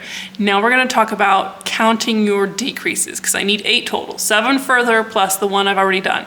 So I need 8 total decrease rounds. I'm gonna pull my other sweater over here for showing you that. Wait, this is the wrong side. Hang on. Hang on, here we go, okay. This is my already completed adult version. Nope, that's too hard to see. We're gonna come closer. You can see my slip knits fairly easily along here. So maybe if I open the sleeve up a little bit, you can see them quite easily on here. 1, 2, 3, 4, 5, now that's out of the screen. So what you can do as you're knitting is you can just count the ones you've already done. You can also, I'm gonna grab my stitch marker here real quick. You can also, as you're working through, you can also put a stitch marker on each one so that they're way more obvious, and then it's easier to count because you can just look for the stitch marker that you put in as you were working. And that's how you can count how many decrease rounds you have already done so that you know how many decrease rounds are left. Another way to know whether you're done with your decreases or not is I tell you how many stitches you're supposed to have at the very end. So I'm supposed to have 36 stitches when I'm done. I could just periodically count the number of stitches I have and see how close I am to 36 or how far away I am from 36. Now I'm going to turn you loose to continue knitting the sleeve. But before we do that, I want to explain something to you. We've got a little bubble here because this has not been blocked. Don't worry about it. It will behave when I have blocked it because I'll make it behave. When you're knitting a drop shoulder sweater, and this is a drop shoulder sweater, let me turn it around. This here, this edge of your sleeve does not sit at the edge of your shoulder. This edge here comes down your arm a little bit. And depending on how much ease you have in your sweater, how much bigger the sweater is than you, this edge here will fall further down your arm or less far down your arm. So the length of your sleeve may need to be adjusted based off of how much ease you have in the pattern. So if you went for more ease in the pattern, this is gonna fall further down your arm. Your sleeve is gonna need to be shorter. If you went for less ease, this is gonna be higher on your arm. Your sleeve is going to need to be longer.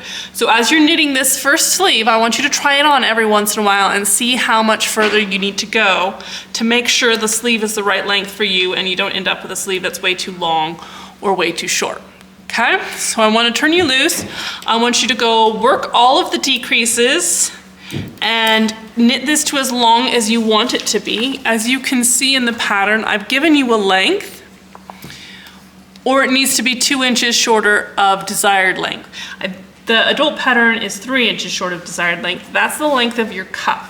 So make sure if you are knitting a kid size, just follow the instructions that are listed in the pattern. If you're knitting an adult size for yourself, try it on every once in a while to make sure that your sleeve length is ideal for you, depending on how much ease is in the sweater and how long or short your arms are, just to make sure that your sleeve fits you properly. When we get, I'm gonna go work through all of these and I'm gonna work my sleeve until it's my 10.5 inches that I need to work to. And then we're gonna finish talking about the sleeve length, and we're also gonna talk about working the cuff. So I'm gonna turn you loose to knit your sleeve, and I will see you again in a little bit and we'll talk about the next step together. All right, you should now have your sleeve done. Here's my first sleeve. We haven't done the cuff yet. We've just done the body of the sleeve. Now I'm gonna show you how to make sure you measure this correctly.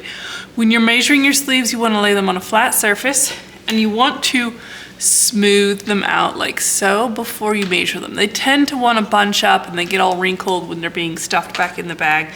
So you wanna lay it out flat and smooth it out, and then you lay your tape measure right along the edge where you've picked up your stitches and come out to the cable, and I want you to smooth everything out as you, like when you lay your tape measure out, smooth it all down again, and then make sure this over here on the cable, it likes to roll up. Make sure you smooth that out so that you get a nice accurate measurement here. So 10.5 inches is how far I needed to go to. Make sure you've gone as far as you need to go to. And now we're going to take a minute and count the decreases, okay? Just so I can show you again how I do the decrease counting, because this will make your life a lot easier. You can see the little leanings here. We're gonna count them 1, 2, 3, 4, 5. These are kind of hard to see because it's rolling over. Let's actually do this so it's a little easier to see. 1. Where's the second one? 1. Where is the second one? Here it is. 2, 3, 4, 5, 6, 7, 8. Which you can't see 8. But you can see that they're the little stitch that leans to the left. So I've got the right number of decreases. I've got the right length in my sleeve. Also make sure you double count your stitches here, because maybe you picked up the wrong number of stitches, or maybe you forgot one decrease somewhere along the way. Just make sure that you count your stitches before you start the cuff. And if you come down to here and you're 1 stitch off, just work another round with 1 decrease on one side and keep going. Right, now, over here, we're done with all of this, work the sleeves part. Now we're down here to work the cuff. Again, we're gonna switch to smaller size needles. This is the exact same process that we went through when we started the hem. We're gonna switch to the smaller size needles. We're gonna work in knit 1, purl 1 ribbing until it's 2 inches long. The kids pattern is 2 inches long. The adult pattern, I believe, is 3 inches long, but double check what it says, because I might be misremembering. And then we'll bind off loosely in pattern. This is exactly the same thing that we did on the hem already. So this will be a really familiar thing to you. So I've got my smaller size needles. I always keep them in the packaging so I can keep them organized so that, you know, they're not all loose and tangled and everything. Now we're going to begin working. we're just going to hold our, just leave the stitches on the needle and just hold your new needle size in your right hand as you work. Knit one and purl one. All the way around. Now, as we go along here, I want to show you how to read your knitting, because if you don't already know how to read a knit versus a purl, this will make your life a lot easier. So I want you to look real quick here. Do you see how some of the stitches just have a straight line going up? Actually, where's something pokey? Sharper than my finger.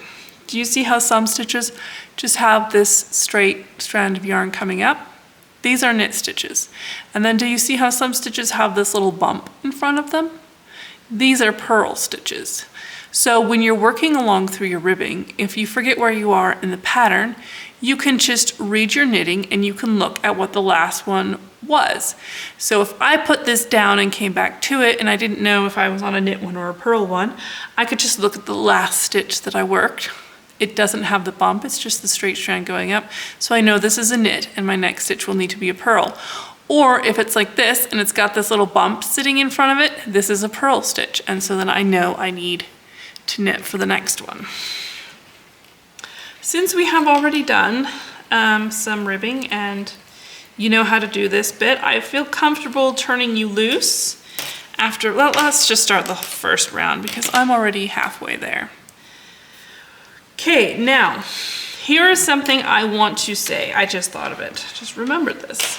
When you have a small circumference like a sleeve here, a sleeve cuff that you're knitting, you want to start on a knit stitch. That is because as you are coming to knit, we're not focused. Why aren't we focused? There we go. As you are coming to knit, the yarn is behind, so the working yarn doesn't have to travel as far from the other stitches to the new stitches.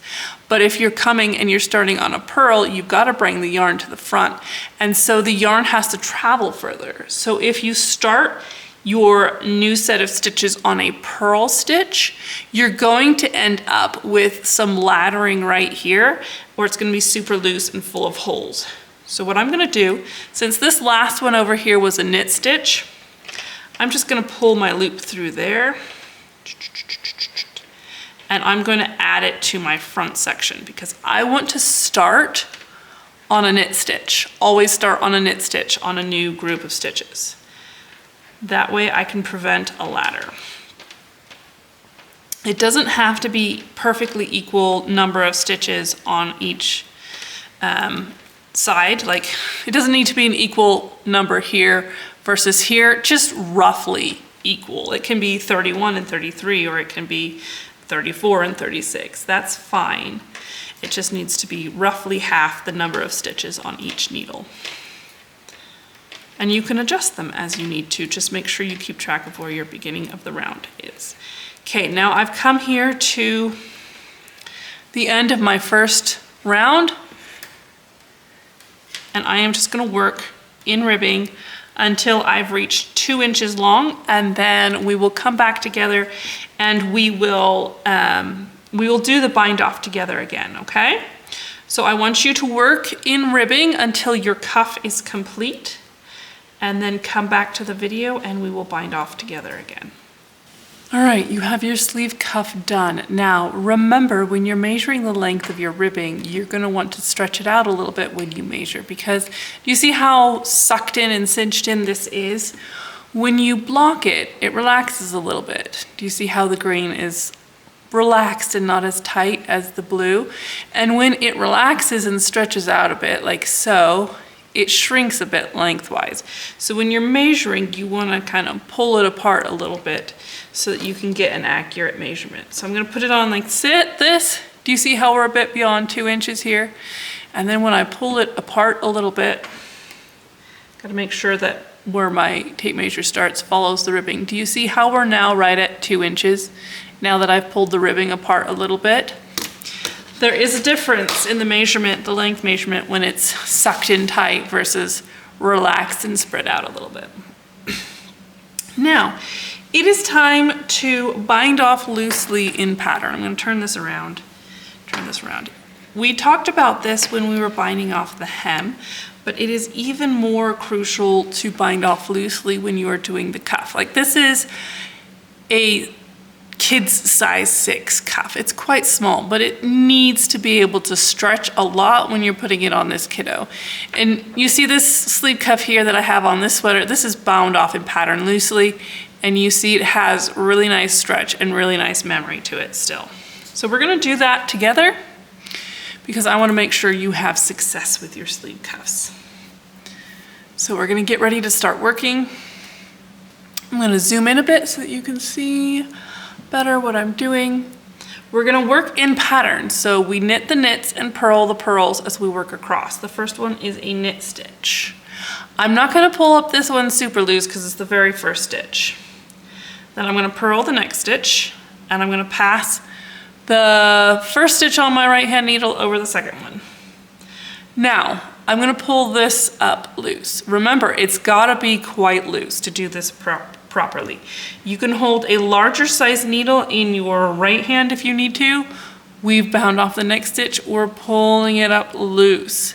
Now I'm gonna work the next stitch, which is purl. I'm gonna pass the stitch over. I'm gonna pull this stitch up tight. You need to pull it up, not tight, I said tight, I meant loose. You need to pull it up more loosely than you realize because watch this loop. See this loop? It's really loose. Watch, as I pull this up, that loop tightens down a little bit. So you're gonna lose some of your slack when you're pulling this next loop up tight. We're gonna purl one, pass it over, pull it loose. You can see really well on that leg. You can see it tighten up really well that time. Knit the next stitch, pass it over, pull it up loose. Purl the next stitch, pass it over, pull it up loose. Now that we've done a little bit, you can pause for a moment and you can look back at the work that you've done and you can give it a test to see how stretchy it is. It's quite stretchy here. So we know it's gonna be stretchy enough and we can continue working. If it's not stretchy enough, you can work backwards, take it out your bind off, and then redo it looser so that you can make sure your bind off is loose enough, okay? The key is just in pulling this stitch up super duper loose. It's gonna look a little bit wonky before you block it, but that's normal for most knitting. Blocking is a necessary step and we will cover that when we come around to the end. Pull that up loose. Whoops, I only grabbed one strand there. I'm gonna work all the way around with you and then I'm gonna show you again how to finish off this bind off in the round and then you will have knit your sleeve. Okay, that's the last one. Turning my knitting around, untangling my knitting. Here we go. Back in the frame. I might back up a little bit actually because it is really hard to stay in the frame when it's zoomed in that close. Okay. We're going to continue working across. Just make sure that you pull that stitch up really loose on your right hand needle.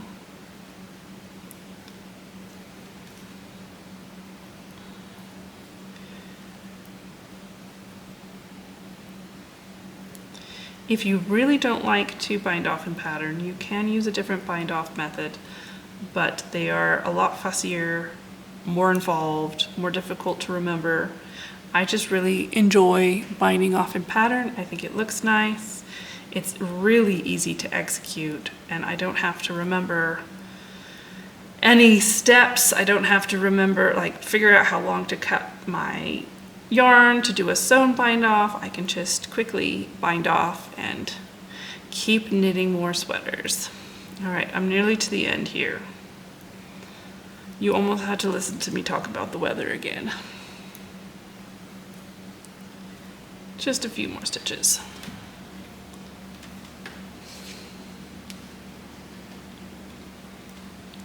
Make sure I'm still in the frame because I moved.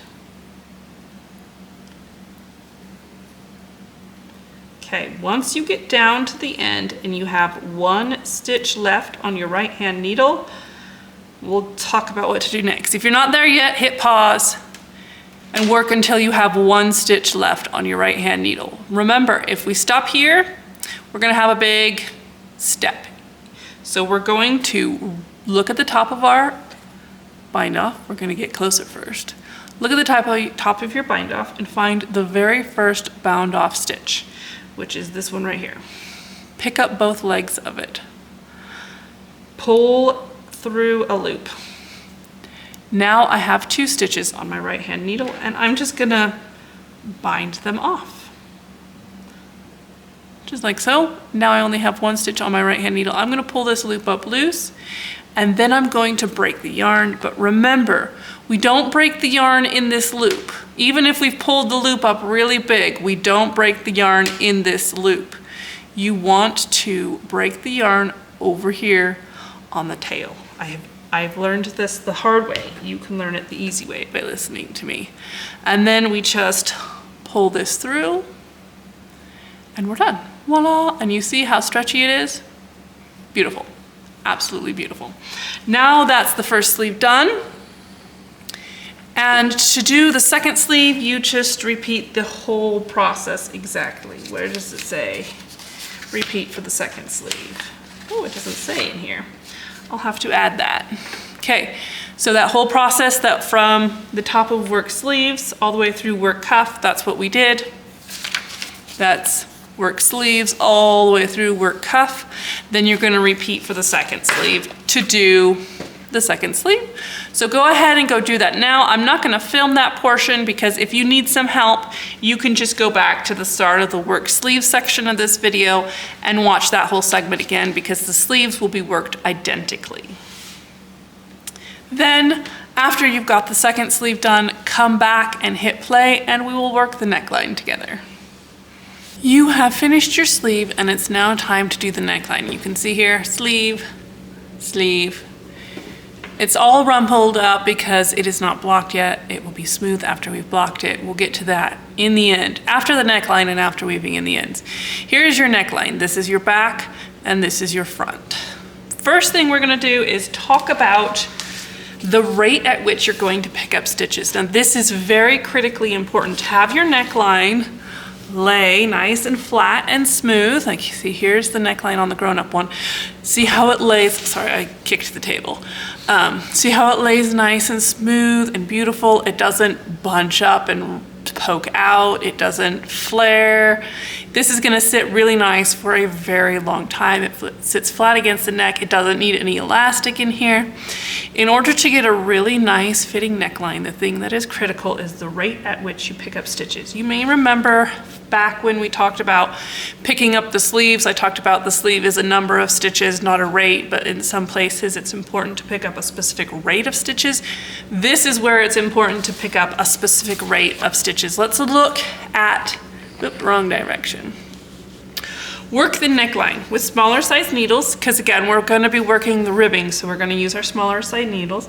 Beginning at the right hand back of the neck, pick up and knit 1 stitch for every cast on stitch across the back neck. Then pick up 2 stitches for every 3 rows, that should be rows, I don't have a pen.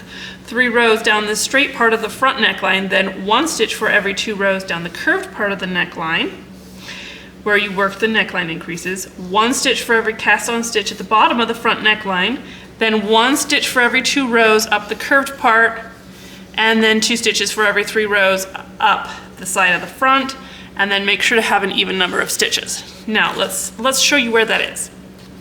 So we're gonna turn it around this way. This is the back. This is the right side of the back. We're gonna pick up every single cast on stitch across the back. Then I have to turn it around. Then we have different rates. Let's back up a little bit actually. We have different rates of increases for the front neckline. I'm going to move the kids version. It's easier to see on the one that's already done. Do you see this bit here where it is straight? You see that? It's straight. You can see that it's just the same column of stitches alongside that neckline. That is the pick up 2 stitches for every 3 rows down the straight part of the front neckline. So that's this part here, and it's also on the other side, it's this part here. In this pattern, it's the part where you worked the short rows, so you didn't work any increases in this section here. You just worked straight along the neckline here. You had short rows going on over on the shoulders, but this bit over here next to the neckline was just worked straight. So you pick up 2 stitches for every 3 rows out of that part. Now, when you come to this part, you see this part is what you're going to pick up first. Do you see this part is curved? The bottom is straight again, and then this part is curved. So for these curved portions, you want to pick up even fewer stitches because your neckline, do you see how the ribbing is coming in? It's all coming in like this. See these ones? These columns of knit stitches here and here, they're super far apart down here at the base, but they're super close together up here on the inside. So we need to pick up fewer stitches in here to accommodate for the fact that they're coming in like this, because if you pick up too many stitches in this section, you'll have too much fabric over here on the inside and it will like flare out like this. It'll poke out. It won't lay flat and smooth like so. So for this section here where it curves, you're doing 1 stitch for every 2 rows down this bit here, okay? So this bit is 1 stitch for every 2 rows. This bit over here, same thing. These are the increases. This is the curved portion, same thing. We're doing 1 stitch for every 2 rows. Now down here at the bottom of the neckline here where you cast on, remember we cast on stitches for the front neckline? That's this bit here, right here. It's all rolled over. That's this portion we're gonna pick up in every single cast on stitch. If you skip picking up stitches at this bottom edge where it's cast on, you're gonna end up with little gaps and little holes down here, just in this cast on edge, and you do not want holes right here at the front of your neckline. So we're gonna pick up every single cast on stitch at the bottom of the neckline. Remember when we cast on these stitches? Now we're gonna pick up every single one of them. So let's review that again. We're gonna start at the back, every stitch across the back neck. Then we're gonna come around to the front. This straight bit is 2 stitches for every 3 rows, 1 stitch for every 2 rows, so every other one. All of them, 1 stitch for every 2 rows for this bit, and then 2 out of 3 for this bit, okay? Hopefully that makes sense. Like, you should not have to put elastic in your neckband. That's one of my really big pet peeves is when you're watching knitting podcasts or something, they talk about getting elastic and putting it in here to keep your neckline tight. If you pick up the right number of stitches, you will not need to put elastic in your neckline to make it lay flat and tight against your neck. If you pick up too many stitches, then it will flare out and you'll have a problem. So if you're having an issue with your neckline flaring out and not wanting to lay flat, then you picked up too many stitches, okay? You also don't want to pick up too few stitches because then you will not be able to get it on. It should lay flat. There should be no bunching anywhere around it. So if you picked up stitches and you blocked it and your sweater was being like pulled in somewhere, that meant you had too few stitches that you picked up for your neckline. And if the neckline is flaring like so, or it won't lay flat and smooth, then you have too many stitches. And honestly, instead of putting in elastic, I highly suggest you just rip the whole thing off and change how many stitches you picked up. Okay, now let's do this together. You want to have a beginning of the round marker handy. This is one. It was the one from the sleeve. I just have it here. You're going to use your smaller sized needles. I have that here. This is the back of the sweater, and this is the right hand side. We're going to start, I like to start at the back neck on the right hand side so that I start with picking up into this cast on edge. It's just my preference. So that's the instructions that I put in my pattern. But other designers may have you start picking up somewhere else, and where you start picking up is not the important thing. The important thing is the rate at which you pick up, okay? So let's get closer so you can actually see what's going on here. Okay, You can see right here, this is my shoulder. This is the front portion. This is the ridge where I picked up stitches. I can feel the ridge on the inside with my finger. You can see it there. So this is the very start of my cast on stitches at the back neck. Now remember, at the very tippy top of each column, because this is my column of stitches here. I'm laying my needle in the middle of it. Right at the top of that column of stitches, it's very difficult to pick up because you've got a lot of strands coming together there. But if you just hop over half of a stitch right here, there's a lovely hole to pick up in. I am going to leave a longish tail for weaving in, and I'm gonna start on this side. So this is the very first one, but I'm gonna start to the side of it because there's a nice little hole right here for picking up in.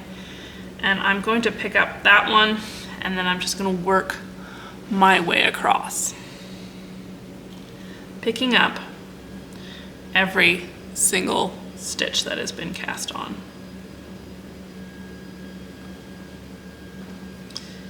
If it is difficult for you to do this with a knitting needle, if it's too fiddly for you, you can also use a crochet hook to poke through the hole and pull your working yarn through and then just transfer it over to your needle, if that makes it easier for you.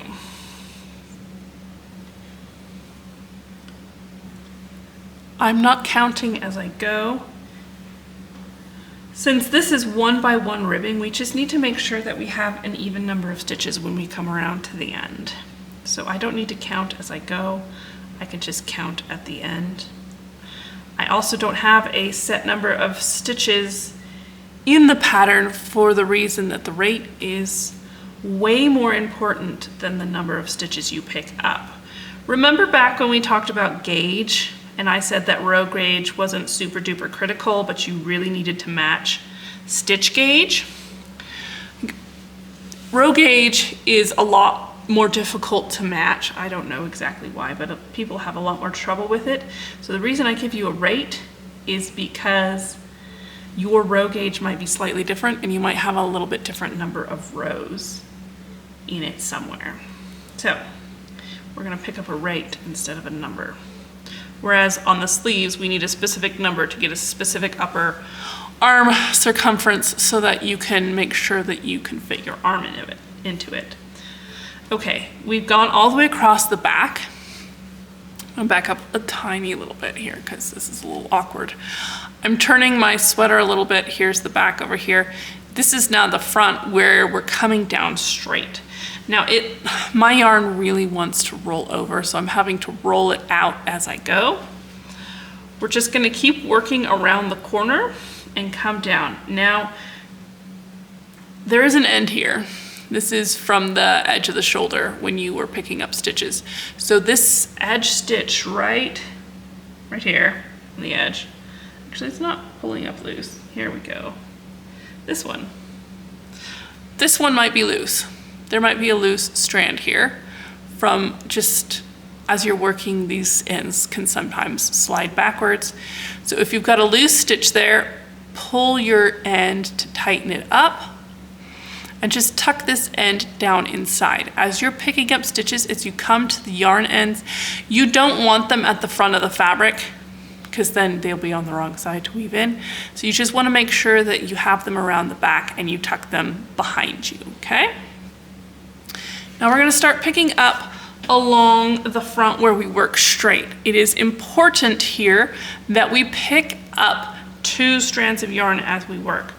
If I were to just grab 1 strand of yarn, I'm going to end up with a hole. So I need to make sure that I am inserting my needle into one of these V's. You can see these V's right here. I'm pointing them out with my needle. You want to put your needle through one of those V's because it will give you 2 strands of yarn over your needle, and then as you're working, you're not going to end up with a hole there someday.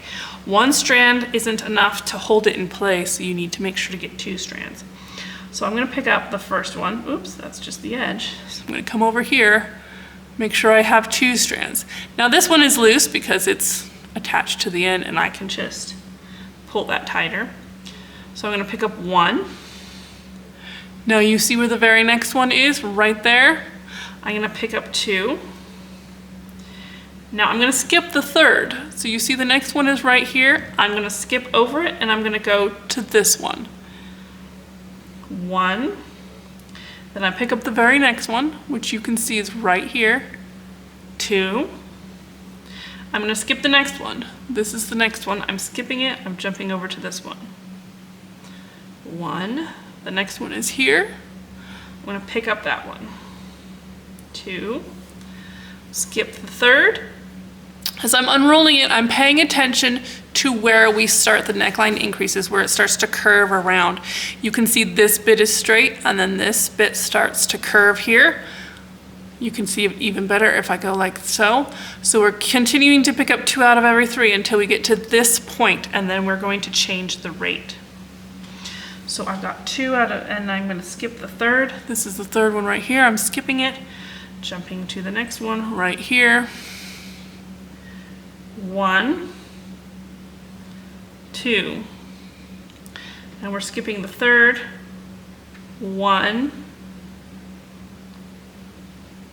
2. Skipping the 3rd.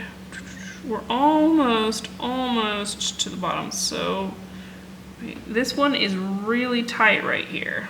Hang on a minute. Am I there? I'm almost there. I've got just a tiny little bit left. I'm going to pick up. I don't have room for 2 because I've got to skip this one here. So I think I'm just going to pick up that one. And now, you see, I am now to the portion that curves. So even though I didn't pick up 2 out of 3 here, I'm just now going to switch to every other one for every 2 rows.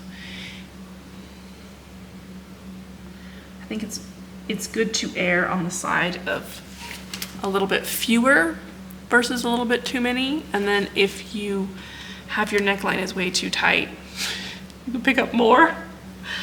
But the problem is if you pick up way too many, your neckline is just gonna flare and it's not going to have good longevity. Remember, ribbing will stretch out over time. So as your sweater gets older with more wears, your ribbing is gonna lose its spring. So a little bit tighter at the beginning is better because it's gonna get looser over time. Okay, I've got 1 there. Now I'm gonna start doing every other one.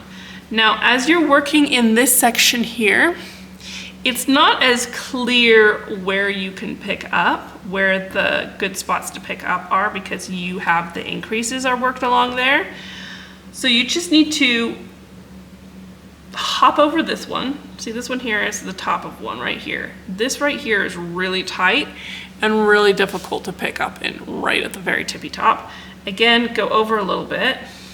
I've got 2 strands over my needle. I can pick up there. Now I'm gonna look again. Here is the top of one here. I'm not gonna pick up there. I'll pick up over here. Okay, come over here, pick up over here. As we work down along here, do you see here, my stitches are closer together over here, even though I have 2 out of every 3. And then over here, where it's curved, they're a lot more spaced out here. That's because we need to accommodate for the fact that these ones here at the curve are going to be coming in together and be a lot closer at the inside edge of the ribbing versus the outside edge. We keep working. Actually, here we are to the bottom of the neckline, basically. Do you see how this is super loose also? Do not pull it out this way. That's very bad. Come back here and find the tail and pull it tight. Pull it nice and tight. When you weave in the ends at the end, you will make sure all of these funky loose spots are nice and snug. So we need 1 more for the curve. And then we come down here. We kind of have a little, oops, I'm out of the screen. We kind of have a little jump almost we have to make here. Even though we're kind of done with the curve, do you see that here? This column of stitches comes right down here alongside, and here's the first cast on one. So there's not really a good bridge between these two. It's not like the cast on stitches come up nice and clean next to your increased stitches. There's gonna be a little jump here. If you leave it like this and you just jump over this and come over here and pick up in your first cast on stitch, you're gonna have a hole right here. So what I do is I pick up one in here, right here. I'll pick up this one right here. This is the edge that's gonna get cinched in. So I'm gonna pick one up right here, and it's all loosey-goosey right now. You can see there's a giant hole, but when we tighten up that end and we weave everything in, there will be no hole there. Now, where to our cast on stitches at the bottom of the neck. Now also, we're gonna back up and look at something here. I've picked up all of these stitches, and now it's getting a little unwieldy here. So what I'm gonna do is I'm gonna come over here kind of to the end of the back neck, and I'm gonna pull through a loop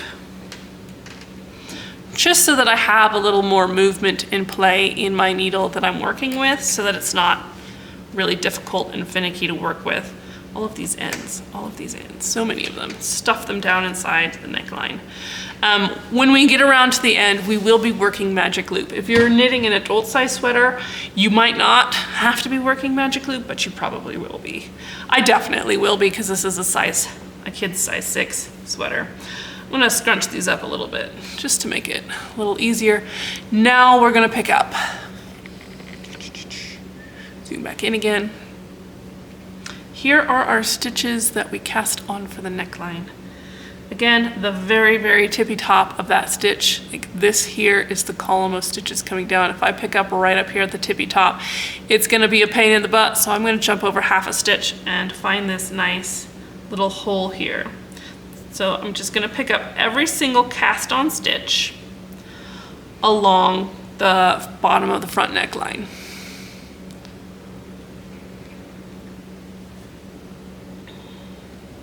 There are quite a few for those of you who are knitting the adult size, but there's not a lot for me. Now, another thing you need to be cautious of as you're picking up in here, do you see this bar of yarn right here?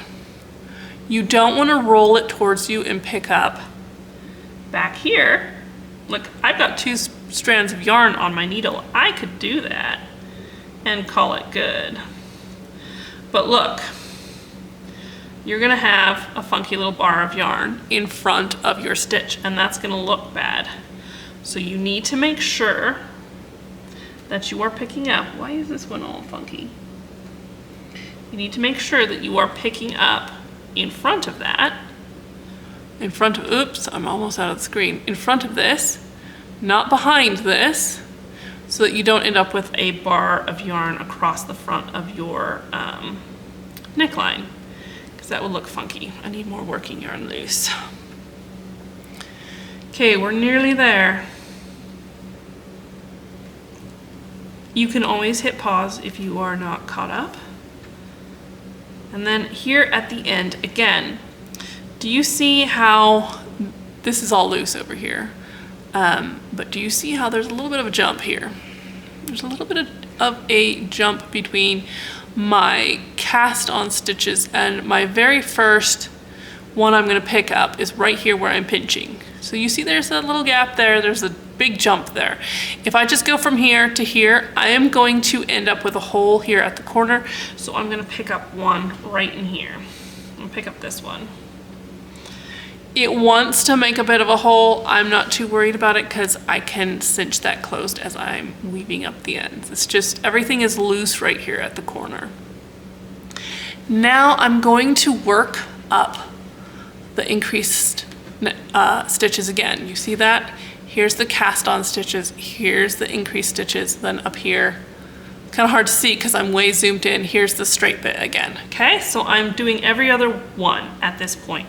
1 out of every 2. So I'm gonna come up here, I'm gonna start right here.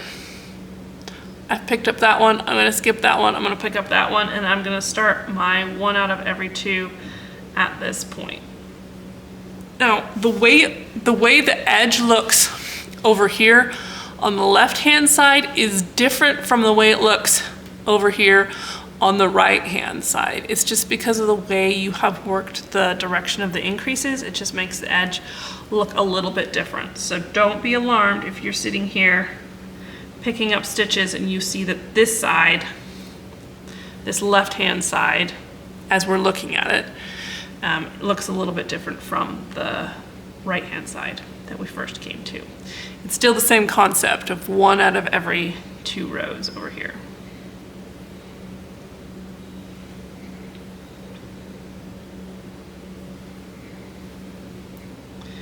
We are now done with the curved bit, and I'm getting all bunched up again. You can see that it's getting difficult to work again because I've got such a small circular shape.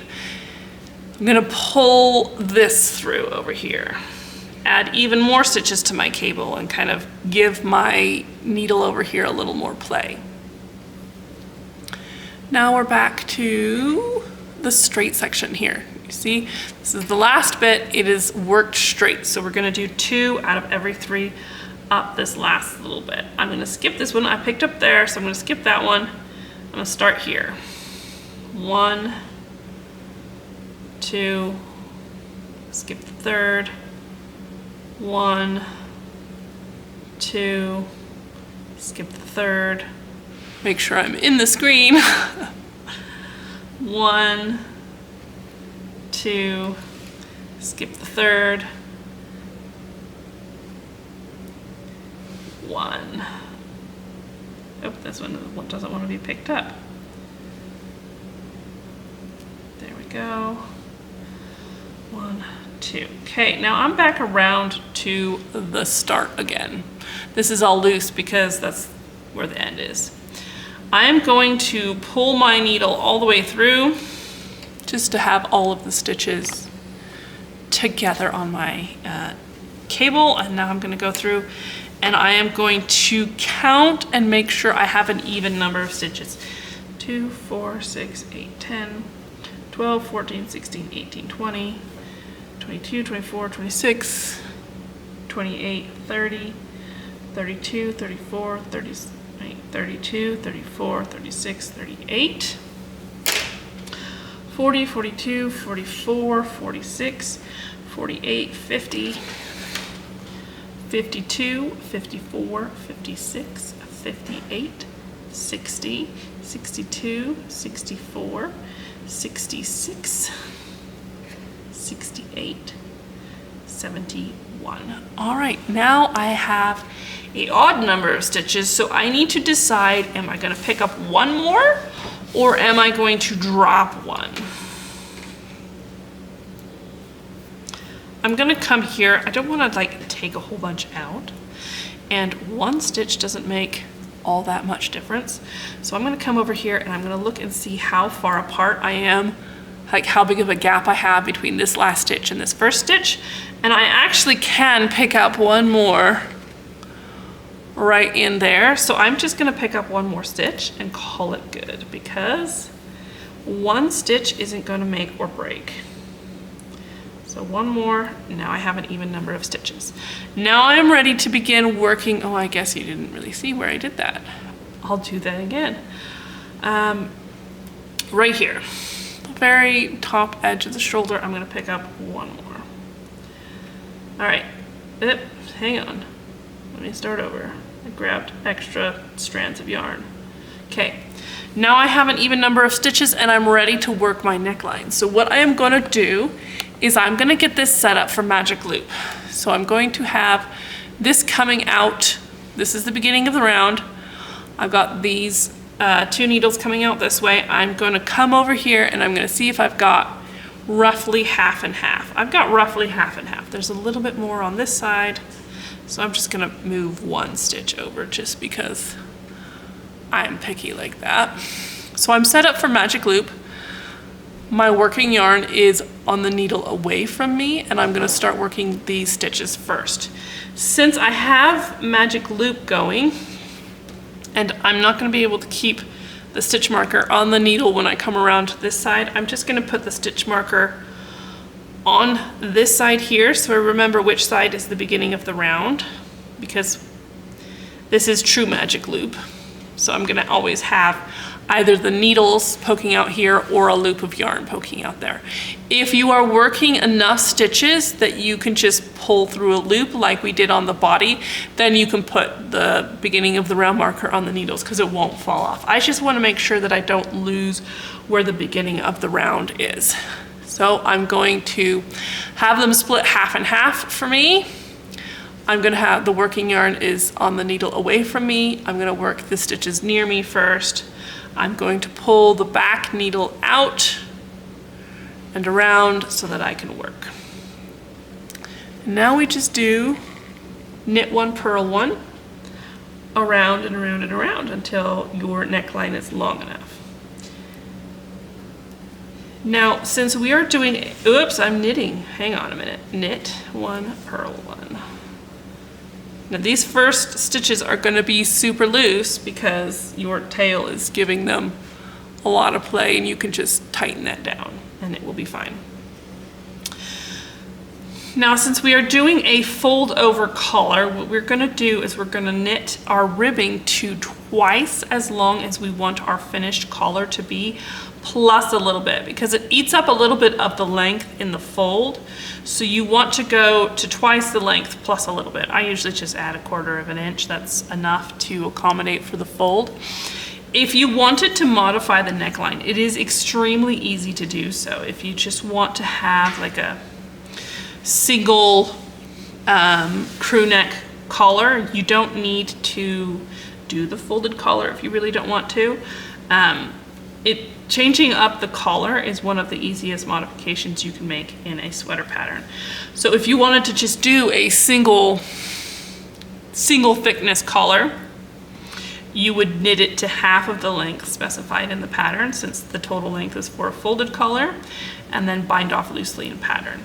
But we're going to knit a lot of ribbing, twice as much as we want our collar to be long, and then we're going to fold it over, and I'm going to show you how to affix it to the inside. You can read ahead in the problem, you can read ahead in the pattern, and you can see, oh, look here. This was a purl stitch, and remember, when you're knitting magic loop, you want to start on a knit stitch. So I'm going to take this stitch and just pull my needle through so it's shifted to the back ones. And I'm going to turn around and pull this cable through.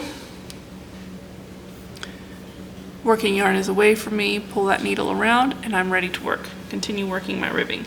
Now back to the instructions. There are two options for finishing off the folded collar, and since I only have one sweater, I will only be demonstrating one of the methods. I will be doing the option 1. Yeah, I'll be doing option 1.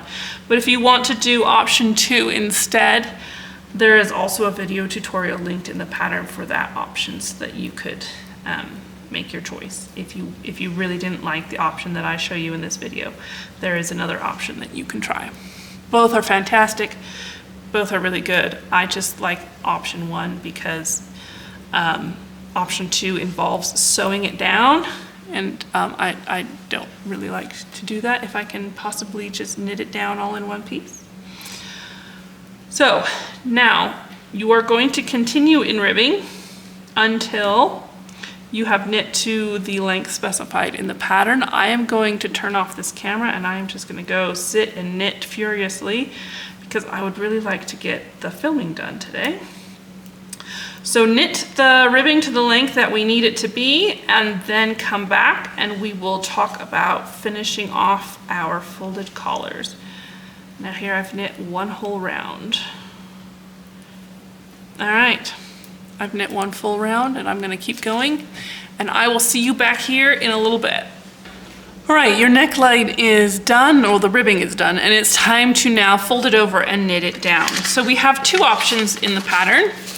We're going to follow option 1 here in this video, and there's also option 2. This is where you bind off very loosely in knit, not in pattern, just in knit, and then you fold it over and sew it down. There is a video tutorial linked here. If you want to follow this method, or you just want to preview this method to see which one you'd rather do, then you need to watch this video tutorial. I highly suggest you watch the video tutorial to do option 2. We're gonna go over option 1 in this video. I like option 1 better because option 2 means you bind off very loosely and you have an end. Then you have to get another piece of yarn and sew it down, which gives you 2 more ends, whereas option 1, you only have 1 end to weave in. That's basically it, is I'm just reducing the number of ends I have to weave in. Option 2 is a little more fiddly. Option 1 is a little more fiddly, option 2 is a little less fiddly. So it kind of just depends on which one you think will be easier for you. Okay, so our first instruction here is turn sweater inside out and fold the collar over so that the working edge lays along the ridge created by the picked up neckline stitches. So turn it inside out. Notice I've taken my needles are over here. Like the stitches are not on the needles, they're on the cable, but they're still split in half. I just do that so that it's a little easier to do this. There's a little more flexibility in passing the needles through the neckline as you're turning everything around. Get everything sorted out. Now, your working yarn is going down to the inside of your sweater. If you want to do this with just leave the working yarn there and pull from the middle of your sweater basically, you can. I'm gonna reach through and I'm gonna pull my ball of yarn through as well so that it's a little more organized. All right, it's a mess. Gotta get everything cleaned up here. Okay, now I want you to notice something. After you turn it inside out, your working yarn is now attached to the side nearest you. Remember before when we were working magic loop, the working yarn would be the side away from you. Now, since we've turned it inside out and we've turned everything around, it is attached to the side nearest you. That's fine, that's normal, don't worry about it. Don't get worried because it's that way. What we're gonna do now is we're going to turn the collar over. We're just gonna fold it over. And we're going to try to get these live stitches on the cord as close to this ridge as we possibly can. You will notice there's a ridge from right where you picked up stitches. It goes all the way around the neckline. And we are going to be using this ridge to knit the collar down to it. I'm going to reorganize my sweater here. The body is away from me. The opening of the neckline is towards me. The working yarn is attached to the piece that is on the bottom, and I'm going to be working the stitches that's on the top, okay?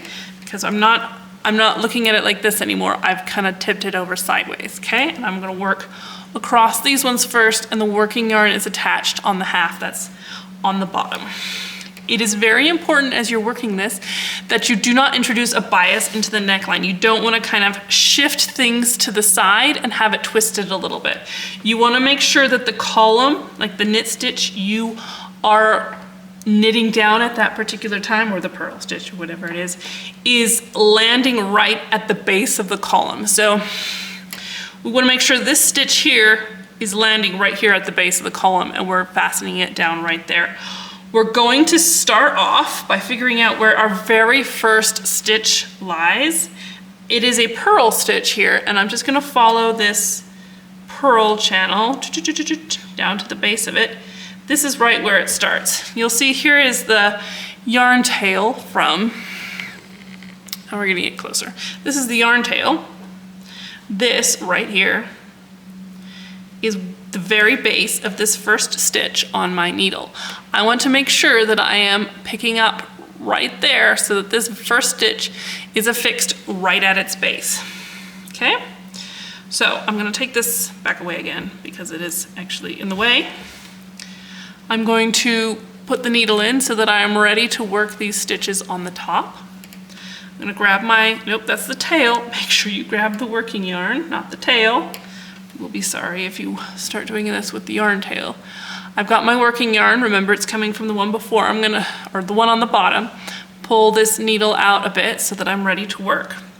What we're going to do is, I'm gonna get a lot closer first. We are going to insert our needle through the first stitch. These are all gonna be worked knit-wise, okay? As if to knit.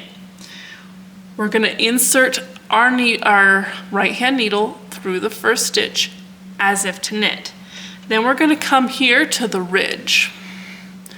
And right here is the base of the stitch. We're gonna insert our needle through the ridge. I'm gonna try to get 2 strands of yarn onto my needle. You see I've got 2 strands of yarn on my needle. Again, if you grab one, you can pull everything up and make a hole. So we're gonna grab 2, just for stability's sake.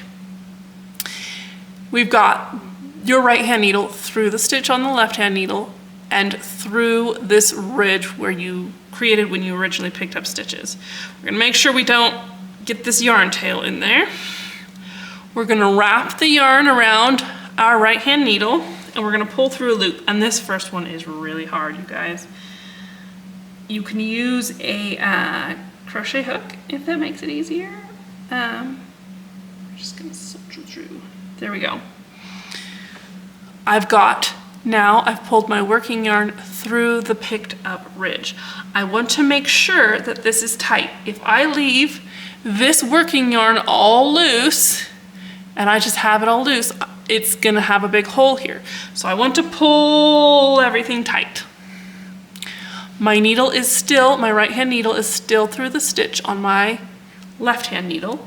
I've still got that loop of yarn on my right hand needle and I just pull that through my stitch on the left hand needle like I'm knitting, just normally like I'm knitting, and then I pass, off jumps Jack.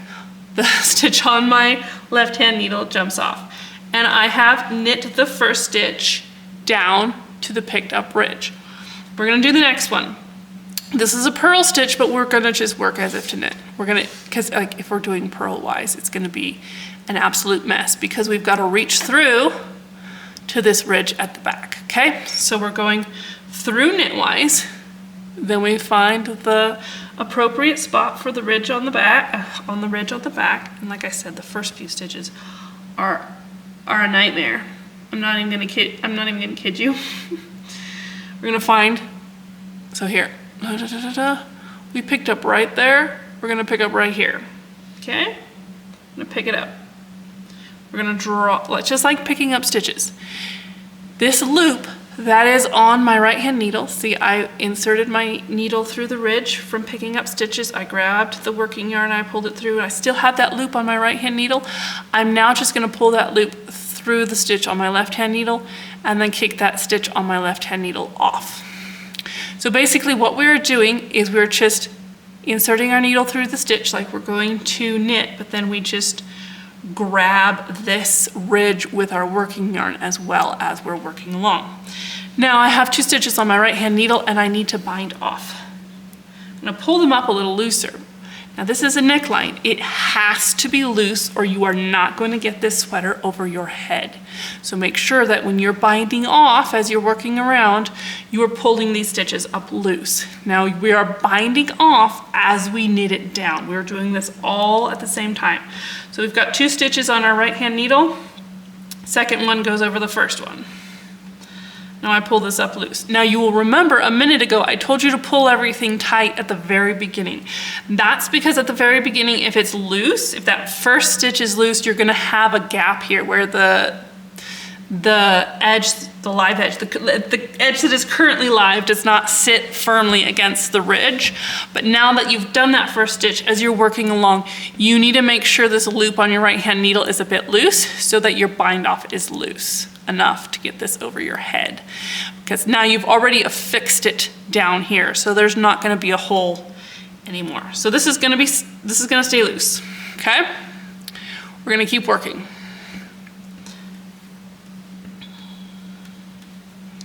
We're gonna insert the right hand needle as if to knit. We're gonna look over at the ridge behind and we're gonna find, okay, so I picked up through here last time, so now I'm gonna come and pick up through here. 1 stitch over because it's the next stitch. I just basically picked up a stitch. I reached through with my needle, grabbed the working yarn, pulled it through. Now as you're working around, it's gonna get much easier. The first couple stitches were really finicky. Now we're gonna be a lot easier. We've got that loop still on a right hand needle, we just pull it through the stitch on the left hand needle and kick it off. We're gonna loosen things up a bit and bind off. I'm gonna pull that one up looser. Insert your needle knitwise, find the ridge at the back, look at it closely, find the next spot over, draw up a loop just like you're picking up stitches, then draw that loop through the stitch on your left-hand needle, kick that stitch off of your left-hand needle, and bind off. Pull that up loose, insert knitwise, look at this ridge, find the next spot, draw up a loop, bring that loop through the stitch on my left-hand needle, kick it off, bind off. You can see that we have a nice little braid forming here on the inside of our collar, and we can give it a little test. We've only done a few stitches, but that's still pretty stretchy. Insert knitwise. Whoop, make sure I'm in the camera. We'll start over. Insert knitwise. Then we're going to find the next spot, pick it up, bring it through the stitch on our left-hand needle, kick that stitch off of our left-hand needle, and bind off. For this one, I don't really recommend going to a larger needle size. You'll have remembered when we bound off before, I said you could hold a larger needle size in your right hand, but because you are having to go through this ridge, if you have a needle that's much larger, it's going to be difficult to have space to go through that ridge and then pull through the yarn. So I don't really recommend using a larger needle size in your right hand for this one. Just really work on pulling this loop up super loose as you're going along. Okay? If you have a lot of trouble picking up these stitches, like putting your needle through and grabbing the yarn and pulling up that loop, if that little bit is hard for you, you can use a crochet hook for that little bit, then transfer it onto your needle. You could probably do this whole thing with a crochet hook, actually. I should probably try that at some point in time and see if I can figure out how that works and then make a tutorial. All right, we're just gonna keep working around in this fashion. I am really close, and it's really difficult to make sure that I'm staying in the camera, like in the viewfinder when I'm that close. So I'm gonna back up a little bit. You see we're nice and stretchy over here, and you see it's a nice, tidy, neat little braid of knit stitches as we're working along. As we're working across the back neck, which is the first part that we're doing, it's really quite easy to stay on track. But as we come around to the other parts of the neckline, it is a bit more difficult to make sure you're grabbing the ridge at the right spot. Because you'll remember the back neck, you picked up every single stitch along the back neck. So if I'm just doing that same thing again and working just in the very next stitch as I go around, it's pretty easy to stay on track and make sure that every stitch is being affixed down at the very base of itself, of the column that created it, I suppose I should say. But when we get around to where we picked up at a different rate, it can be a little bit harder to do that. So you'll want to check every once in a while as you're working along to make sure that you're not introducing a bias. If you're like a stitch or two off, maybe 3 stitches off, you can just kind of adjust and fix that. But if you're more than that off, you're gonna need to go backwards and fix that, because it will make your neckline sit weird, and it will also, it will look weird and it will feel weird. Let's just put it that way. Is it the end of the world? Probably not, but it will look and feel weird. Okay, we're almost across the back neckline. I'm just gonna hang tight and do this whole bit with you, just so we can talk about the whole thing all the way around. And maybe even talk about the weather.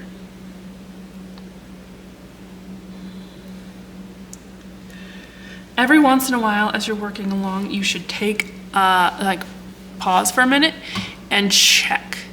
It doesn't stretch. Do you see how much stretch it has? That's good. I have to get this over a 6-year-old's head. This needs to stretch. there's no there's no way around it. You see it's creating a nice little braid here. It looks nice and tidy. The inside looks very neat and well finished, professionally done. It's a beautiful finish. I love it when the finishes look beautiful and refined on the inside as well, because we are artists, are we not? All right.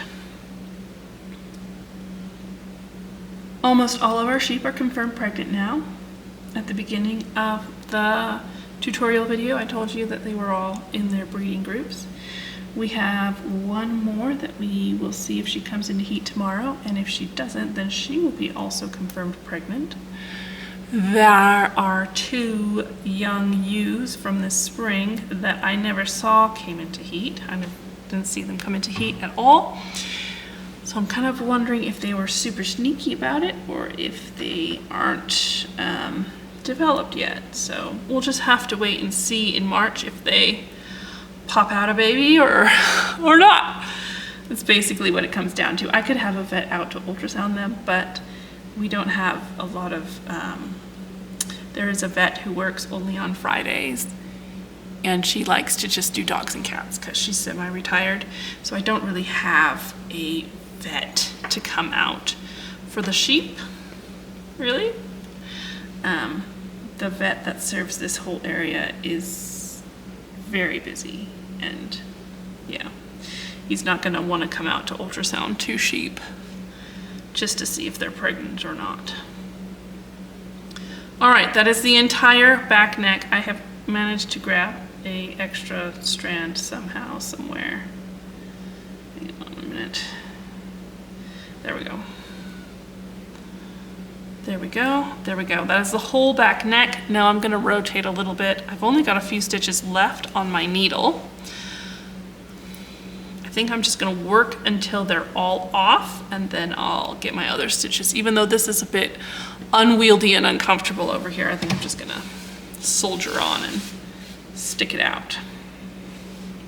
Okay, now we're coming down the side, and you will notice that the ridge is a little bit different. The ridge on the back neck is really nice and neat and tidy and easy to pick up through, but as we're coming down this way, it gets a lot messier, and you kind of just have to make do. Ah, almost lost my stitch.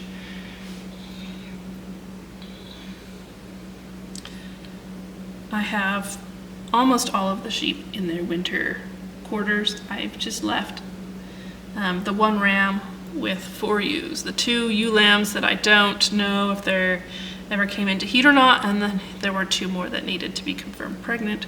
One we confirmed pregnant today, the other one we have to wait until tomorrow, and then Monday, if everybody is done, I will just put all of the girls in the barn and all of the boys in the ram pen, and then everybody has shelter and a heated water trough, and it's super easy to take care of them in the winter. Because right now, the ram with his 4 ladies are just out on the paddock, and we have to break the ice in the morning, and they don't have a barn. So actually, I think I'm going to change this because this is really annoying to work like this. I'm gonna move this a little bit this way.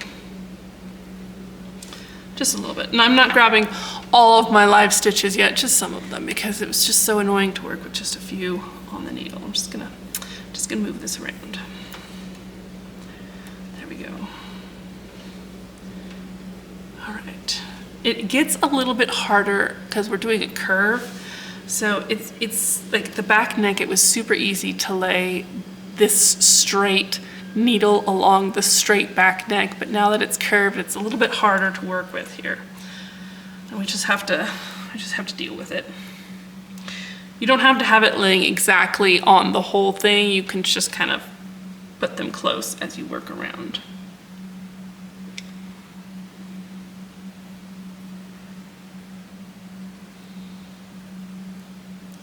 This year it's looking like most of the sheep got pregnant on their first heat cycle, which is really nice because that means all of the babies will be born within the same 17-day period. And it will make that two weeks or so really busy, but it's better for them ultimately to to all be roughly the same age, because if some are much older and some are much younger, then the much younger ones kind of get pushed out of the way for the grain buckets, and they carry more diseases that can make that the younger ones can be vulnerable to. So it's good for them all to be the same age. Now that I'm working on the curve bit for a little bit, I want to take a minute and I want to check and make sure that I'm not introducing a bias. So what I'm going to do here is I'm going to look at this column. It's really hard to do now because I'm, got this part folded down and affixed. I'm just going to pull my needle out so I have something pointy, pull this loop up so it doesn't, come through. And I'm going to really awkwardly kind of trace.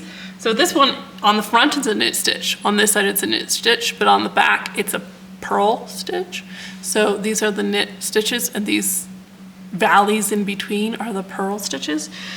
So I'm just kind of laying my needle into that valley all the way down to the curve, and then I can follow it back to here. And this stitch would need to be picked up right here where my needle is through. And you can see I'm pretty much smack right on. So I'm gonna keep going. I just wanna make sure that I'm not introducing a twist in my neckline, because that would be unfortunate. My husband told me this morning how excited he is for the lambs to be born. Being a sheep farmer has got some bursts of activity, but most of the year it's pretty boring. Well, pretty easy, maybe I should say. Like for the last, 5 months, maybe closer to six months, all I've been doing is, I keep grabbing an extra little ply. I'm gonna jump over a little bit and pick up there instead.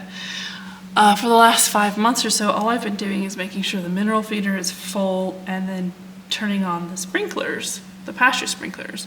The pasture sprinklers have actually been shut off since the start of October, but I just do the sprinklers and make sure they have mineral and switch them from pasture paddock to pasture paddock and pet them, and that's basically it. But now we have to feed them every day. We have to keep an eye on their health as they're pregnant, and we have to start thinking ahead to lambing season and making sure we have enough lambing jugs and heat lamps and all that stuff. It's still pretty quiet for now. We just have to, go out once a day and feed them. The kids can do it, actually. My daughters are 10 and 12, and they usually get sent out to just go feed the sheep. It's really, the way we set up our barn and the way we do our sheep is extremely easy. The barn is split into, 1/3 is for the hay, and 2/3 is for the sheep. And the manger runs down the middle of it, and you throw the hay into the manger from the side that stores the hay. So you don't even have to go in with the sheep to feed the sheep, because they like to stampede and jostle you and attack you when you have a bucket or you're trying to feed them from inside. So the girls can just go out there and throw hay in the manger, and it's super easy to do. It was a really good idea to set it up the way that we did, because it's just so simple. And then the mineral feeder only needs filled up once a month. So it's not difficult to do. And then at the end of February we will shear, and that's a big job because my husband shears them all himself, and I am basically just a helper at that point. I catch the sheep and help get them on the stand. He doesn't shear them like, the proper shearers put them on the ground and sit them on their butt and are bent over and all that. My husband doesn't do that. We are too old for that kind of nonsense. So we put them up on a stand, and then he shears them while they're standing up, and he is also standing up, because we are not flexible enough to be bending over 28 sheep for 2 days. And it actually goes pretty quick. And I help catch sheep and put them on the stand and run around and do whatever he needs. And then I also try to skirt the fleeces a bit if he doesn't need any immediate help. And then after we do that, we've got to get all the lambing jugs set up and everything ready to go for lambing, and then lambing is crazy busy. I get a little bit extra about it because I don't want any of them to die, and successfully, like so far, we have only had one lamb die on us in all of our, 2 lambing seasons. We've had close to 40 lambs and only one of them died, which I think is a really good success rate. It was not this year. This year we didn't lose, this last March we didn't lose any babies at all.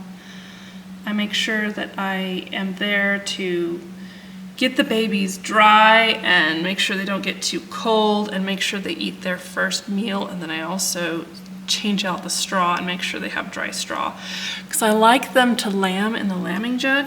It's nice and clean, and then when the baby comes out, it doesn't get a mouthful of sheep poop, you know?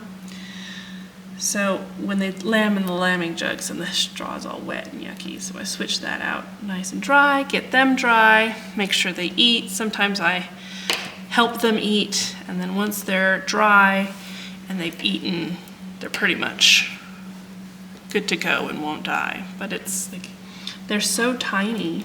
Our smallest lamb was 3 pounds.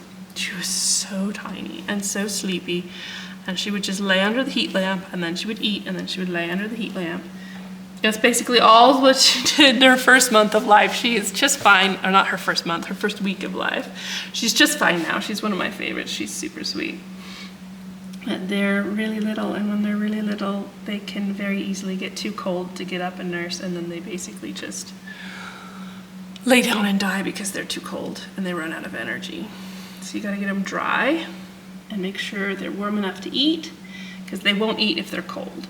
They physically cannot eat and they cannot digest if they're cold. So they've gotta be warm, they've gotta get some food in their tummy, and they gotta get dry, and then they're just fine. But when you're out there at 2 o'clock in the morning, making sure they're all warm and dry, and there's like multiple lambs, because Finnish sheep have a whole bunch, then you're there for a while. So it's a bit busy. Here we are, almost back around to the beginning again. I can kind of, I don't know, maybe I've been talking too much and I've introduced another bias. Let's see here. Let's see if I've messed up while I was talking about sheep. Hang on, I got on the wrong spot. We're in this one. We're in this one. No, we're in that one. It's hard to see. What am I doing? Here we go. Unfold it completely. I kind of did, didn't I? Oh dear. Because that stitch, the next stitch, should be affixed here. Yep, you can't see. The next stitch should be affixed here. So I've kind of messed up here. Oh dear. All right, okay. Less talking, Jessica.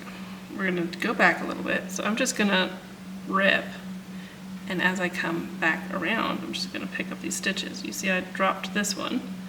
That's not a big deal. We'll just get it back up again. This is what I get for telling stories while I work. All right, this one needs, where are we at? Grab it before it slips through. Well, I hope you enjoyed the story about the sheep, even if it means that this takes me longer. Ah, I dropped that stitch too.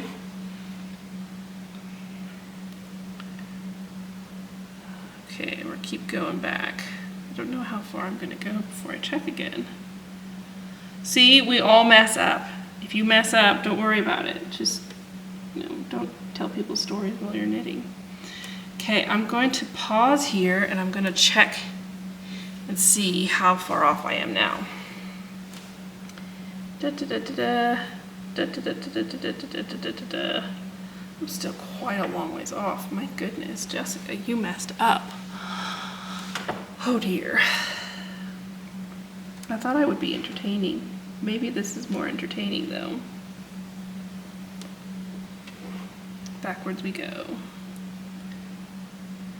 I'm gonna try to grab the stitch with my right hand needle before I pull the yarn through so that I don't drop as many stitches.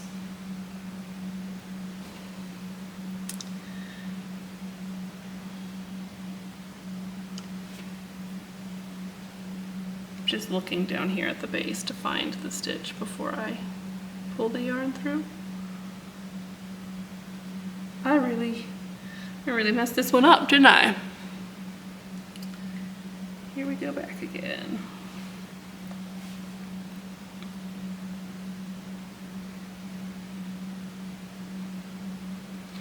After all of my cautioning, I do it on video, mess up myself.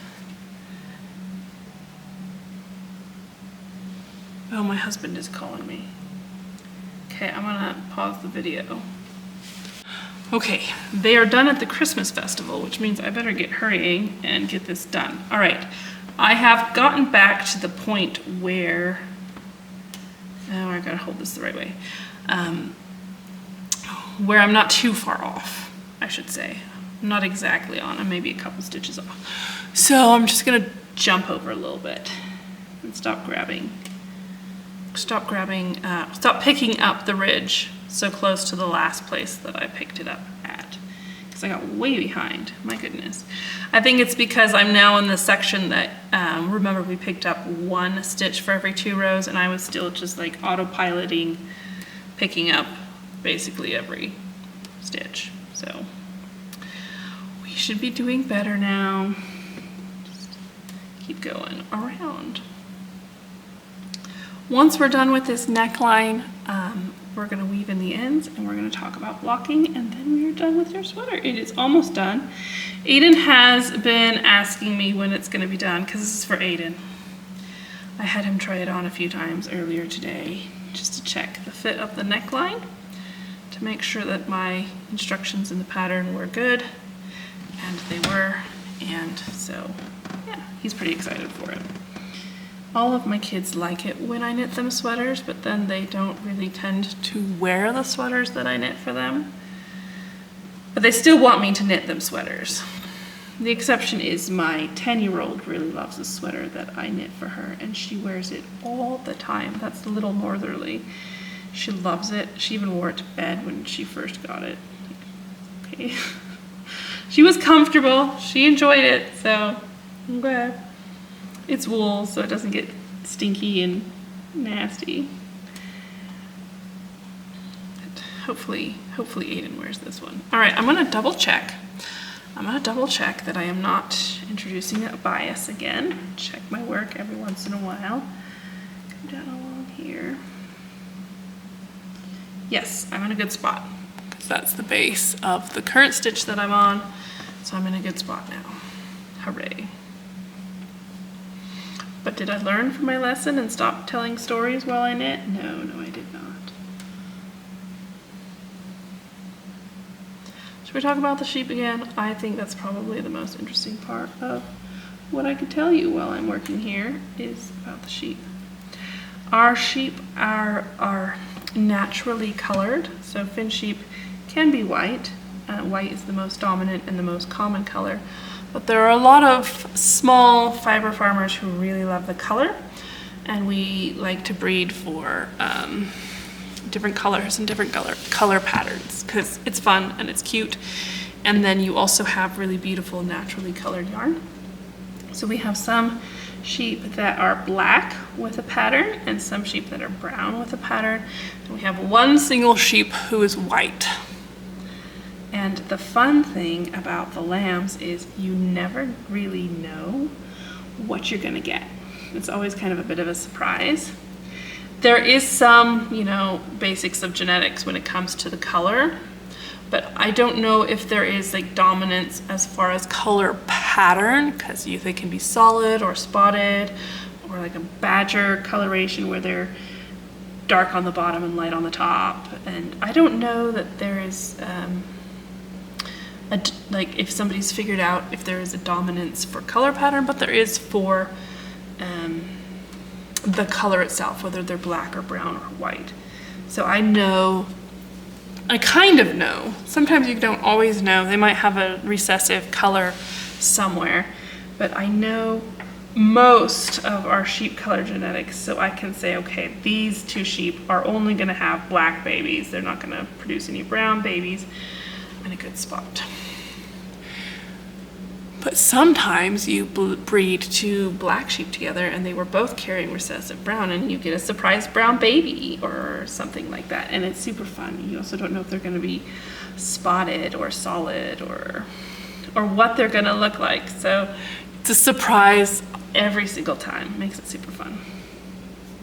And we're going to go back to picking up further apart over here. Yeah, what did I do? Messed that one up. We'll just start over.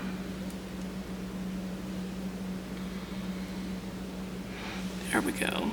They're also very sweet. Finn sheep are known to be docile and friendly, and a lot of our sheep are docile and friendly because, well, I want docile and friendly sheep. So the lambs are also usually really sweet and friendly, and you can pet them and pick them up, and they will come over to you and paw at your legs so that you give them attention, and it's just really fun. By the end of this video, you will have a sweater and also a burning desire to buy Finn sheep. I'm killing two birds with one stone here. I'm teaching you how to knit, and I'm supplying you with a fiber farm. Okay, I'm going to turn this a little bit. I'm almost done here. These are my last stitches here. Check to see if this is actually stretchy. Oh yeah, look how beautifully stretchy that is. I almost knocked them all off. Like, look how nicely that stretches. Oh, and it springs back. There's a lot of bounce in this yarn that I'm using, so it's just really lovely. It makes the ribbing really tight at the start, but it keeps its shape really nicely. I think that I'm gonna do one more stitch here and then double check that I'm on track again. Try to make sure that I don't screw this one up again. Okay, you might already be done, and you can skip to the next section if you don't want to continue struggling along with me here. Follow this down, follow this down. Right there, yeah, we're in a good spot. Okay, continuing on.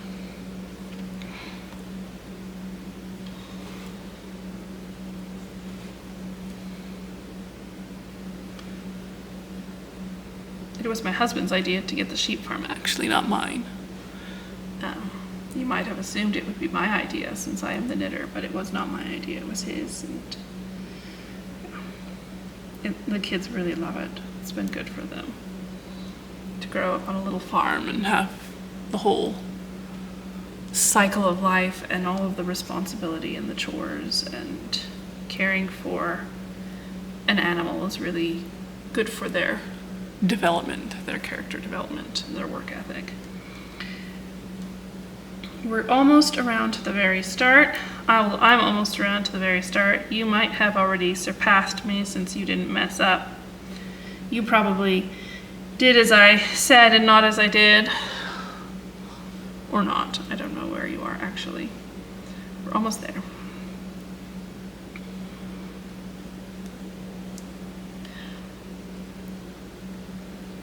Now, if you did in fact mess up this neckline and do it way too tight, you will just have to take it out and redo it. That's the only solution. But you got a nice demonstration of how to take it out if you do have to take it out. So there's that, I suppose. Here we go. Nearly though. Oh, my husband is calling me again. Hang on. Almost done. If he calls again, I'm just going to ignore him. Oh, where am I at? What am I doing? Here we go.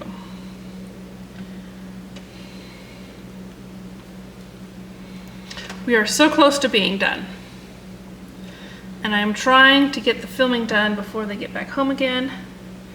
So we're just going to continue. Ah! All right, I dropped all those stitches. I'm just gonna grab them again. Here at the end it gets a little tricky again as well, because you have so few stitches on your left hand needle that it likes to just fall out, and then you've only got a little bit over here that you can work with. So if you're struggling with this last little bit, I'm struggling too, okay? That's just how this goes. All right, come on. Only a couple more, there we go. That one is done. Only a couple more, come on, we can do this. We're so close.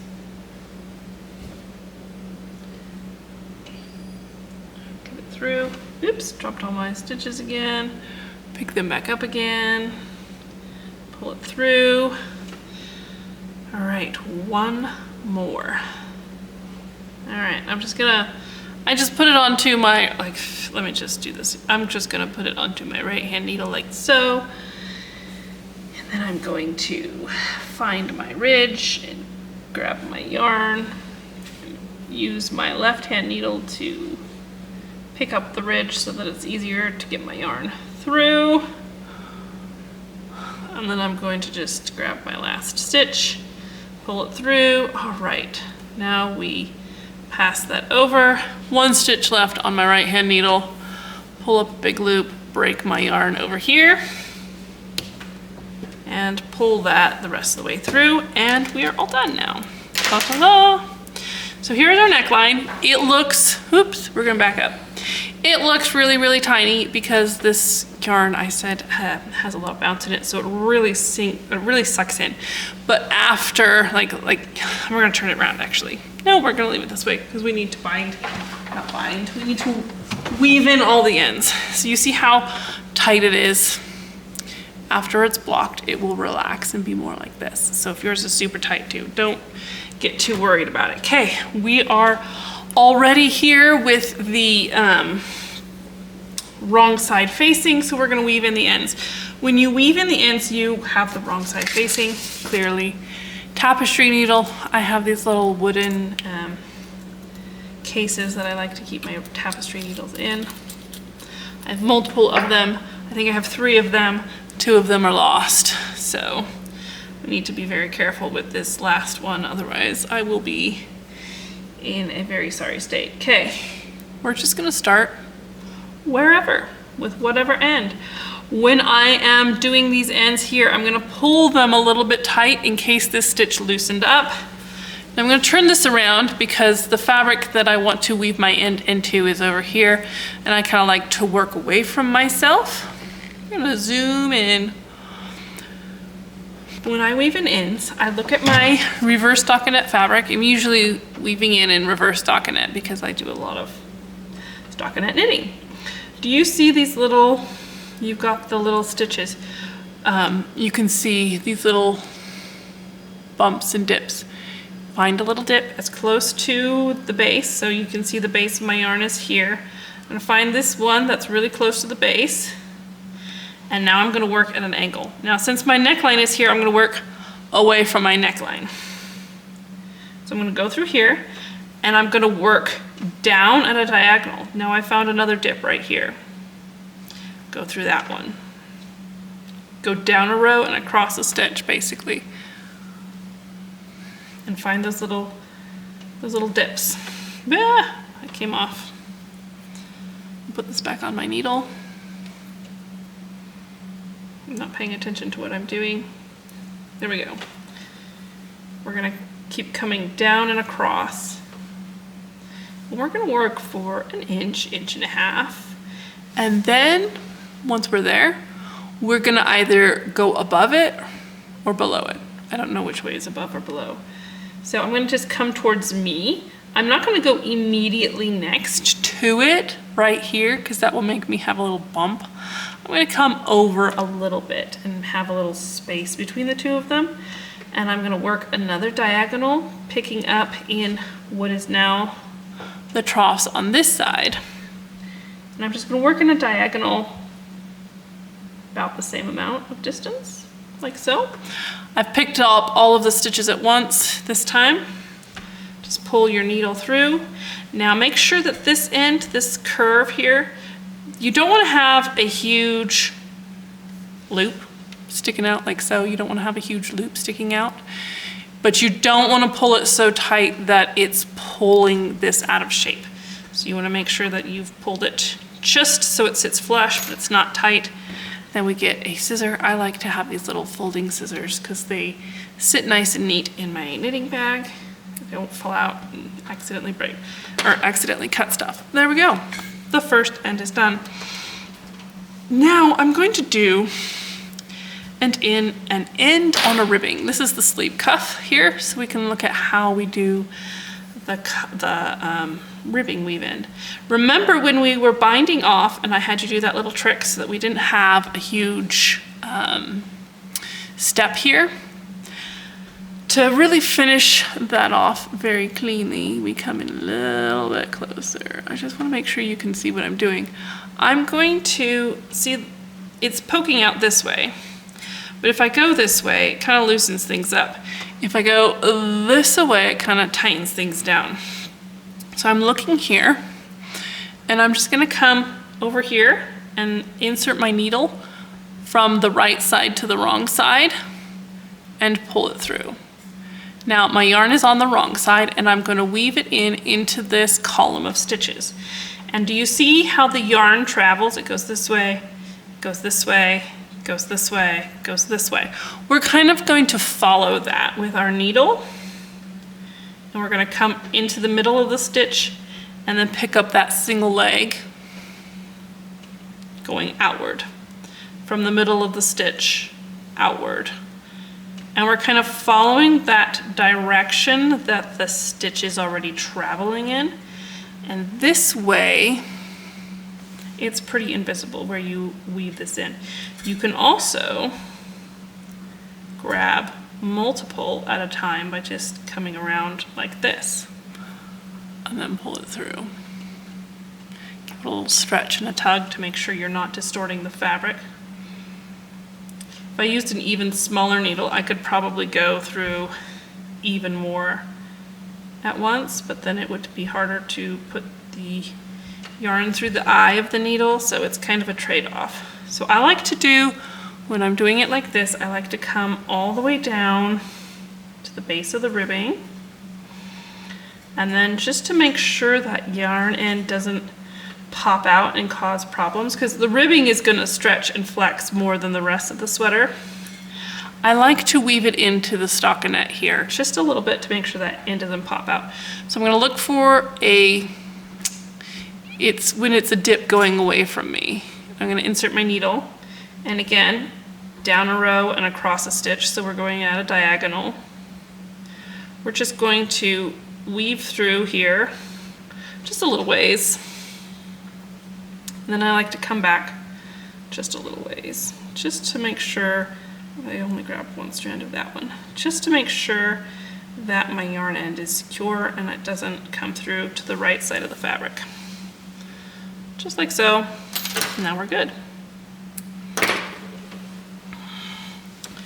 When you're doing the ends in the underarm, oops, I'm not in the, here we go. You can't see what I'm doing because I'm so far away. When you're doing the ends in the underarm, there are two ends in this underarm.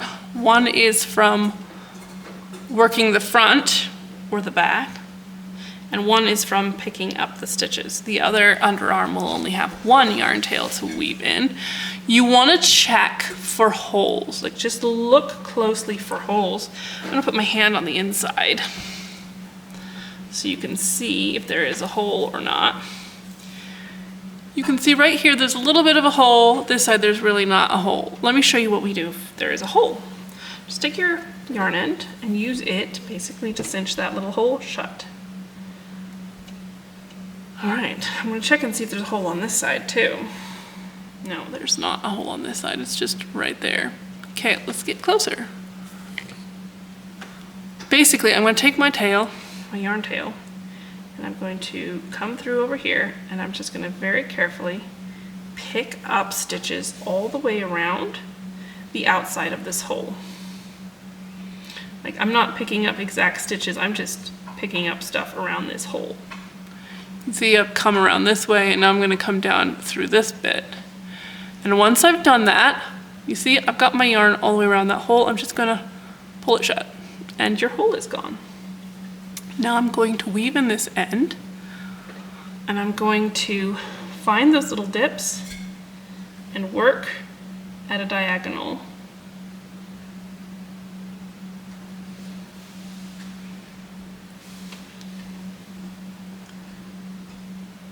Here we go. A lot of people will leave the ends for after blocking, but I personally think you should weave in the ends before you block the sweater, just to make sure they can really get Velcroed in there and securely in place.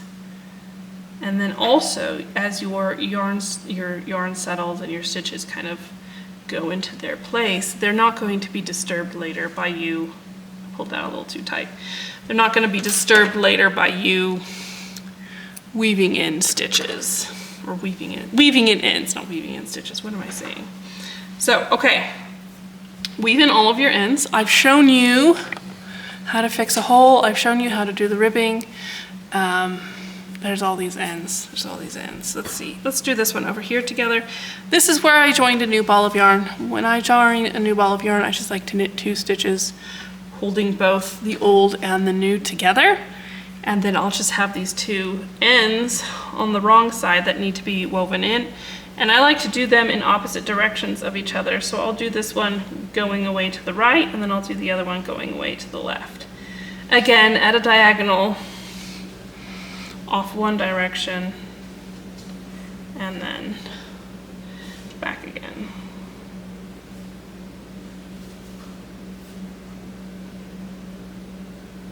You can do a whole bunch at once, or you can do them one at a time, depending on what's easier. So that one is done.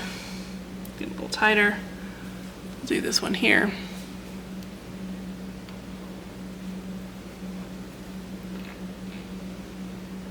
Here we go.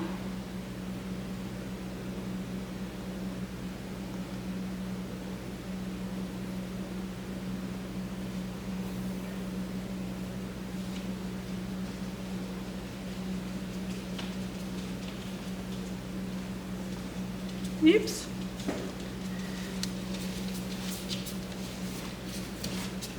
Hello, Copper. Copper is the puppy dog. She is visiting me. Okay, now we trim the, where did I put my scissors? We trim the tails. Don't trim it like super duper perfectly close to your fabric, but also don't leave a super long tail. Just leave a little tiny bit. And there you go. Now go weave in the rest of your ends, and then once you've got that done, come back and hit play, and we will block our sweaters together. All right, it's time to block our sweater. I typically do this in the bathroom sink because that's the best place to do it. You've got warm water, you've got a drain at the bottom. I'm gonna do it in a bowl because the light in the bathroom is terrible. You need warm water and wool wash. This is the one I use, just Eucalan. I like the unscented. Any wool wash is fine. There are some that are liquid, there are some that are a bar soap. It doesn't matter which one you use, just use a wool wash. The temperature of the water should be the right temperature for bathing a baby. Unless it is really rustic and crunchy wool, then make it as hot as you possibly can. You don't have to go boil water or anything, just your hottest tap water you have. And then if you think it's gonna bleed, then do cold water and don't soak it for super long. So the more rustic the yarn is, the hotter the water is, the longer the soak is. If you're worried about it bleeding, do cold water and only soak it for about 10 to 15 minutes, okay? We add, so much wool wash. That's good. Like you can measure a capful or whatever you want, but I just pour some in. I'm gonna stir it around. I'm gonna make a mess. I'm gonna stir it around a little bit. This one suds really nicely. I usually put it in while I'm filling up the sink, and so I'll have a nice bunch of suds at the top. Then put your sweater in. When you're putting your sweater in, do not agitate it. You just put it in and press it down. Just push it under the water. That's all you need to do. No swishing, no stirring, just put it in and push it down. Sometimes if it's really full of air and it keeps floating, you can squeeze it a little bit to get the air out. But that's it. You just put it in like that. Let it soak for a while. I'm probably gonna leave this for about 15 minutes. You can leave it till the water is cold. If you're not worried about it bleeding, you can leave it until you remember it again. Don't leave it more than, you know, a few hours though, at the most. All right, we're gonna leave this to soak and I'm gonna go grab a towel. Our sweater has had a good soak, so now it's time to take it out of the water. When I'm doing this in the bathroom sink, I can just open the drain and let the water all drain out, and that's super easy, but here it's gonna be a little more difficult. One thing you need to do is never, ever, ever twist or wring your sweater, and don't let the bulk of it hang down while it's soaking wet. When your knitting is wet, it's very suggestible and you can make significant changes to the shape and structure of your sweater while it is wet. You have to be very careful with it when it's wet. So in the bathroom sink, I'll just let it drain and then I'll squeeze it. But here, since I have it in a bowl, I have to lift it out. See how I'm not letting part of it like hang down unsupported, get stretched out and misshapen? I'm gonna squeeze it to get as much water out as I possibly can. So just squeeze it like this. And you can squeeze little parts of your sweater as you work around, but just don't let a big bunch of it like hang down all wet. That's gonna distort the whole thing. Squeeze out the water, don't wring it, don't twist it, put it on your towel. I'm gonna move my bowl of water. Now when it's on your towel, gently lay it out somewhat flat. It doesn't have to be perfectly smooth. You can have it a little bit wrinkly like this. Your sleeves can be a little bit bent out. I'm just trying to lay it roughly flat so that I can get as much surface area on the surface area of the towel as possible. Then roll it up in your towel. Then it is really nice to walk on it. Just put it on the floor and walk on it. Unless your floor is dirty and you wear shoes or something, then do this. You're just trying to squeeze out as much water as you possibly can because that makes your drying process faster. So there we go. Then, I'm gonna set this aside a little bit. You need something to lay it out on. I have these. These are just mats they're like mats you can put exercise equipment on top of, and my husband doesn't use them to put under the stuff anymore, so I just repurposed them for blocking mats. And then you want something to pin it with. These are blocking combs. I no longer have them in the original box because it was really annoying to put them back in, so they're all just in here loose. This is just a little storage container from IKEA. These blocking combs are well worth the money. I would suggest you buy some if you're gonna knit for if you're gonna quit knitting after you knit this, fine. But if you are knitting a sweater, you're probably gonna keep going for a while. So just search for some blocking combs. You can buy them on Amazon. You can buy them in a lot of yarn stores as well. Another option is, I'm trying to get these out without being poked, some stainless steel T-pins. There's just like a little T. Can you see what but they're stainless steel. You want to make sure that you use pins that are stainless steel so that they don't rust because they're going to be sitting in something wet for a while, okay? I really like the blocking combs. I highly, highly, highly recommend that you get some. Okay, we're going to take our sweater out of our towel and dry off the table a little bit. I made quite a mess there. Now, when you are blocking your sweater, most of the time you can just lay it out flat and call it good. But there are some times and some parts that you may want to pin out. You can see here, my neckline is still really bunched up and I want it to lay nice and flat and neat. So what I'm gonna do is I'm going to find that little bump, that's the shoulder seam, and I'm gonna fold the sweater over right there and I'm gonna smooth it out. Put the sleeves off to the side. There's a big wrinkle in the back over here. Find that shoulder seam and make sure it's sitting at the top. How your sweater is laid out when it blocks, when it's blocked, is how it's going to sit when it is dry.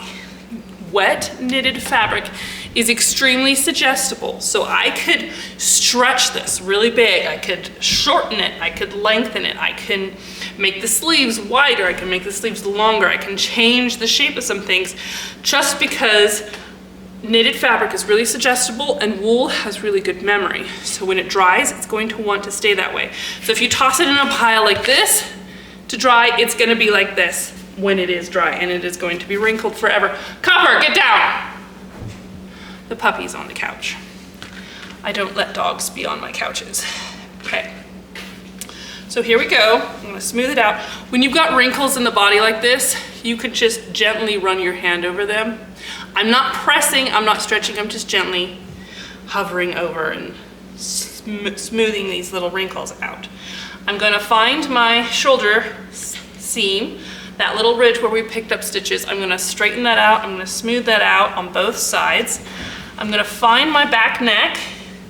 I'm gonna make sure it's laying nice and straight and flat. I've got a bubble here. I don't know that you can see it. So I'm gonna try to straighten that bubble out.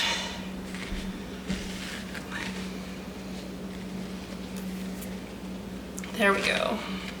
Now I'm gonna take blocking comb and I'm gonna put it right here in the back neck, the very middle of it. I'm not gonna get any of the neckline in it. I'm just gonna go on the wrong side here. And I'm going to pin that out. Then I'm gonna take some blocking combs and I'm going to, poke myself first, pin out my shoulders. I want my shoulder line to be completely straight. So I'm gonna just pin my blocking combs along those.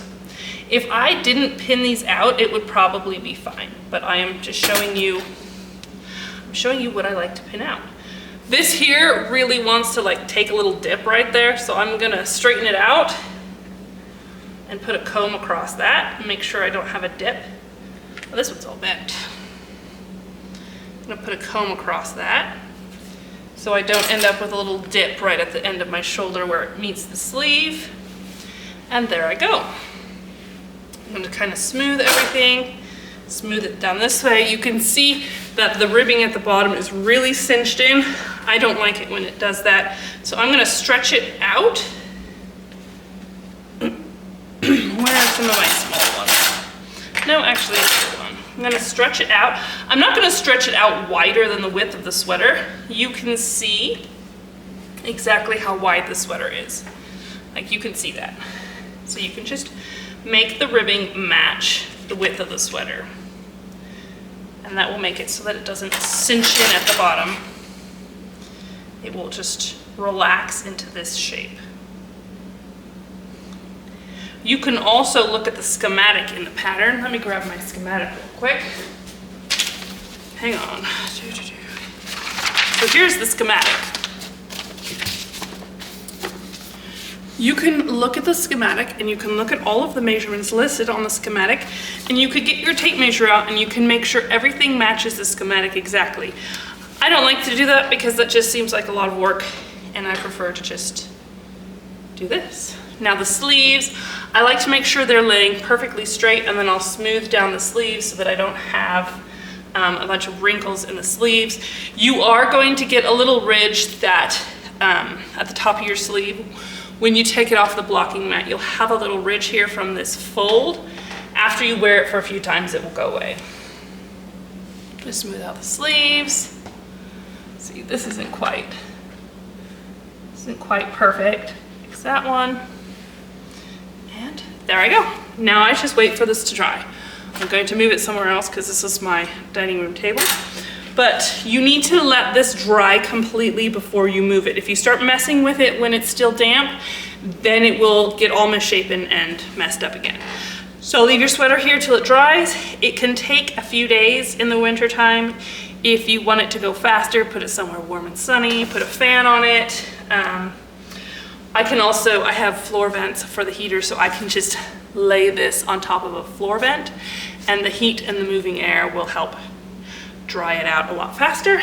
And that is how you block a sweater. Not too complicated, not too difficult. And then when it's dry, take it off the blocking mats and put it on and wear it, and then you have knit yourself a sweater. Okay, now that you have your sweater on the blocking mats, I want to really encourage you to be patient. It takes quite a long time for a sweater to dry completely, and you don't want to take it off the blocking mats and move it around until it is actually completely dry. Keep in mind that the top of the sweater, the front of it, is going to be drying faster than the underneath side, so when you're checking to see if it's dry, make sure you don't just touch the front, make sure you touch the back as well to check and see if that's still damp. Leave it until it feels completely dry, and then I would suggest leaving it another day as well, just to make sure that it is really, really dry, because you don't want to be taking it off the blocking mats too early and getting it all wonky and stretched out. Once it is completely dry, take it off the blocking mats, wear it, enjoy it. It's a fantastic feeling to put on your own hand knit sweater. Here's Aiden's all finished, complete, ready for him to wear. He's sick on the couch right now, so there's a perfectly timed cough. Once he is better, we'll put it on him and take him outside for a little photo shoot in his new sweater. If you enjoyed this video, I have 2 more full-length sweater knitting classes on my YouTube channel in the classes section. If you wanted to knit a cardigan for your next sweater, or perhaps a circular yoke pullover, those are in the class section, and you can go use those to knit your next sweater if you would like to. Otherwise, thank you for coming and joining me. I hope you love your new sweater. Sign up for my email newsletter, subscribe to my channel, follow me in some way so that I can help bring more knitting joy into your life. Bye.